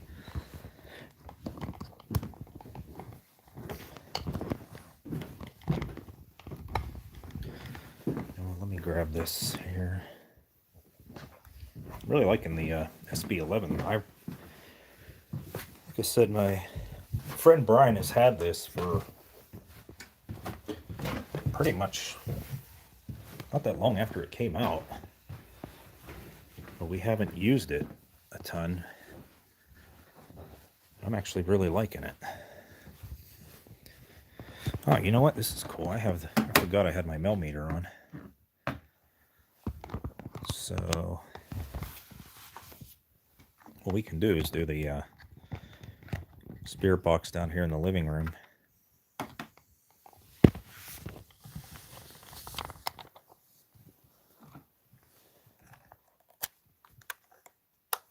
Yeah, I might just end up having to get one myself.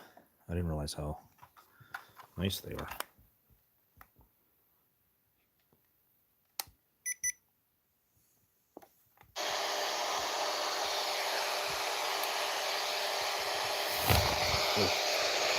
Oops. Sorry about that.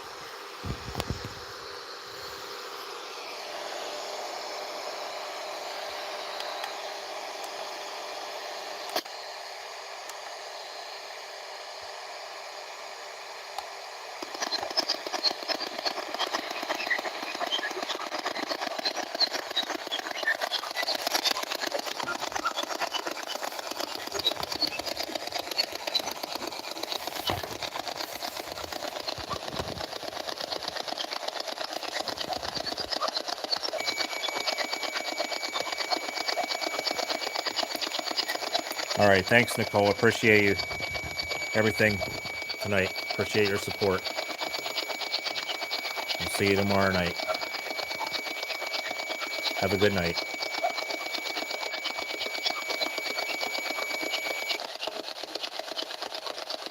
And I have the temperature probe from the millimeter here is indicating 71.1 degrees, so I'm going to see if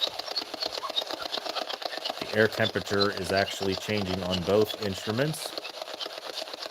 You just saw that one drop.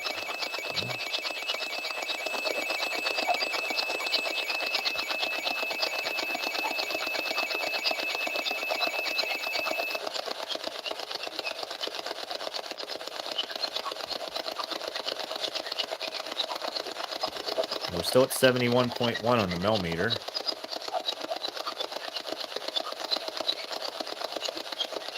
Is there anyone here who would like to communicate? Is there anyone here that I know?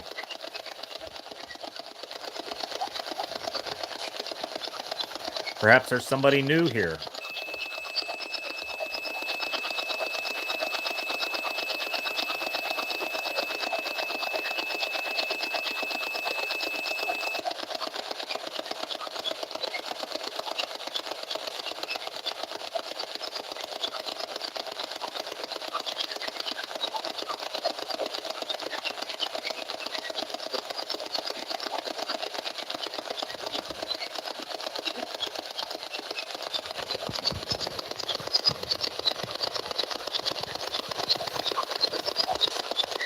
You know what I'm going to do? I'm going to just test to see how well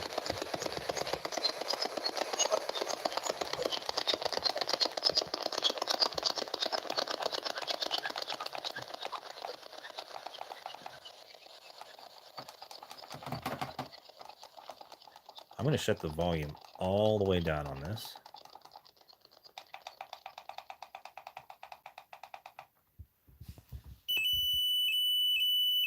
Let me reset that. I just don't know if that was my hand getting in the way. So I'm basically just using this as for the temperature meter right now, and I'm actually going to use the S box as the spirit box.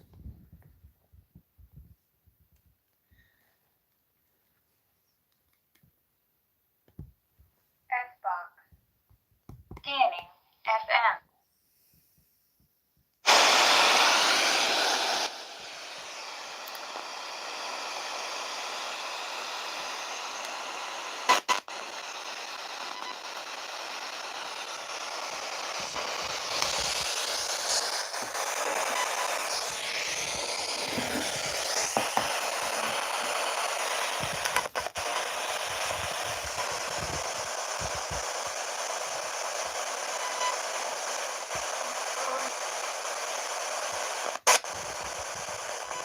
Can you tell me your name? Who's here with me?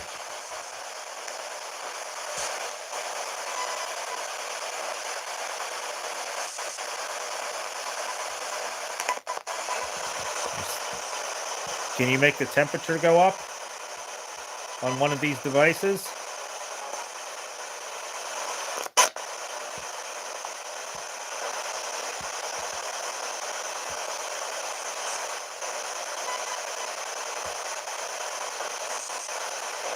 Do you have any message for me? Or for somebody else who's here?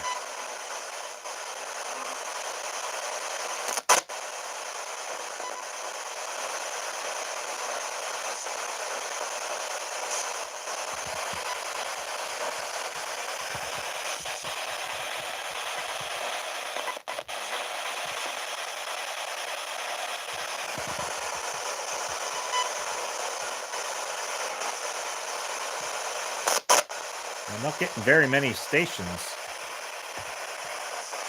with audible music or voices on it.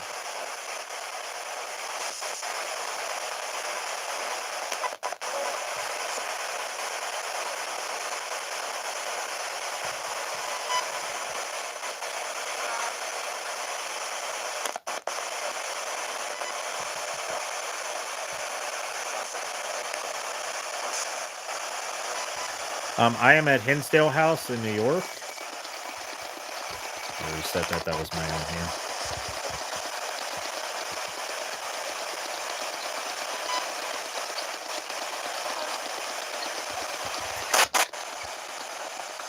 I'm just trying to have a little bit of ever so slight amount of spirit box activity coming from the SB11.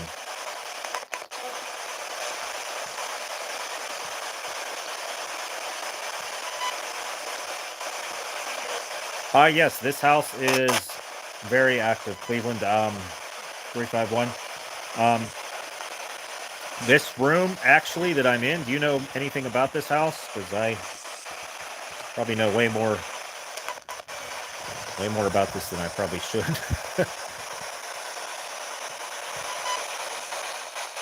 This exact room that I'm sitting in right now.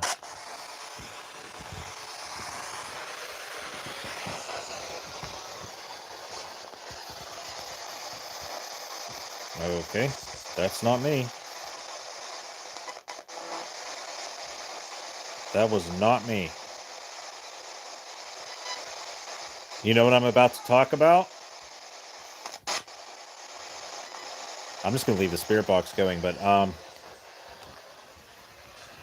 for those who don't know the back history of this house, this house was built in the mid 1800s, mid to late 1800s. I'm not sure exactly when.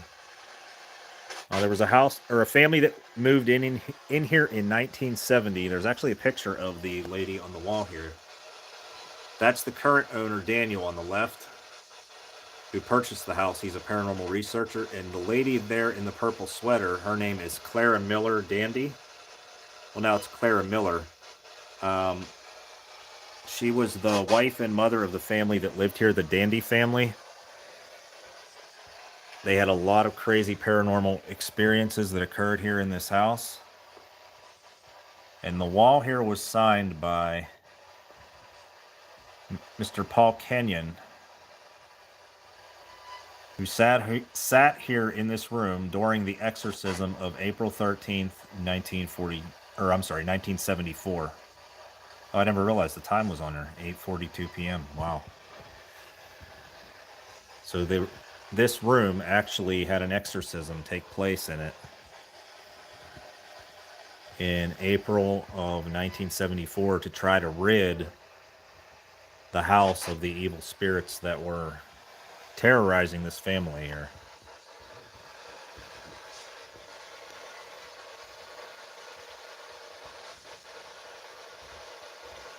And this house, the exorcism was performed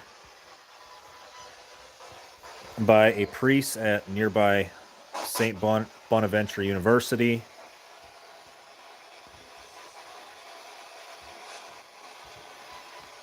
There was a film crew that was also here that was with, I believe it was with the university, that traveled with the priest to come to the exorcism of the house. And in this very room where they performed the exorcism, those who were present say the house began shaking and the walls, there was, as strange as it sounds, I'm just going to say exactly the way they claim, is that there was a screaming noise coming from the walls. The walls were screaming.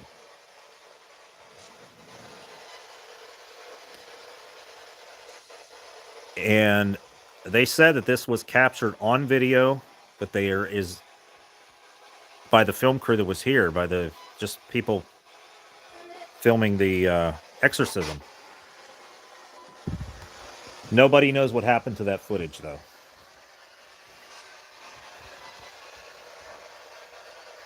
It is believed to have been destroyed. I don't know if it was destroyed purposefully because of the bizarre nature of the contents of the video or what, but oh my goodness, if that video were to still exist and be somewhere and be found someday, it would be one of the holy grail videos of the paranormal.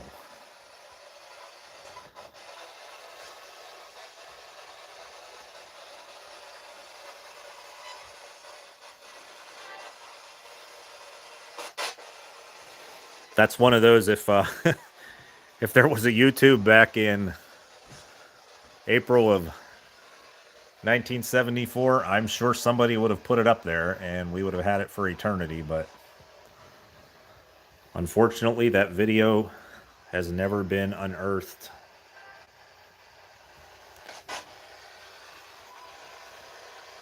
Recently that I'm aware of. I have no idea if it was ever destroyed immediately or what. I have no clue. But yeah, in this real mundane looking, just average, small, rural country house, in this room, an exorcism was performed in 1974.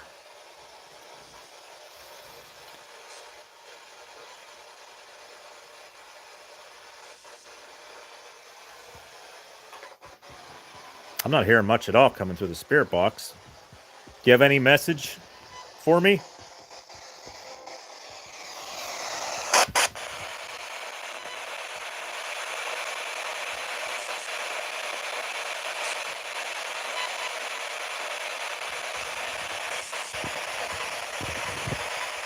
I'm not having much luck at all in the spirit box.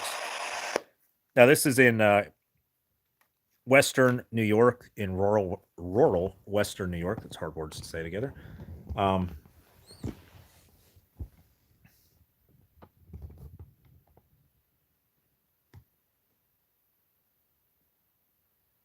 wow.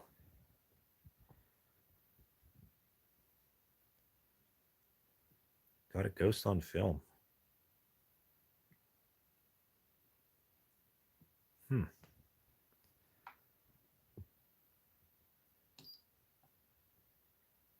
Yeah, it's amazing how many videos where people believe ghosts have been captured are just random ghosts in the background, so to speak.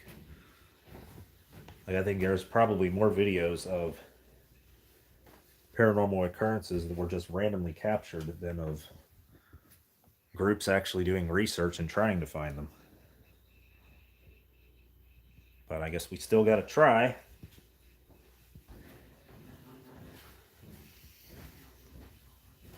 Yeah, this house is pretty small, really.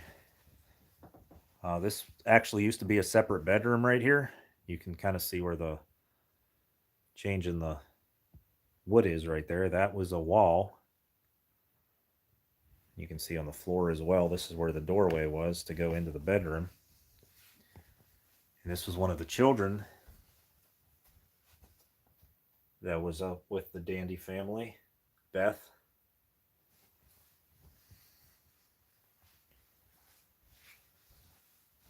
Also on the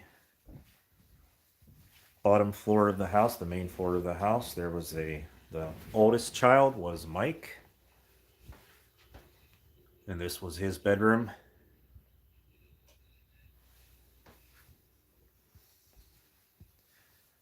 There's one of the main claims that happened in this room, in Mike's bedroom, was something with this shelf here where I believe it was a Ouija board. Flew from, there was a pile of stuff on top of it and it flew out from underneath and landed on him, yet the stuff that was on top of him, or on top of this obviously isn't the same one, was untouched. It's like this came out and then everything just fell down and that fell onto him. It didn't even make any sense.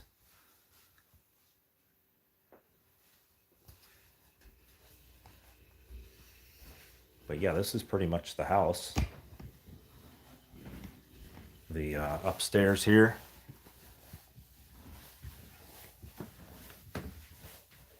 Small bedrooms. I mean, this is the stairs. Look how strange the stairs are here. You don't really have a landing at all at the top of the stairs. It just veers off to the left, to the right. And if you're coming out of this room, you better watch where you're going because the stairs are right here. Not just one step drop, but a 2-step drop.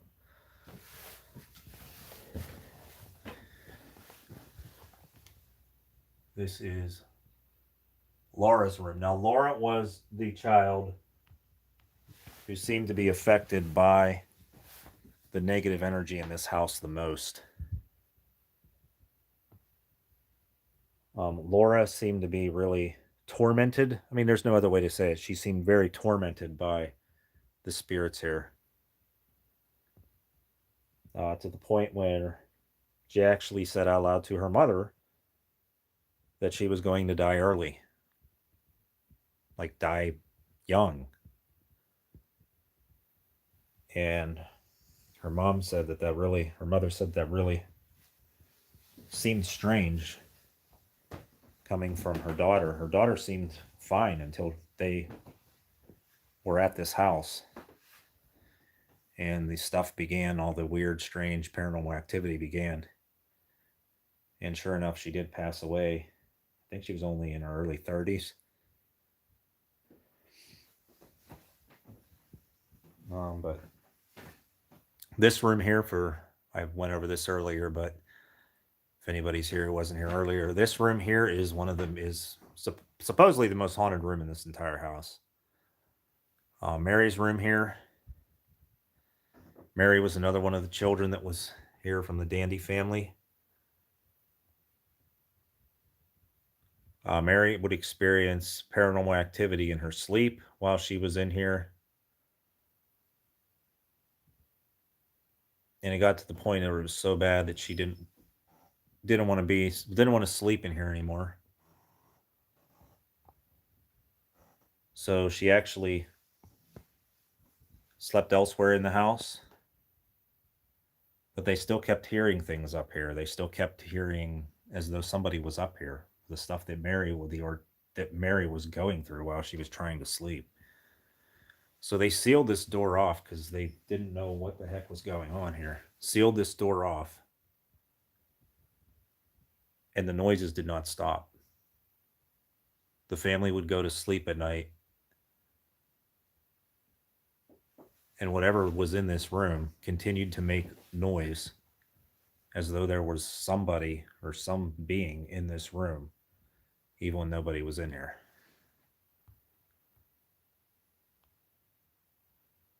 Now, the room I showed you downstairs, Beth's room, that's the room that no longer has the wall there, is right below this.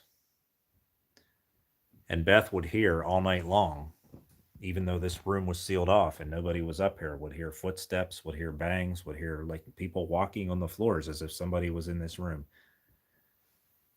And nobody was here.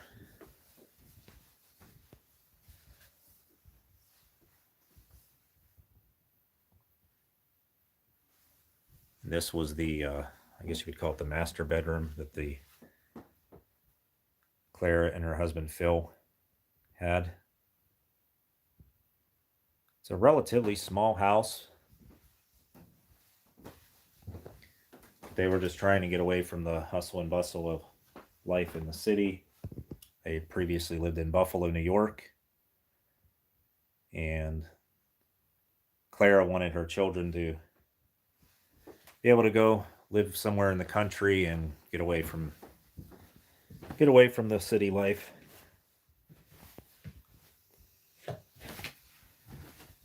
So they found this, which they thought was their perfect home. And it inadvertently turned out to be their worst nightmare.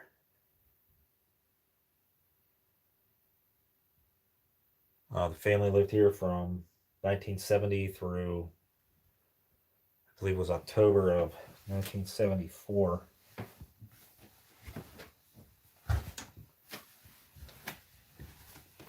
And they fought to stay here. They fought for their house. And like I said, this exorcism took place in April. And the exorcism failed, but they still stayed here for 6 months. And till all hopes were exhausted and they just had enough and they moved. They moved out to the West Coast and as far away from this place as they could get. Now, the ironic thing is I was at the Bel Air house in Bel Air, Ohio, a couple times. I haven't been there this year, but I was there last year and twice the previous year. And that house was actually rented several times, but nobody would stay because there was a lot of haunted stuff going on, a lot of bizarre stuff, paranormal activity going on. So rarely anybody would stay longer than a few months. I think there was one guy that stayed for a year and a half, and that was the longest anybody had ever stayed.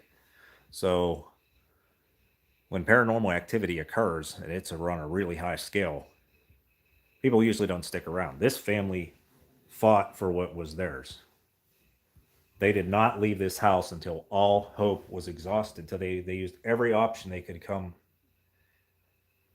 across, and still lived here 4 years, even through all that paranormal mayhem.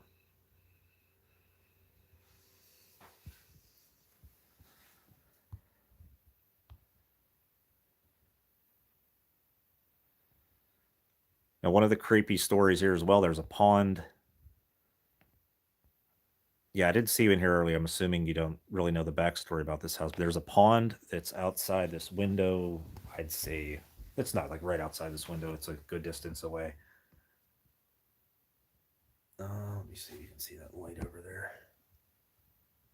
You can see that light, a real small light right up there in the middle of the screen right there. That is a light that's way out there by the deck, by the pond. Well, the children would swim in the pond there. And one day,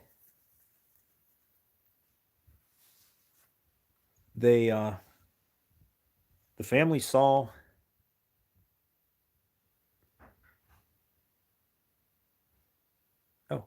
Brian's back. Can't sleep? Too cold? No. What? Holy cow. What? You have something? You hear the screams out there? No? Holy. What do you mean? I was sound asleep. I was going to scream. I didn't hear anything. Holy hell. What did it sound like? Like someone being murdered. A person or an animal or what? Person. Seriously? Yeah. Damn it, I missed everything by staying in the house. Oh my God, that was loud. How long ago did it happen? Brian doesn't wake up for anything. Yeah, we were here last year and Brian slept like a log out there. Good Those Lord, that lights. thing was loud. Where did it sound like it was at? Like out behind like the shed area. Just now? Yeah. Let's go out. Holy. I've never put my shoes on that quick. Yeah, I know. You don't get... Okay, we're going outside. Brian heard a scream. As weird as this place is, I don't... Was it an animal or was it a person? It was like in between. Oh, that's even Yeah. more terrifying.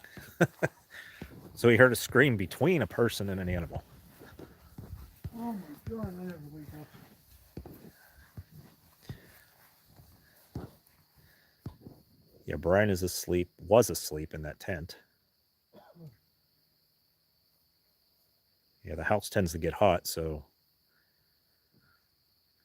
he decided to sleep out here where it's nice and cool. Where did it sound like it came from?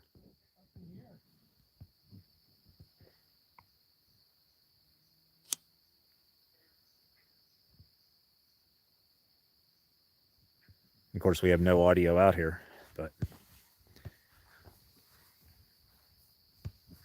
Flashlight's dying. if you could pinpoint like the direction, where would you say? Like up over here? Yeah, like up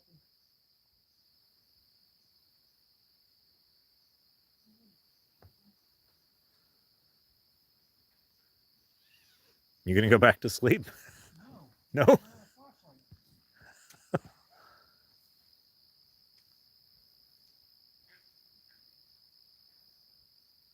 Well, speaking of there, you can hear the pond. Let me see.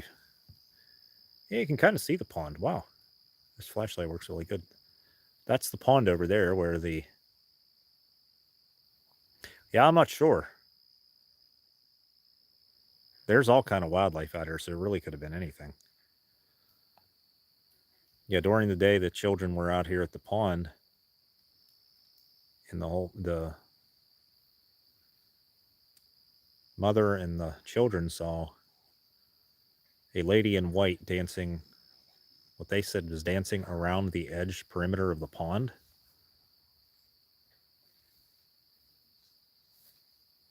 Like completely oblivious, like they couldn't see her, she couldn't see them, anything.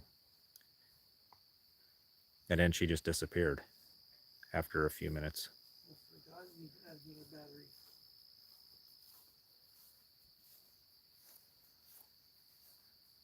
It was almost like what we heard. I would love to last see the year, lady in the but dancing not as around the loud. pond.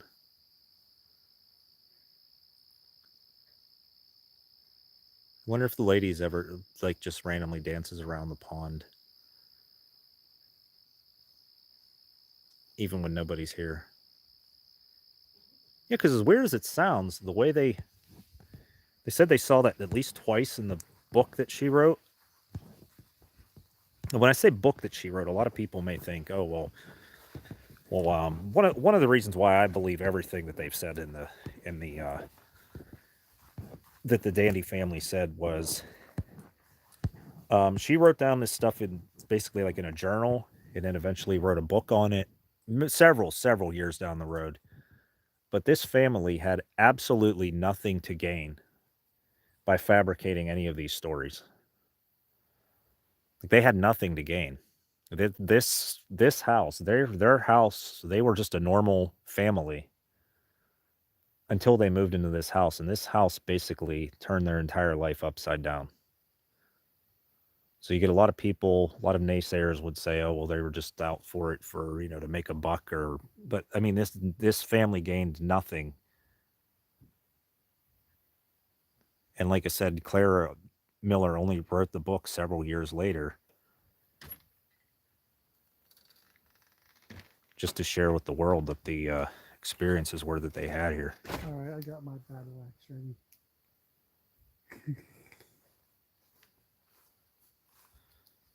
Yeah, and every time I read up on this place, I just can't help it to just feel so bad for that family that lived here. Like they went through 4 years of hell pretty much living here.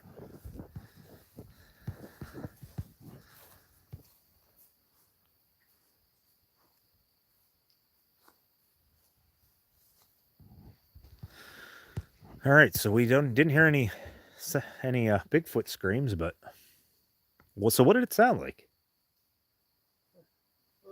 Somebody in chat said, "Have you ever heard of Fisher Cat?" I've heard them. Watched them on YouTube. Because somebody actually mentioned that whenever we were out here last year and we had that weird thing screaming in the woods.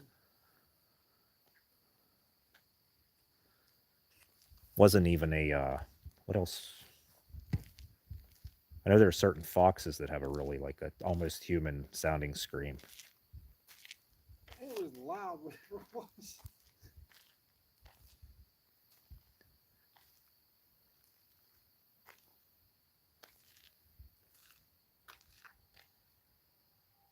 Well, we're about as in the middle of nowhere as you can be.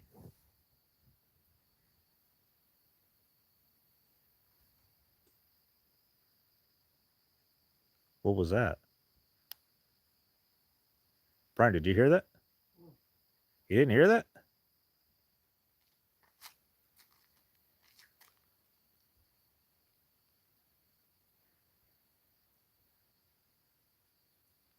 That high pitched squeal?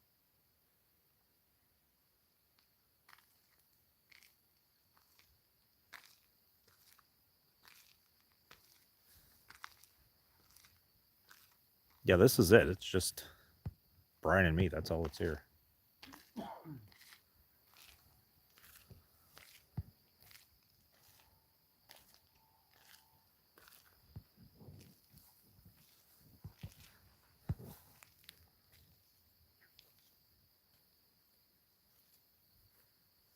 I keep losing my chat here. Sorry, everyone. Yeah. I don't know. It could have been at Jack's. Yeah, that's a very good point.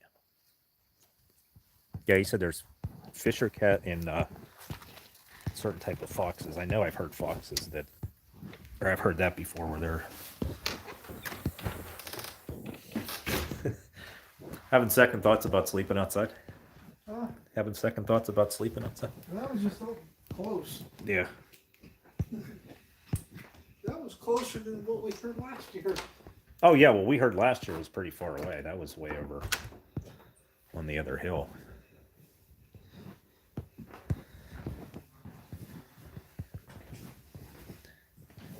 Yeah, last year we were here. I'm not sure if anybody who's in here now remembers when we were here last year or was here or aware of whenever we were here last year, but we were here the same weekend last year. And we experienced something that we probably will never experience again. We experienced what my best way I could describe it is what sounds like a cries of either a dog man or Bigfoot.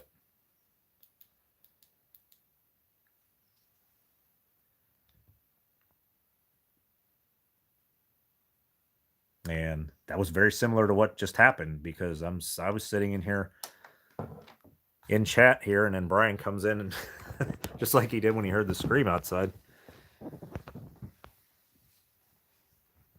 Yeah, he came in like had nobody been outside, we probably would have never even heard that last year if we were just stuck inside the house here investigating.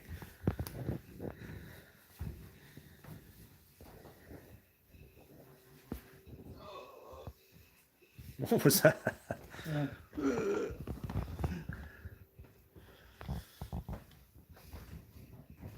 Here's all the business cards. Yeah, last year was strange. It's like you come back here hoping that you're going to experience something like that again, but in reality, you know that's probably something you're only going to hear once in your lifetime, if that.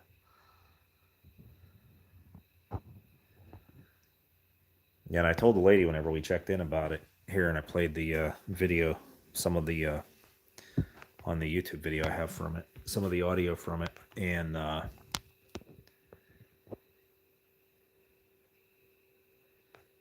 yeah, she was surprised about it too because she investigates here a lot as well.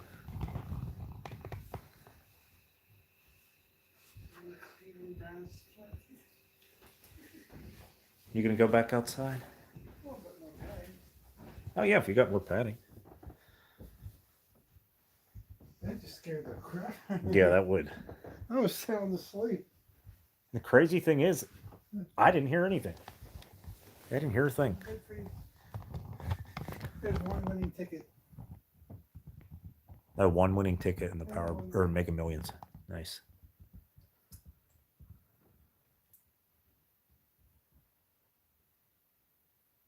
Well, that's not a good sign, Brian. What?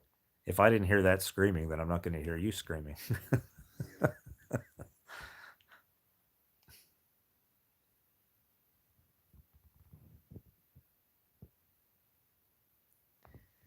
Time is it anyway? It's got to be close to 3 in the morning because I started this at 9:01, and I'm 5 hours and 37 minutes into this.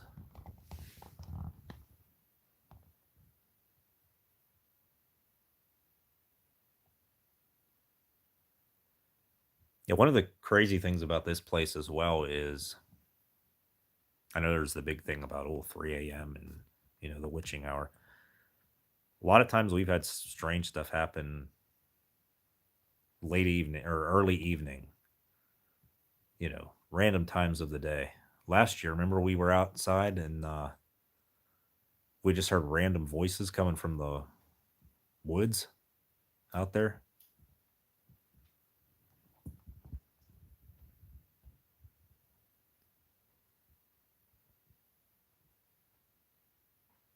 Yeah, so this place can be haunted pretty much any time of the day here. I mean, I'm sure most places are like that as well. I don't know if it stands out more here because we're in such a out in the middle of nowhere where you don't really hear a lot of outside noise. Like there's no main road by here, there's no airport by here, there's no, trains going back and forth, none of that stuff. So it's really kind of just as quiet during the day as it is at night.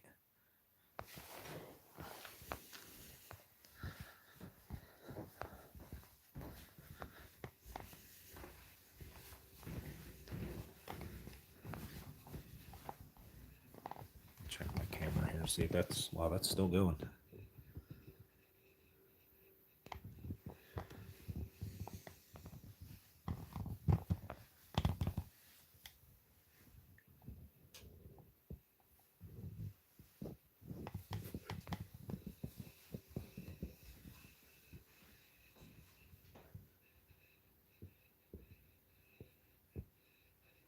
One thing I haven't tried yet tonight, just got to find where I have them.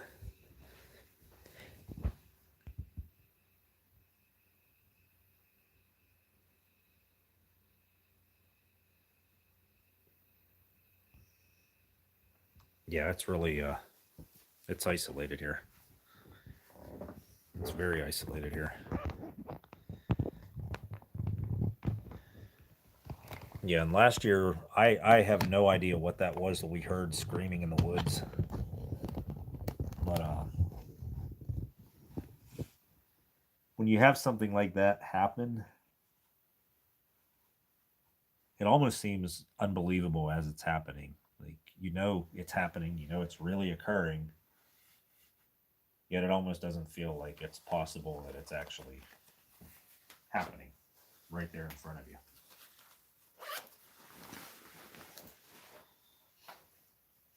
I'm gonna take my vest off here and grab the.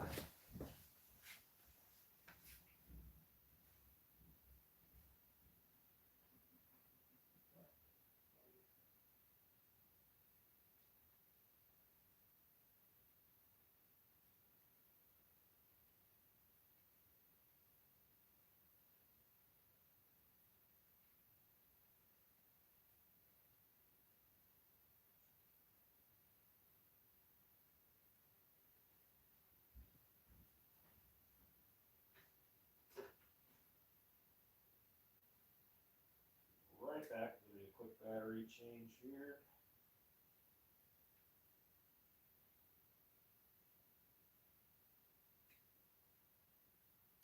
Yeah, I knew something had spooked Brian because I've been investigating with him for a while, and he doesn't spook easily.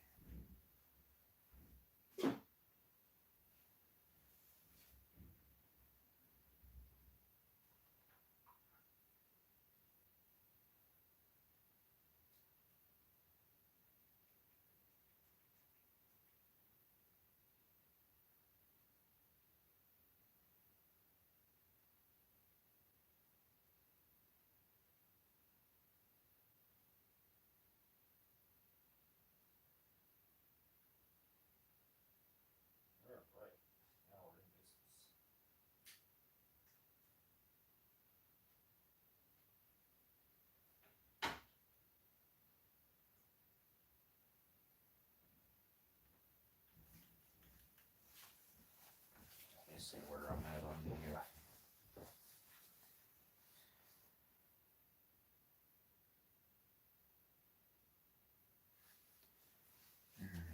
Shut this on here.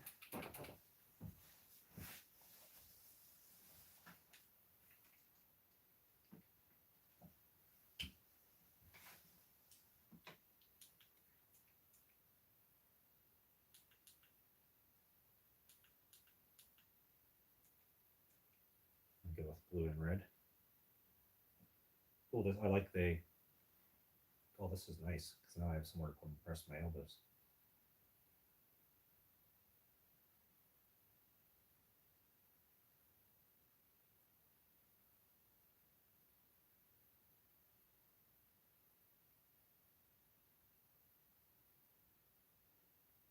If you're willing to communicate, can you please use the rods here? I don't know if the chair might be throwing my balance off. I'm pretty good at holding these stationary. Let me get comfortable in the chair here.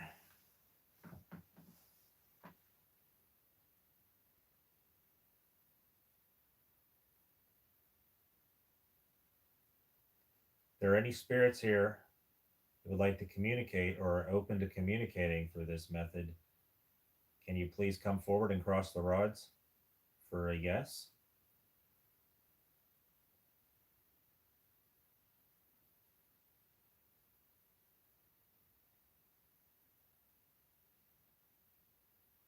Once again, can you cross the rods if you're okay communicating this way?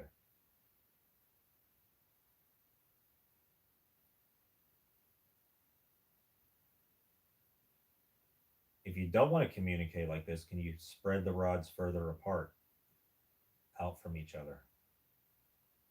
Wow.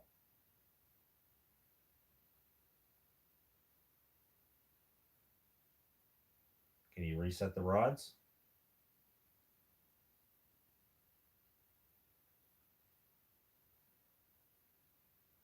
Just to reconfirm, if you do not want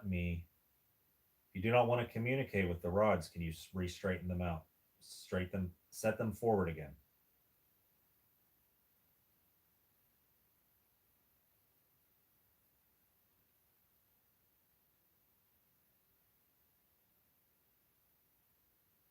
That was crazy how they just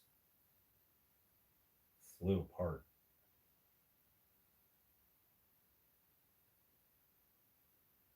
All right, I'm not going to reset them yet. I want to see what they're going to do.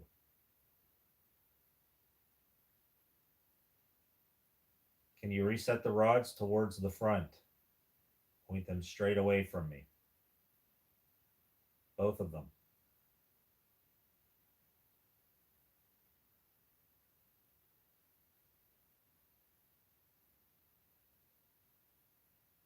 Can you please reset the rods?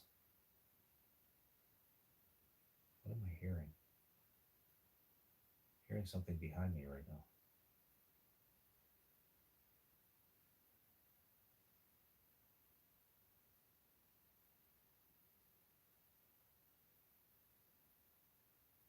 All right, I'm going to reset the rods. Okay, now I moved those. I moved those to reset them. But as you saw, I had to actually physically move my hand to reset these.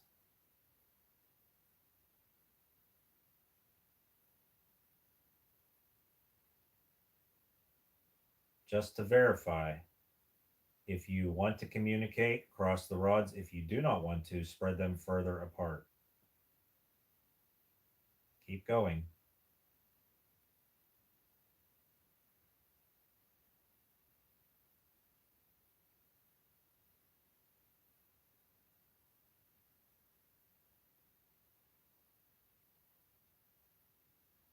Okay, now I'm going to say the opposite. If you don't want to communicate, can you cross the rods? If you do not want to communicate, can you cross the rods?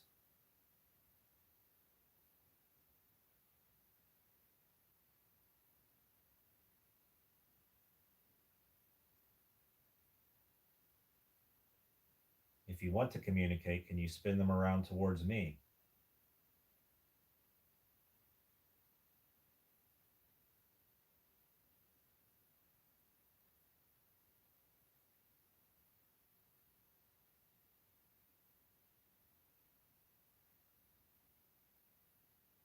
Right, I'm going to reset them.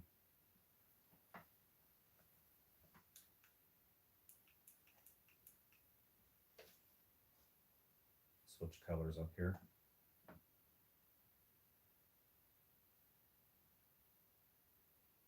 I'm asking to speak to and communicate with the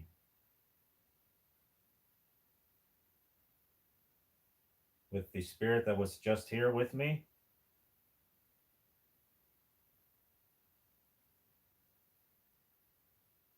If you do not want to communicate with me, can you please cross the rods this time?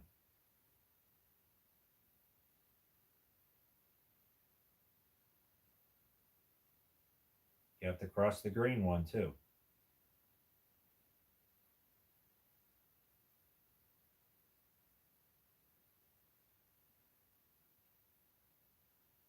If you do not want to communicate, if you do want to communicate, spread them further apart. Wow, that rocketed out.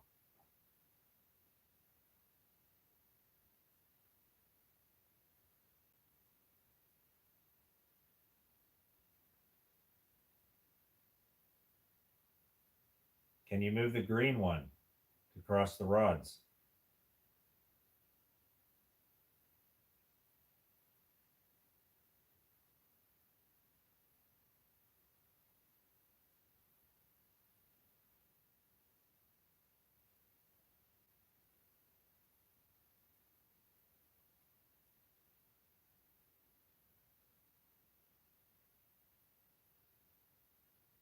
And they're going all over the place.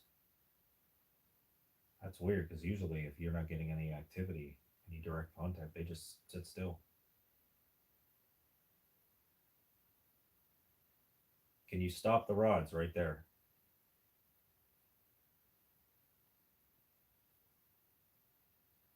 Now I'm going to ask you just to verify that you're here.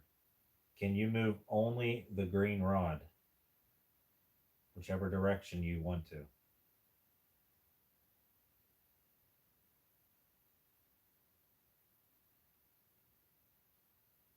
Move it towards the wall if you want to stop doing this. Move it towards the inner wall if you want to resume.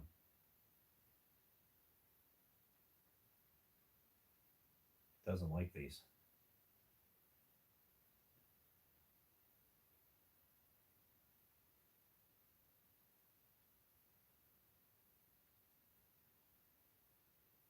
Now, can you take the pink rod and face it to the inner wall again?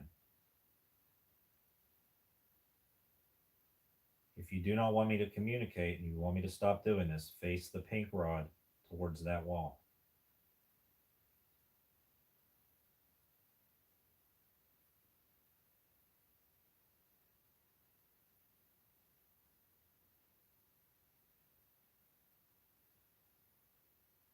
It's weird. I don't know if they're really reacting or if they're just flying around all over the place here. Can you cross the rods if you want me to stop doing this? Cross the rods. If you cross the rods right now, I will put these away.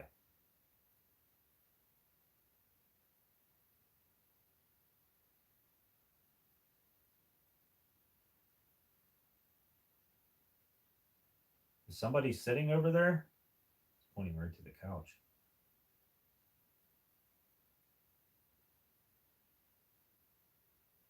If somebody is sitting there, can you cross the rods? Is that you? Are you here in this room with me?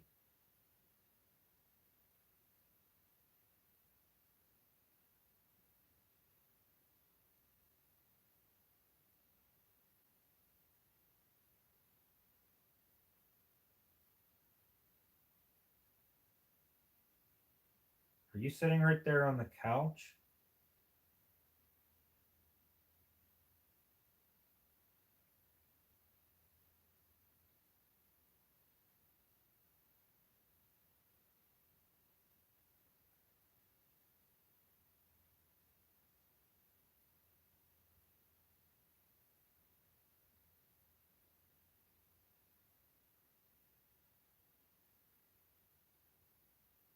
Please point to the direction you're sitting in this room.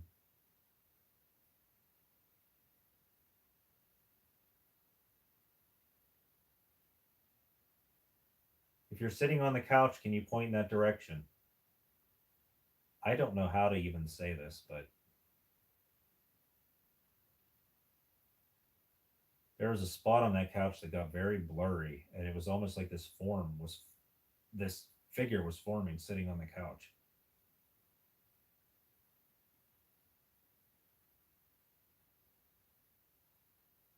I need to know if that was just my eyes playing tricks on me or if that was really you. If so, can you do that again?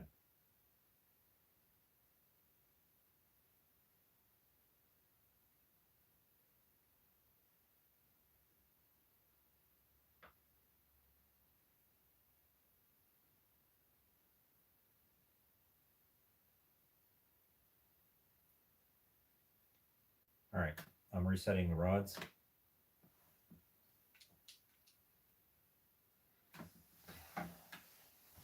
Check over here.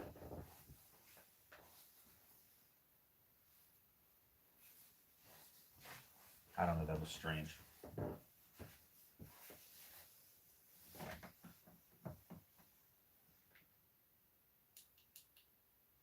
Now, I know it's like, what, 3 o'clock in the morning almost, but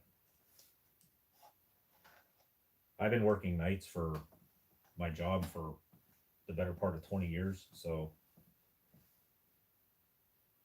I'm used to being up right now. So, I mean, I do get tired still at times on investigations, but not deliriously tired where I would imagine seeing things like that. It's just weird. All right. I do have a camera back there behind there if this did pick it up.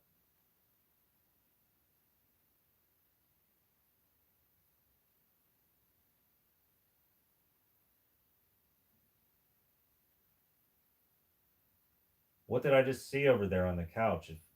If you're still here with me, can you cross the rods?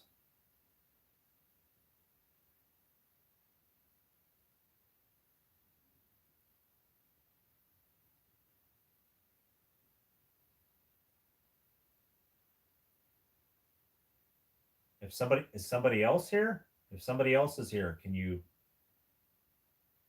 cross the rods?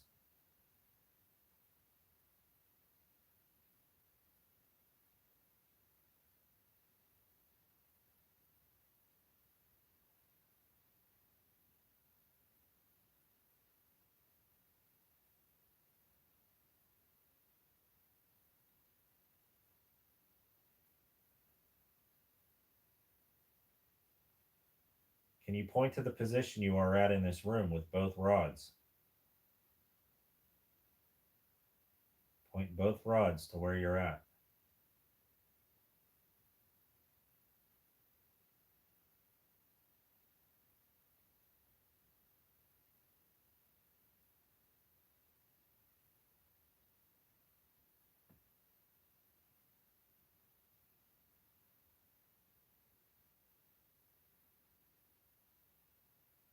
Point both rods to where you're at.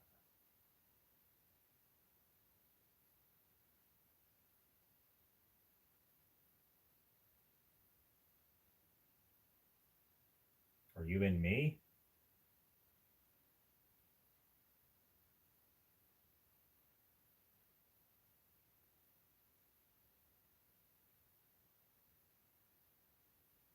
I don't allow you to be in me. You have to stay in whatever realm you're in.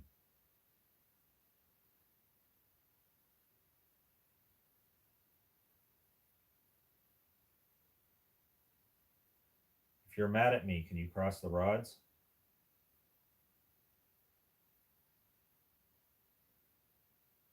Are you using my energy? If you're using my energy, cross the rods.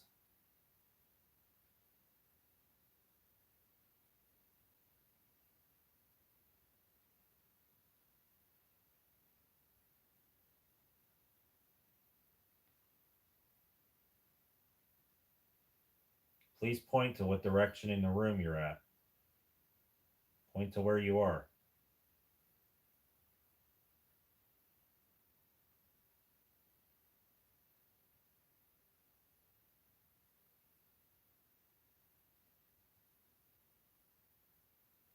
What does that even mean?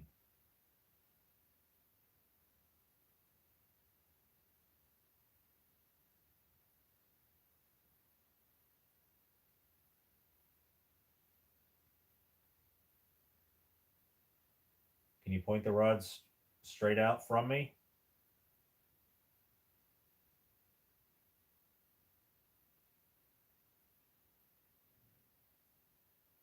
Straight out.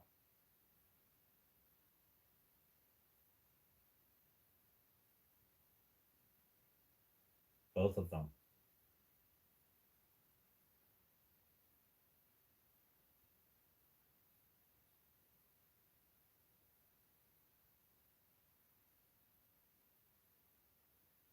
Is this somebody that I know? If so, can you cross the rods?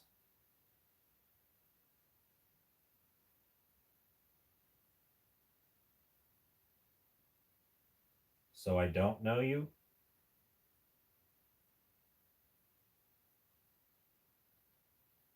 If I know you, cross the rods.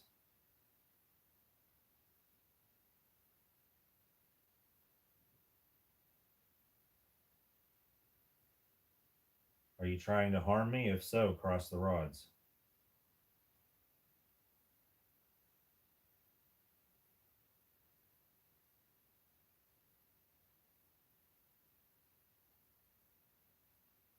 If you want me to leave here, cross the rods.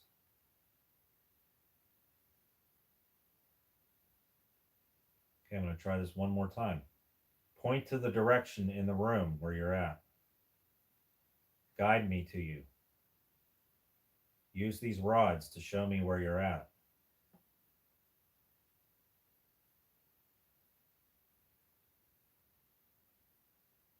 Both rods, point them directly where you're at.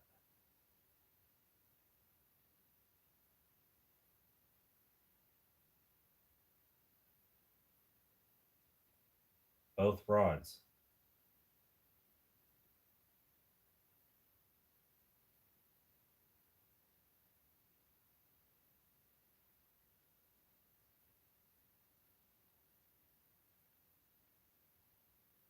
If you no longer want to communicate with me this way, cross the rods.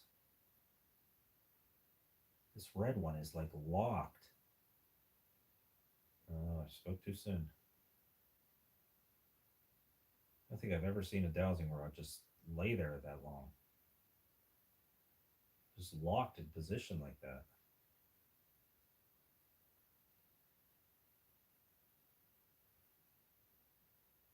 Can you point to the direction in the room? Have you moved?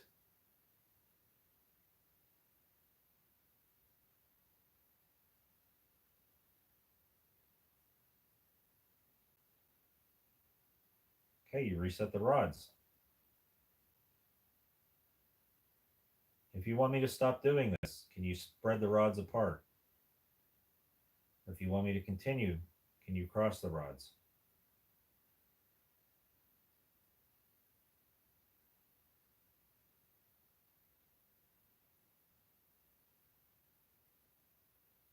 It's amazing how they both go at the same time.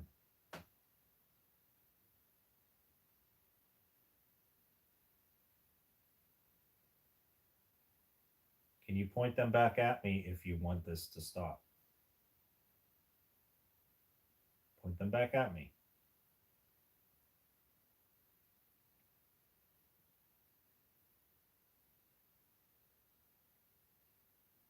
Is there somebody else here? So, can you cross the rods? I believe there are several spirits that are here. Is somebody else here now?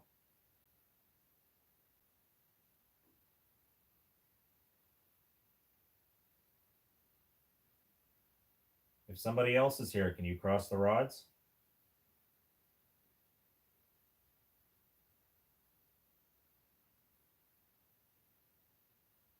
It's the first time this entire session where I've had the rods cross.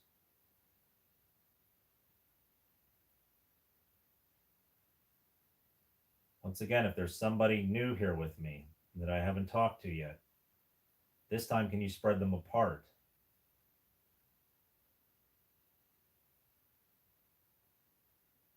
No, my hand moved there. I gotta take a rest. I love dowsing rods, but the Achilles heel is at some point you've got to break the connection whether you want to or not, because you just start to lose feeling in your hands.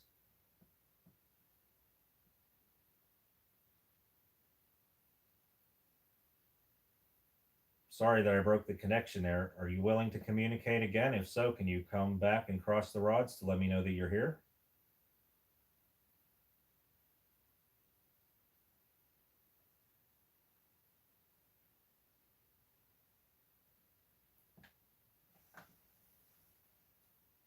Sort of noise in there.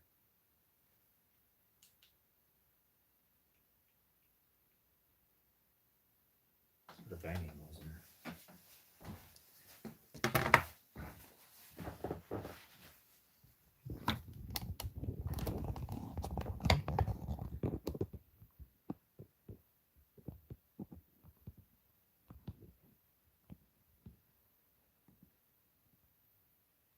Sorry, everyone. I'm just in here checking chat. Hello, M&A. Thank you for joining me here. I just got done with my... That was pretty intense, that dowsing rod session. You know what? I may have heard this old fridge here. And yeah, look at this old relic. Oh, that's my cord in the way. Pardon that. Yeah, this old relic with its really iced over ice box.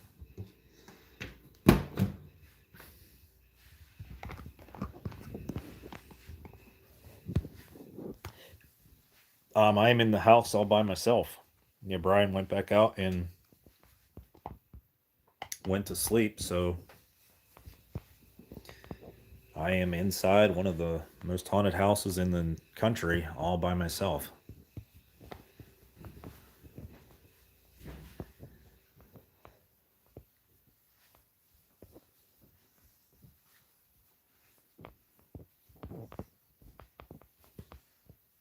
You know what? I'm just going to sit still right here, the core of the house.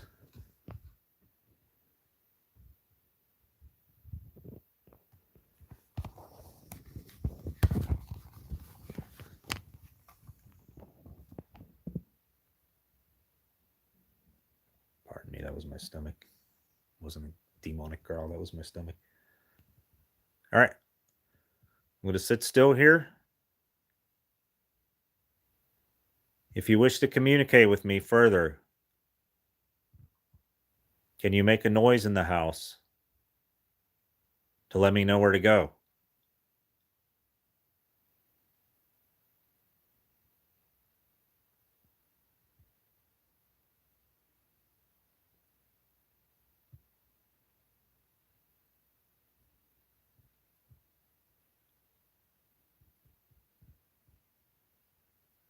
Are you upstairs? If so, can you make a noise up there?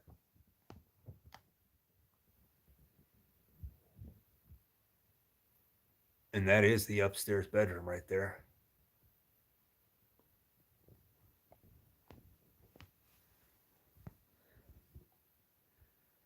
I think this here is just basically like a crude form of heating during the winter months, where heat rises, so they heat this level down here and it escapes up to the upper floor through that and up the stairs eventually around the corner here. But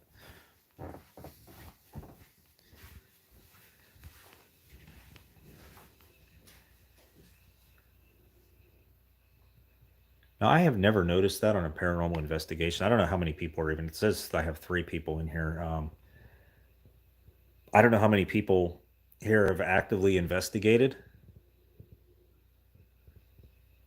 But just recently, after we walked over to the pond, Brian and I, before he went to sleep out in the tent, we walked over in the tall grass over there, and my shoes got wet. So I came back into the house here and took my shoes off. And I rarely ever do that on an investigation. And I just realized that when you do that, I don't know why, I feel a lot more vulnerable right now.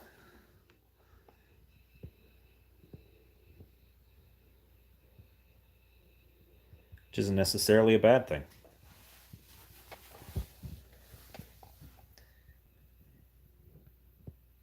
And just like that, I'm down to 2. I appreciate whoever's in here. I know it's after 3 o'clock in the morning.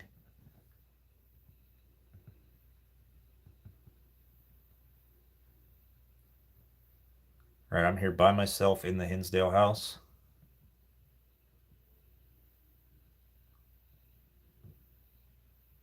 I hear a clock ticking again.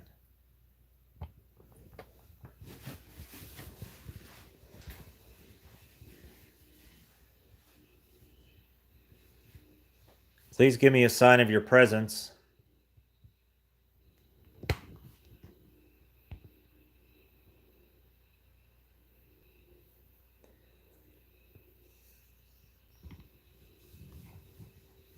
I'm just going to sit right here, the core of the house. Fortunately, I have that refrigerator I'm going on in the back, but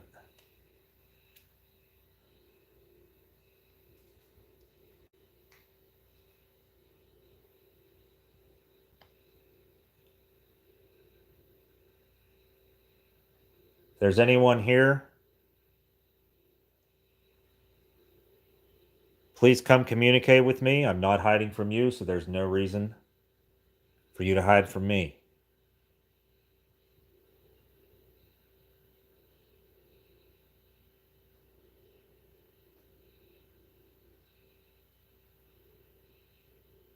I'm just here looking for answers.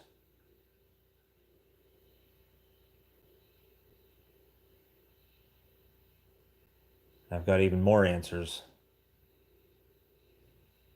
that I'm looking for than I ever have before right now.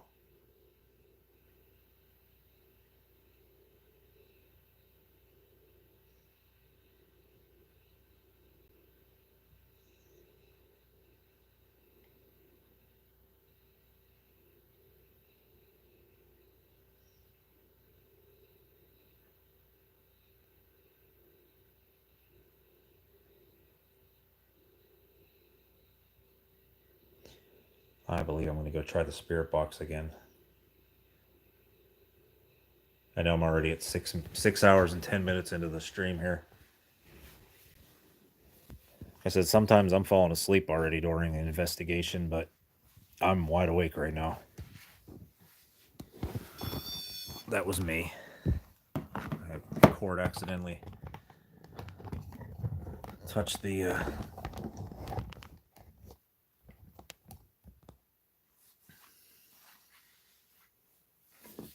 All right, I'm going to put this little lantern out.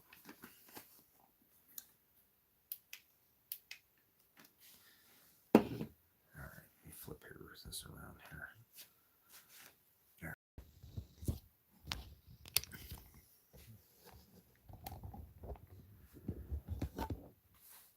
Oh, wow, I look like I've been doing this for 6 hours and 10 minutes. Actually, it's been longer than 6 hours and 10 minutes. Hey, Ryan, how you doing? What time is it over there? It's 3:10 in the morning, Sunday morning here.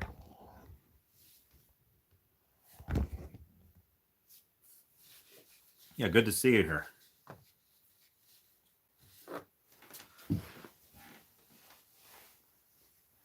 Yeah, I'm in a haunted house, one of the most haunted houses in the entire country, and I'm here with one other investigator.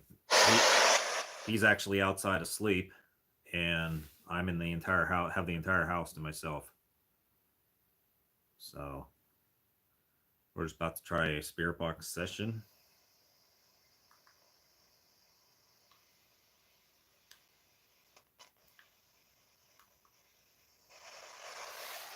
Is there anyone here who would like to communicate with me?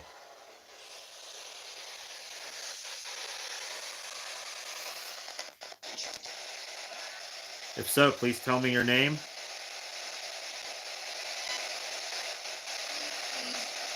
Thanks, Ryan. Appreciate it.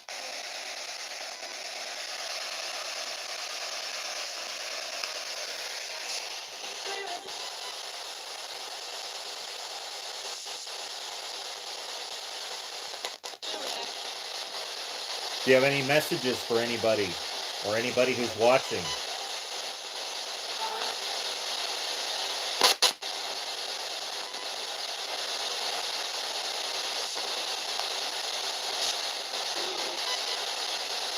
Leave. Why do you want me to leave?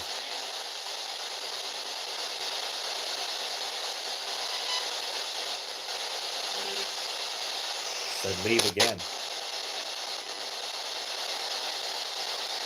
Is there a specific reason you want me to leave?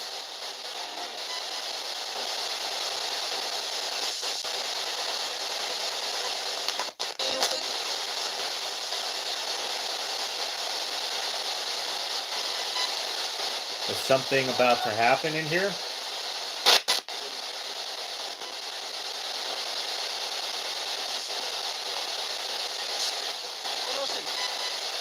It's weird, it said leave twice like that. Am I in danger by staying in here?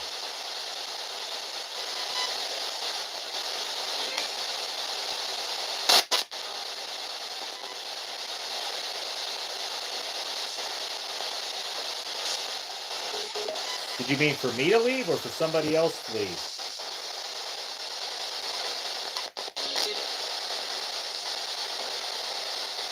Can you tell me who's outside?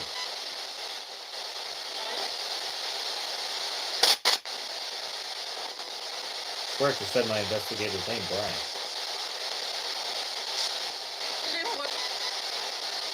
Is Brian in trouble outside tonight?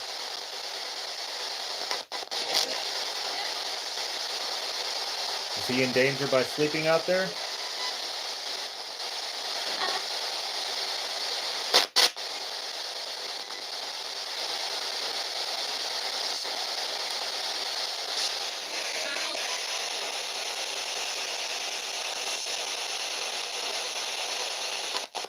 Are you alone here in the house, or are there several of you?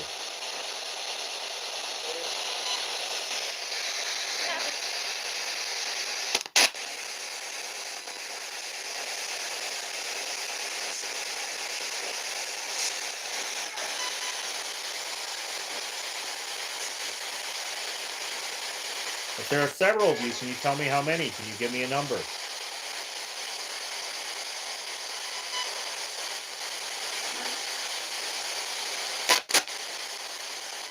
Can you tell me whose picture is on the wall up there? She used to live here. What was her name?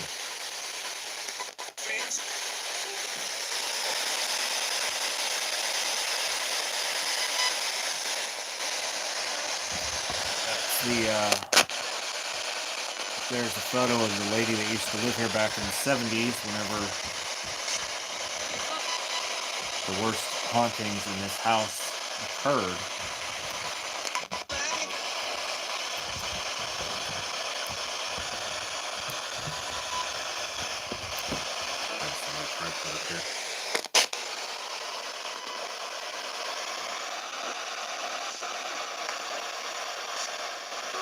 Hello, Jackie.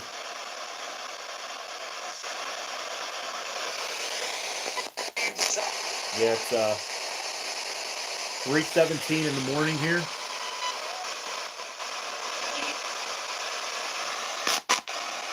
Hey, holy cowgirl. Yeah, I appreciate everybody for stopping by.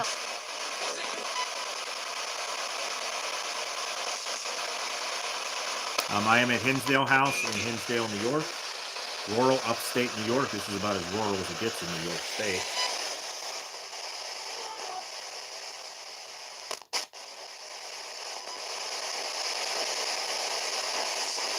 Do you have any messages for anybody watching?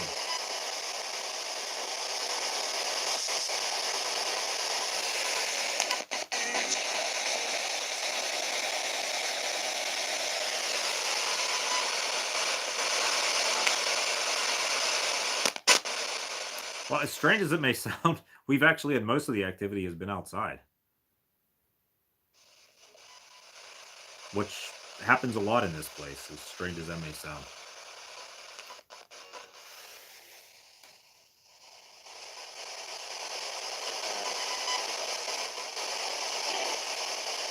Yeah, we just drove through northwestern Pennsylvania to get here. We drove up 79 from Pittsburgh and across Interstate 86 This is about an hour past Jamestown, further east.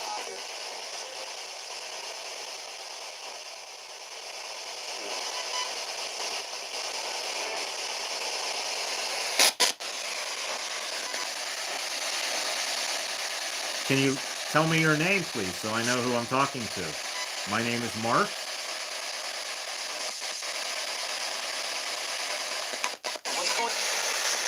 What's going?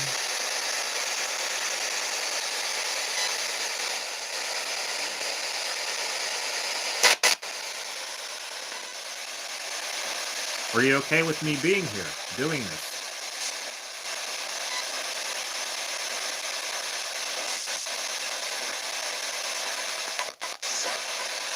Somewhat?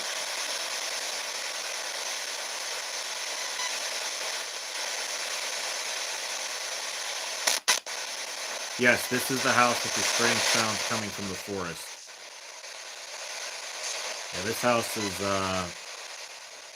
actually, we were here this last weekend in July last year.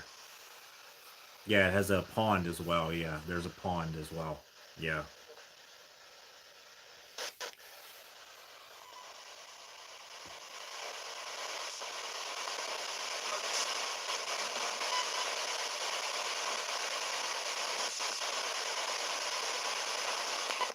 Oh, you know this one? Good.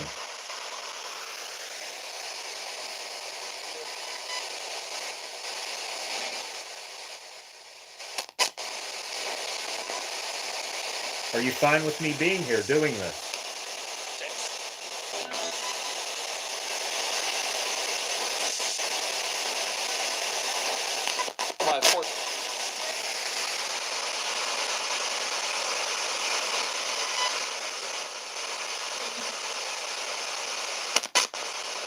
Oh, that's awesome. You're from Australia.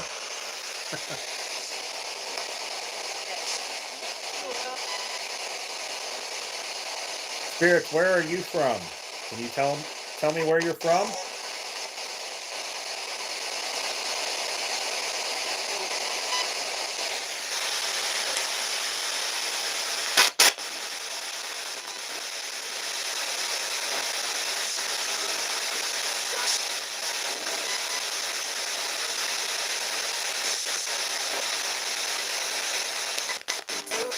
Are you wondering why we're here?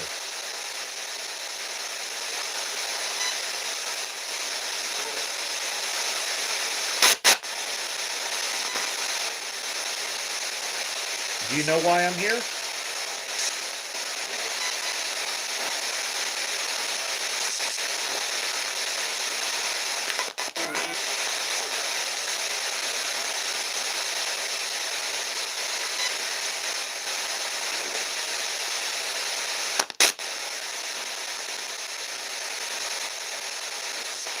Do you need more energy?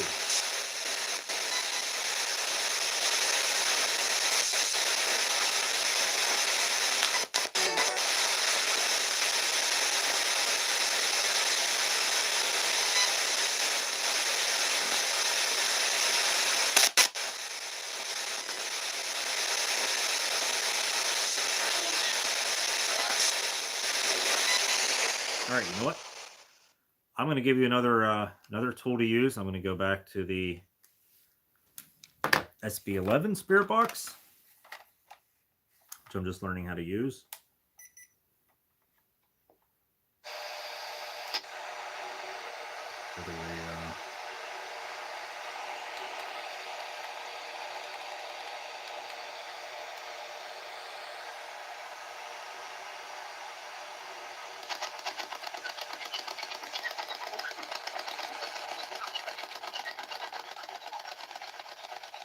All right, this is another spirit box.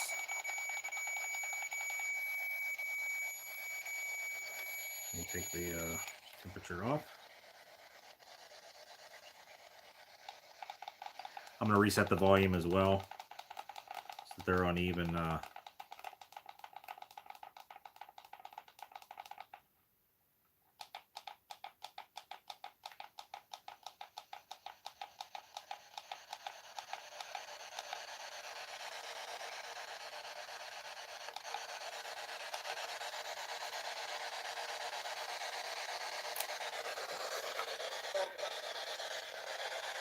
All right, this is the SB11 spirit box.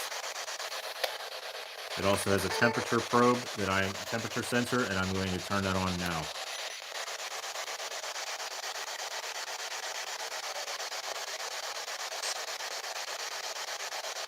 Would you like to talk through this device?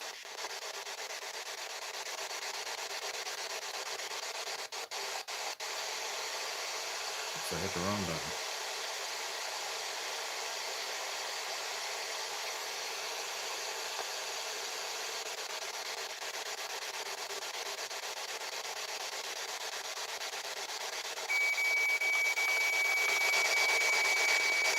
See, if you have your hand too close to it, you actually can set off the temperature sensor. Now watch. Temperature sensor is in the middle of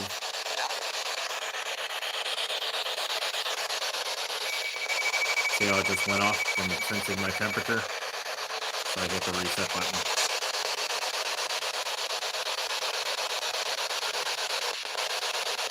Who's here with me? Are you okay with me being here?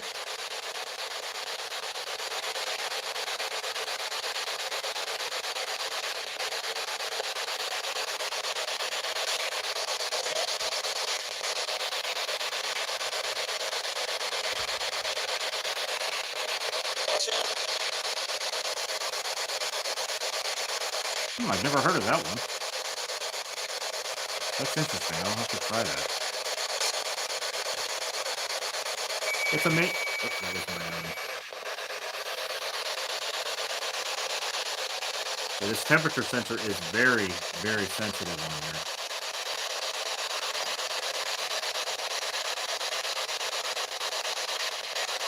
And I also have another temperature sensor here as well. What is your name?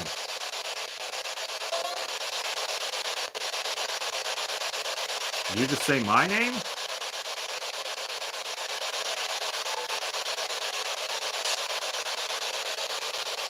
Do you know what my name is? Yeah, that's what I thought. Is your name Mark also?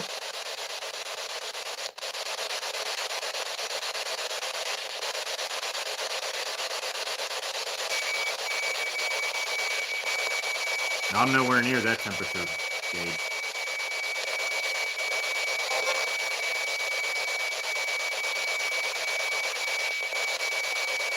And that's indicating that it's going up 1 degree.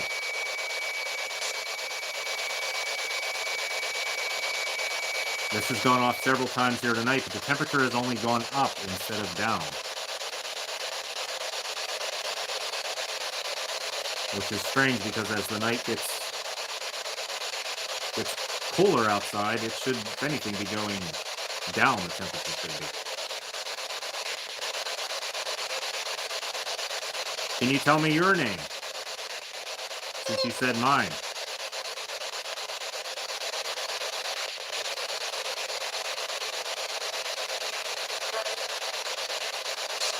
It just said Brian. Brian's the another investigator who's here, who's outside asleep in the tent.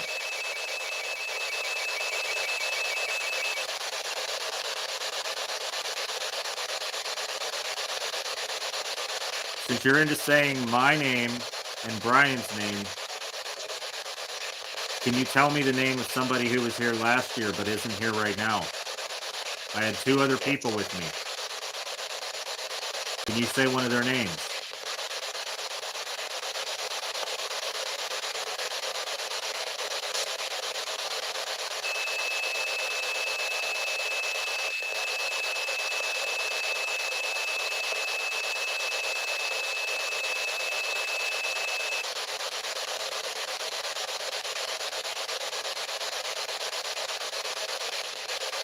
Oh yeah, I've done lots of work with them. I actually joined. Technically, I've joined the group last year, but I have the hat on here. But I started doing paranormal investigating 12 years ago, and this is my the channel I originally started out with.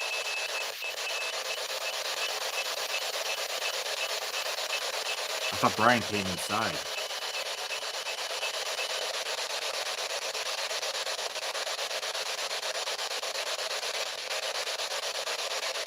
I just heard a loud noise like Brian was coming inside. I thought Brian was coming inside. Maybe just raised it another 3 degrees.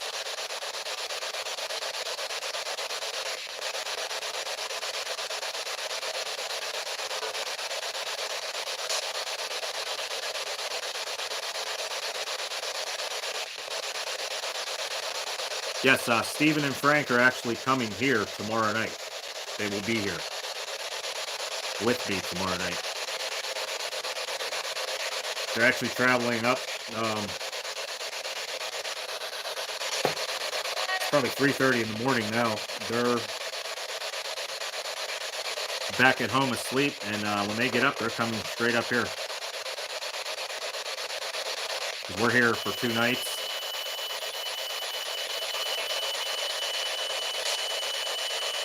Wow, this thing is...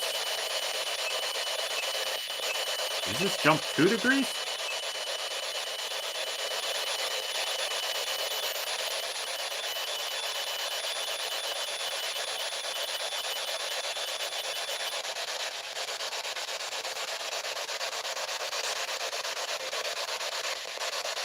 Well, I'm going to hold this way back here just to show that I'm not altering this temperature at all. Temperature sensor's right towards the middle there, and I'm nowhere near it.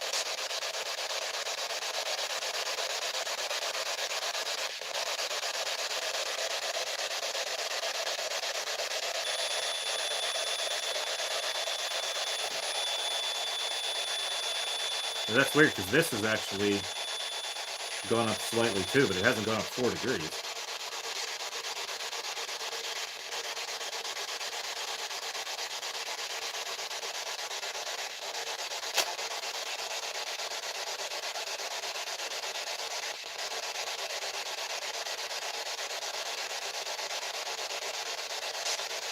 Are you done talking? If you said my name and Brian's name, who's outside, can you tell me the name of one of the investigators who was either here last year or is coming tomorrow?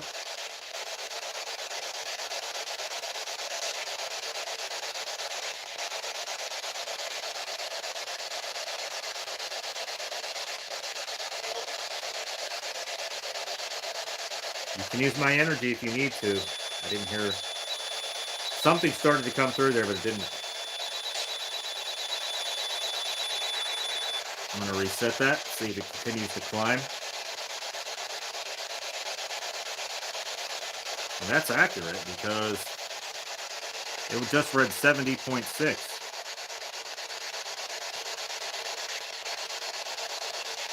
How do we go from 70.6 to we're almost at 72 degrees? Actually, we're at 72.2.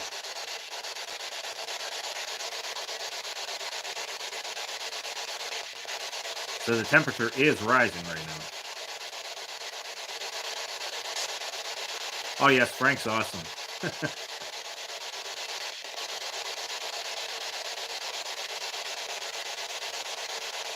That's still climbing. Wouldn't be surprised if this goes off again.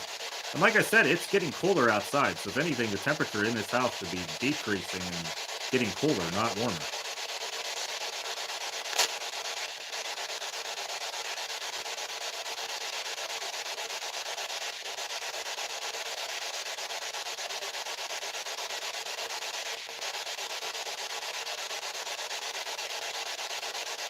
I'd say 73 already? Are we seriously up to 74 degrees?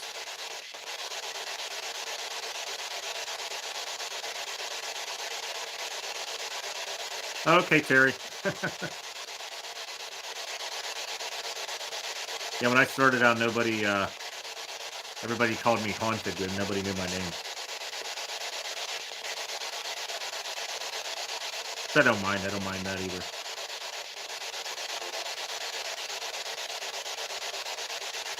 And it went back down. It was, I swear it was at 74. Now it's at 74. 74.1.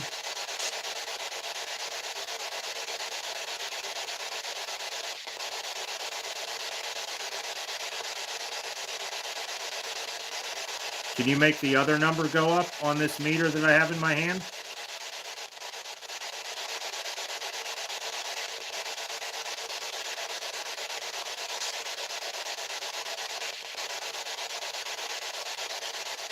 It went up another degree.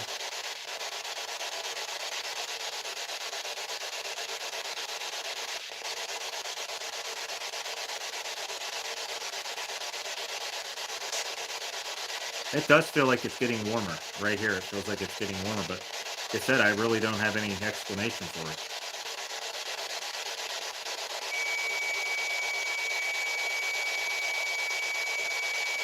Temperature outside is actually 55 degrees Fahrenheit. It's not cooler. At last check it was.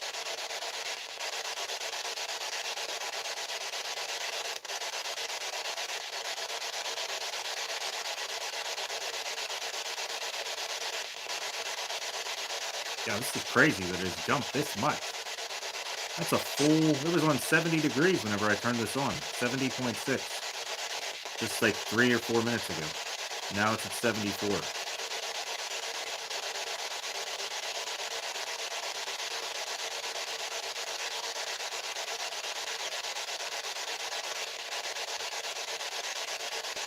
Are you all done talking?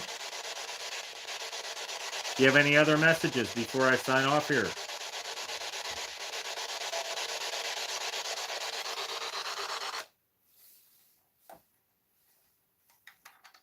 Okay, hold on. And Brian just came back in. Yep. You hear it again? No. Just can't sleep? Yeah. Can you hear me? No. Can you hear this outside? Nope. Not at all. Can't hear a thing. That's wild. This old house is actually yeah, I knew I heard a banging noise. That was just Brian coming back in. So you just can't sleep? Yeah. Did anything wake you up out there, or do you feel weird when you woke up? Nope. No? Yeah, Brian, you were actually asleep out there earlier, right? And then you heard that scream. There was something screamed in the woods. Yeah, I'm a fan of this SB11.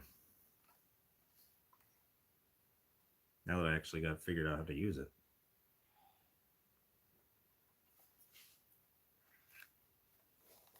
I wasn't getting much, though, towards the end there.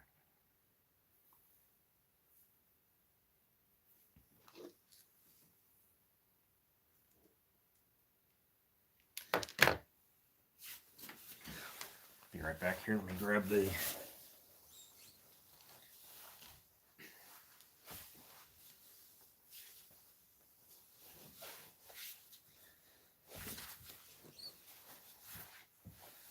Well, you just can't sleep out there, or is it just a sleep in general thing? Huh?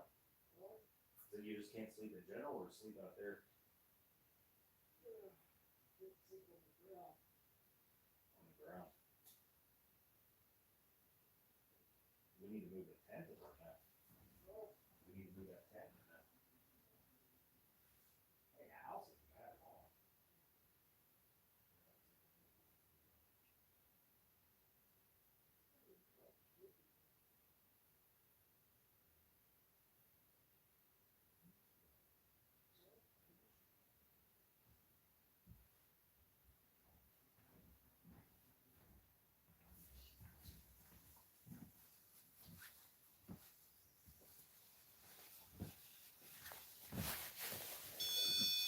Reset the REM pod here. I don't like to have it on too terribly long without.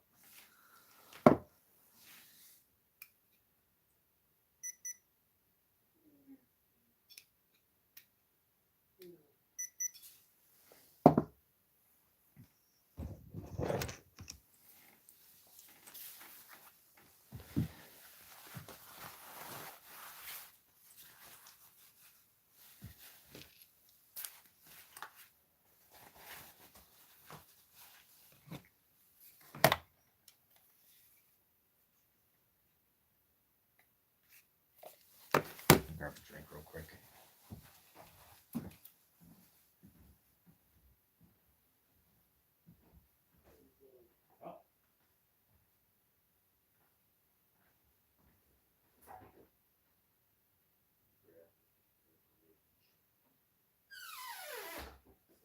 scariest sounding thing we've heard all night. What? That fridge squeaking is the scariest thing we've heard all night.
Yeah, it is cool out there. I just took a step outside and it's pretty cool out there.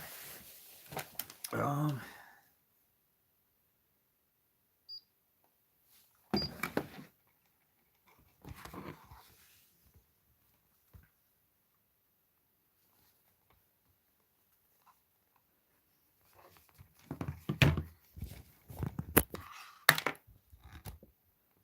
actually just gonna take this outside as is.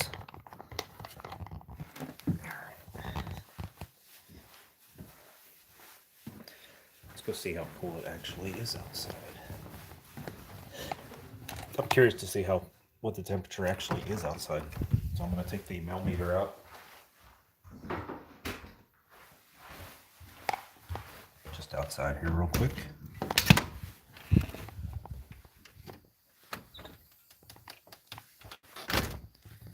All right, let's flip this around.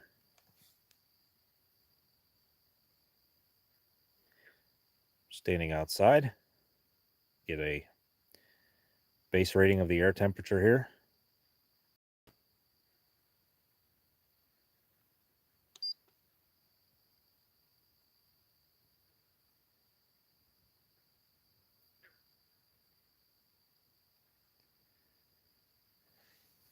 Step away from the house a little bit here. Yes, I'm kind of baffled as to why the temperature kept going up in there just a little bit ago.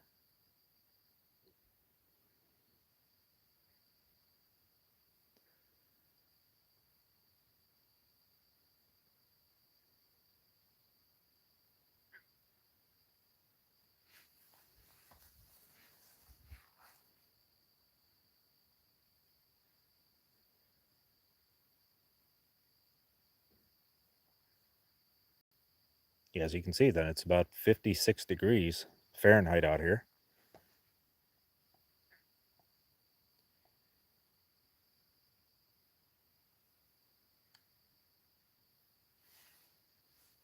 What the heck did I just hear up there?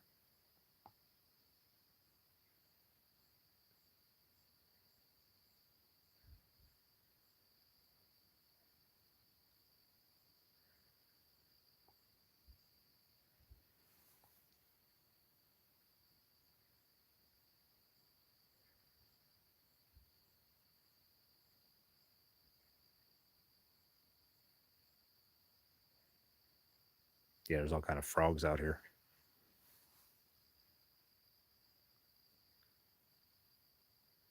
Guess it's about 56 degrees out here.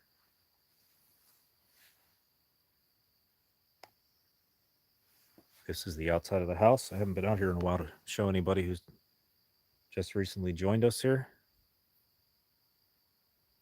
This is the Hinsdale house from the outside.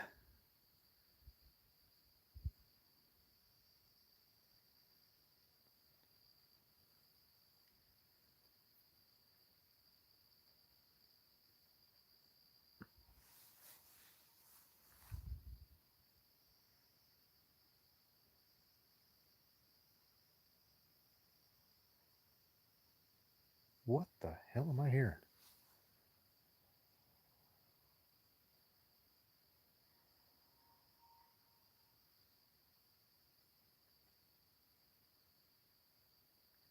I don't know what that was I heard out here.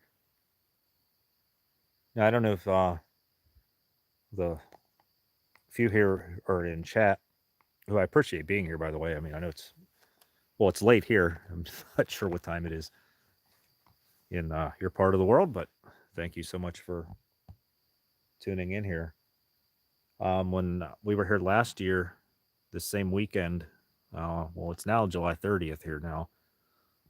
We were here July 30th and 31st of last year, and it was relatively cool then as well. For July, this is really cool weather.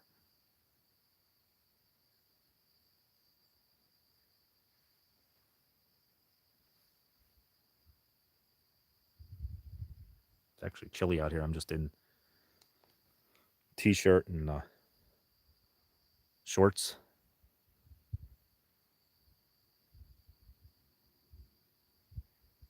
Yeah, but this is the exact house where we were at last year, this exact weekend, and we heard that screaming noise in the woods. Sounded like it was coming right out here. And it's so strange because it's like deja vu all over again, as the saying goes, because this is exactly where I was standing when we heard that noise, and I was videoing it here on the live stream. Yeah, great camping weather. I agree.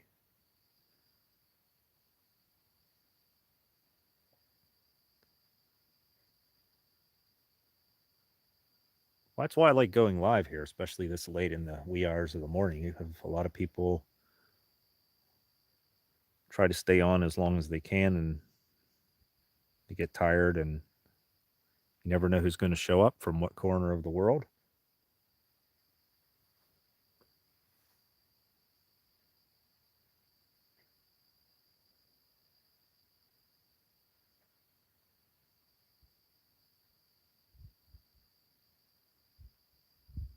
Oh, that's awesome. That sounds awesome, Terry. Yeah, I love camping too. My friend Brian, who is now inside, I don't know if he's coming back out or what's going on, but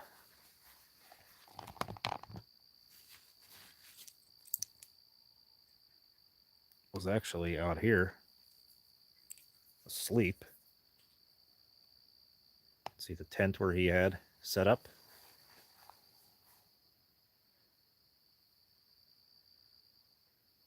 And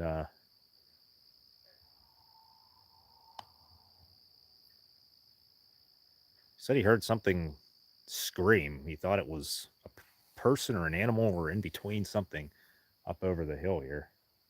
Yeah, and so he came in the house shortly thereafter, startled him from asleep. And he said that he just couldn't sleep out here.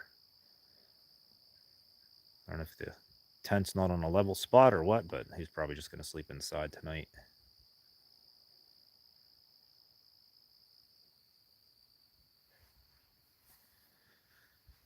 Yeah, so strange as it may sound, I mean, I know anybody who's in here on a paranormal channel won't think it's strange, but yeah, there are reports of that exact bizarre occurrence we had here last year.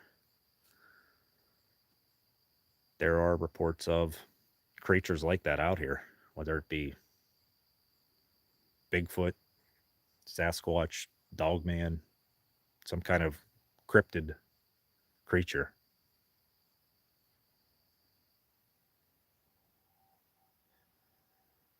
And I'm actually surprised, as I think the first time we've ever been here, we have not heard one coyote all night. Usually we hear a coyote at some point here, but haven't heard any tonight. So we've heard coyotes here several times before, and what we heard here last year was definitely not a coyote.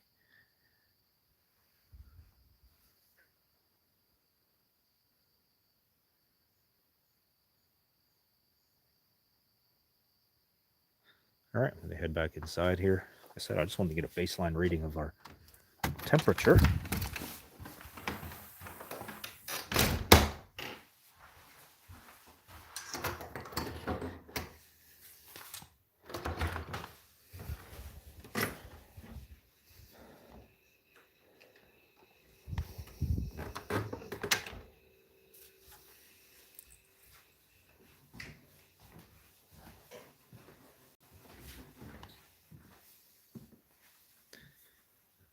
Yes, Steven and Frank and Steven's younger brother, they're going to be here tomorrow. I believe he's coming. I think his younger brother's coming.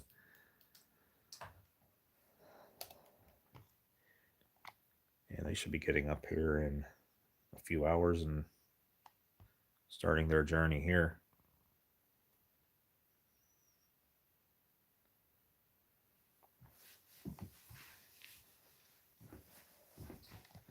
Yeah, I was going to stay on through what's 3 a.m. here. It's 3:50 now. So I'll probably wrap this up in about 10 minutes. Go till 4 o'clock our time here.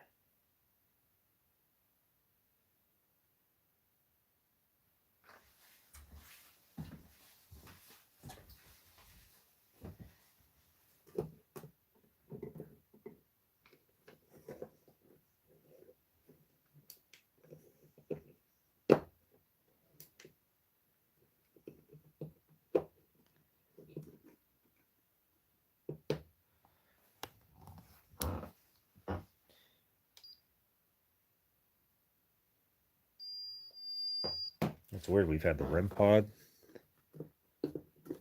out. We've had the motion activated cat toys. This has been sitting here all night. That hasn't gone off. I don't think one cat toy has gone off, which is strange. So we had that happen several times.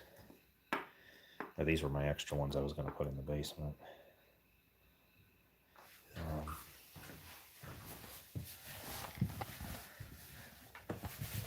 These have been here all night.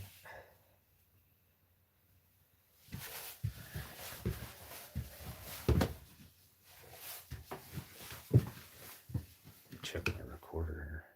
Well, it's amazing that's still going on. As you can see, I've been this has been going for 5 hours and 35 minutes.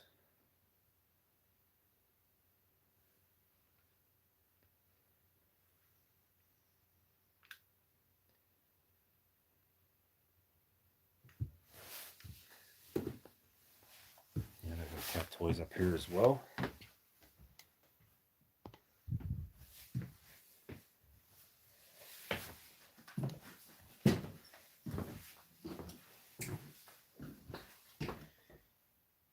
And in here, one thing I have not done yet is sit in this chair here.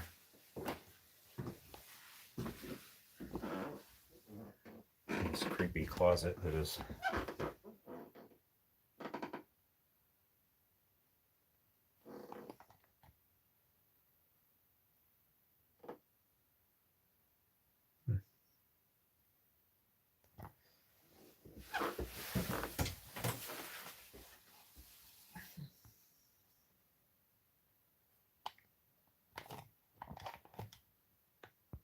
yeah, we're going to be here tomorrow around the same time as well. We're going to be on. Stephen actually plans to live stream the majority of the time while he's here. Even if he shows up at noon or before noon, he may just live stream from that. I'll show you how dark it is in here. Wow, it is really dark. All I'm getting is a faint glow from the mirror. From the, it's actually the reflection off the screen.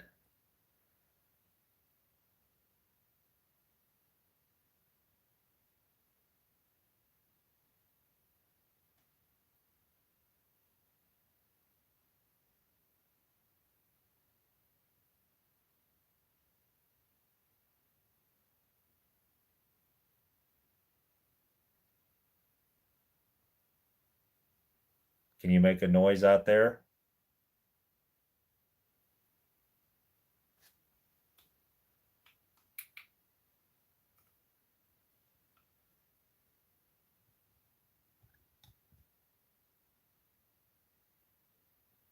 It seems like everything is quieted down. I mentioned earlier, I'm not sure who's still in here, but this house tends to really become active when new people who have never investigated here before, are here for their first time. So I'm really excited for tomorrow because we are going to have 3 investigators here who have never investigated this, never stepped foot on this property before.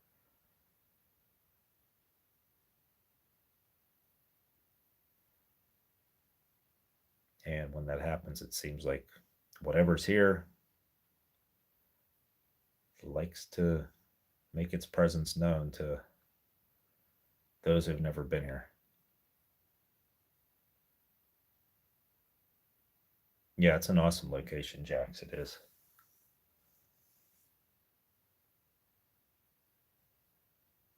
Yeah, we usually come out 2 days consecutively. So when we check in, we're here the entire day, the following day through that night. So you basically live here for just about 2 days straight. Yeah, it's just a nice place to come to get away from it all in the middle of nowhere.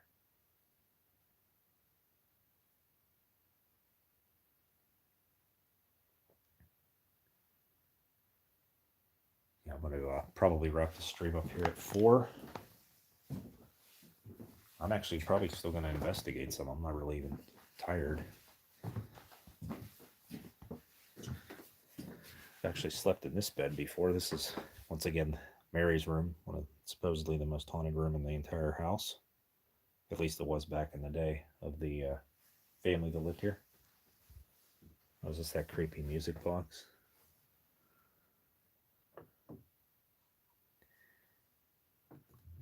I'm trying to remember how to.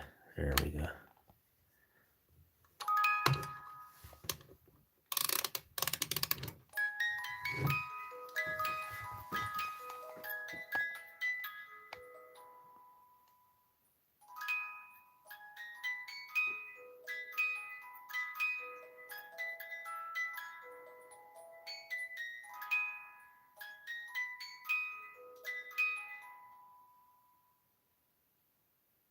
It just abruptly stops.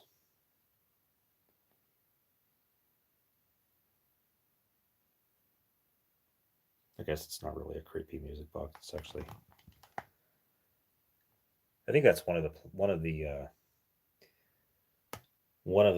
things that I picked up from researching this house is it's just a sad story because a lot of these children that were here really went through a rough 4 years of their life here.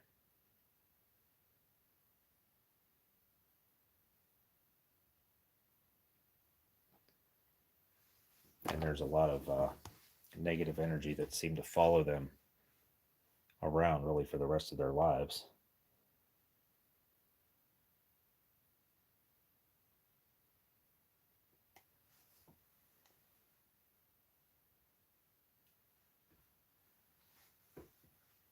No, I've never actually shut the door there. Oh, there's a chair here. I'm going to move this chair and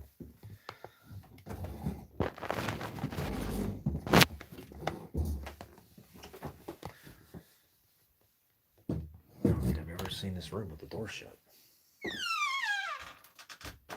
Oh, looky there, old house. Room door doesn't even shut.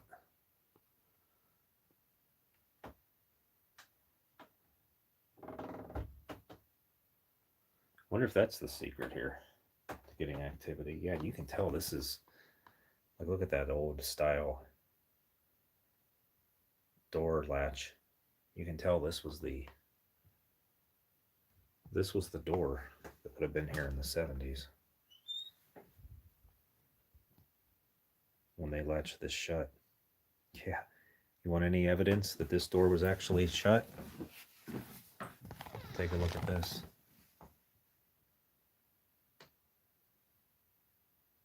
That's not from the inside. That's from the outside. You know how there's those locks where the hook lock where you. So it must have been. Yeah, you can see right there. That's where it was. Now, how many places do you have where bedrooms where this type of lock is on the outside and not the inside? I've never noticed that till just now.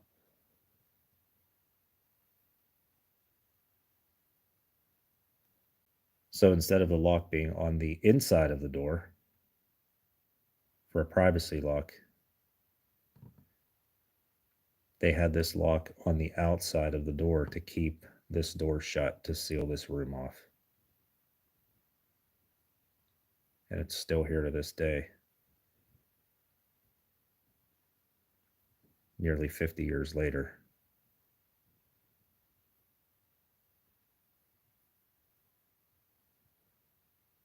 Yeah, this is definitely the door. And the latch and everything. But that, I've never noticed that in all the times I've been here, that there's actually a latch on here. You can see the hole where that lock would have been to keep this door shut.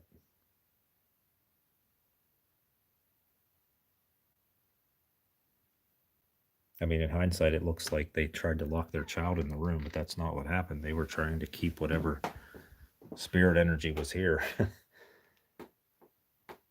trapped in here. That's crazy. So when this door's shut, I imagine with this side of the door, if this side of the door could talk, I can imagine what it would tell us. I just heard something in this room. Right at my feet.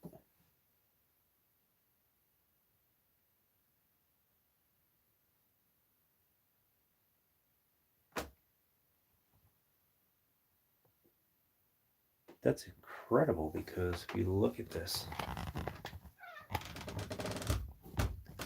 door looks like it doesn't actually shut. That might just be from repainting over the years. This might have just been a real snug fit in no, that's really, yeah, this is definitely the door, the original door.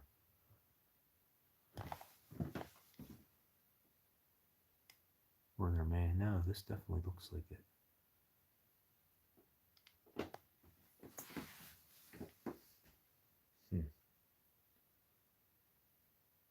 Yeah, I find that so weird. I can't believe I never noticed that.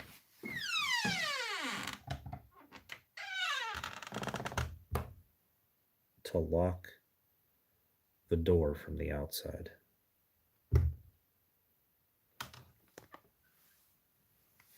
Is this? Yeah, this is a. Yeah, that's straight through. You can see straight through. That's amazing. Not gonna lie, this room is feeling heavy right now. I don't know if that's because I just closed the door.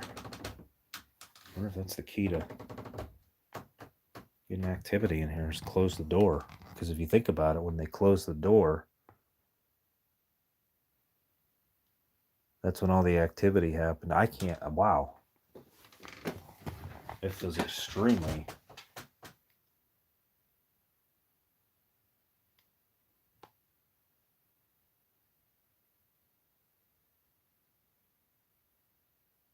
I know I said I was going to sign off at 4, but this feels really weird right now.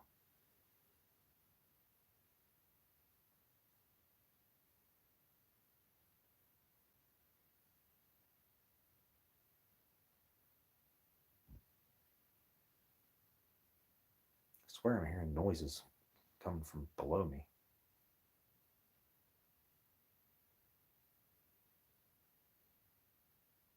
God, if these walls could talk, I wonder what they've seen. This door, room sealed up just like this is here.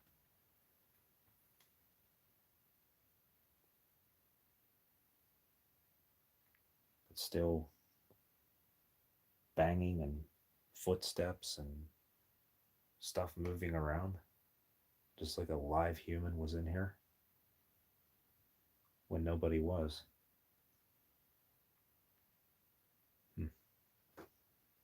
It definitely feels very heavy in here with the door shut. Yeah, I don't like that. Which is weird because I've actually slept in this bed. Yeah, I've slept in this bed right here.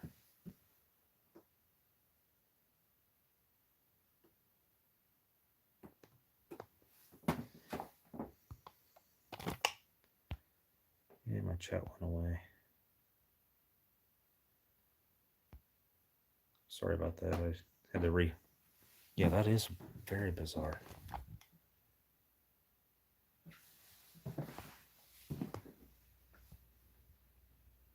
I guess this room at one time had a door too. You can see the hinges here.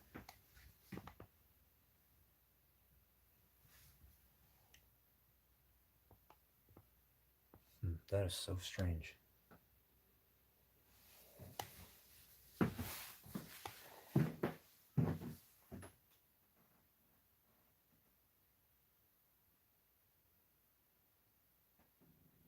Alright, I'm just going to sit right here and see if I hear any more noises in that room before I sign off.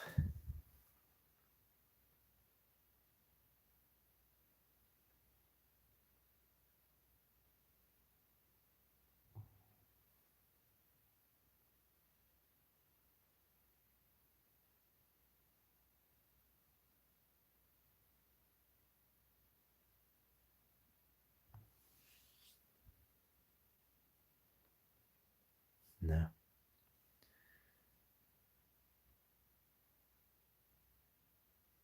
Nope, everything's silent now.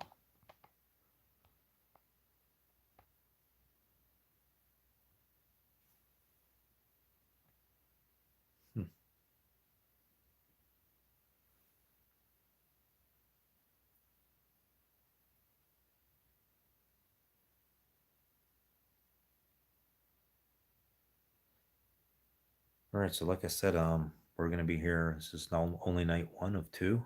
We're going to have 3 more investigators joining us tomorrow night.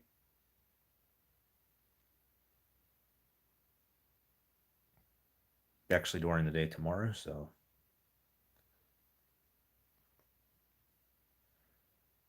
still got a long investigation here ahead of us. But I'd like to thank everybody who's still here, and for everybody who's tuning in. Shut my light off here. Forgot I had it on. But yeah, everybody who was here, thanks for watching here tonight. Who owns the house? It was actually purchased by a paranormal investigator by the name of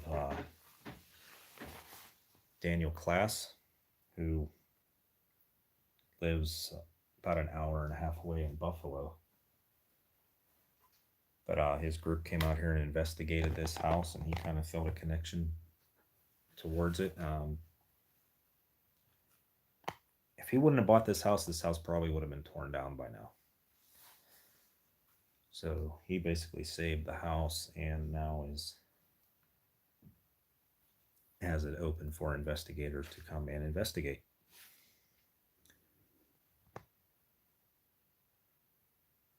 Yep, exactly. Yeah, Clara and Phil lived here with their children. Mike, Mary, Laura, and Beth.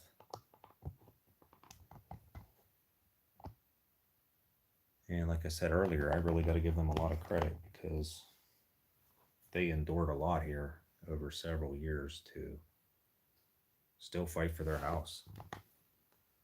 Still had hope that the exorcism would work. No, there's no full-time resident here. The last time this house was actually regularly lived in was in the I believe it was around the mid-2000s, early 2000s, during that middle first decade. There was an elderly couple that lived here. And after they passed away, this house basically became abandoned or vacant.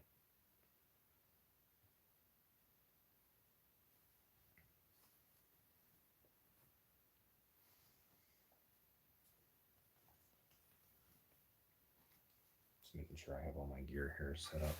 Cameras.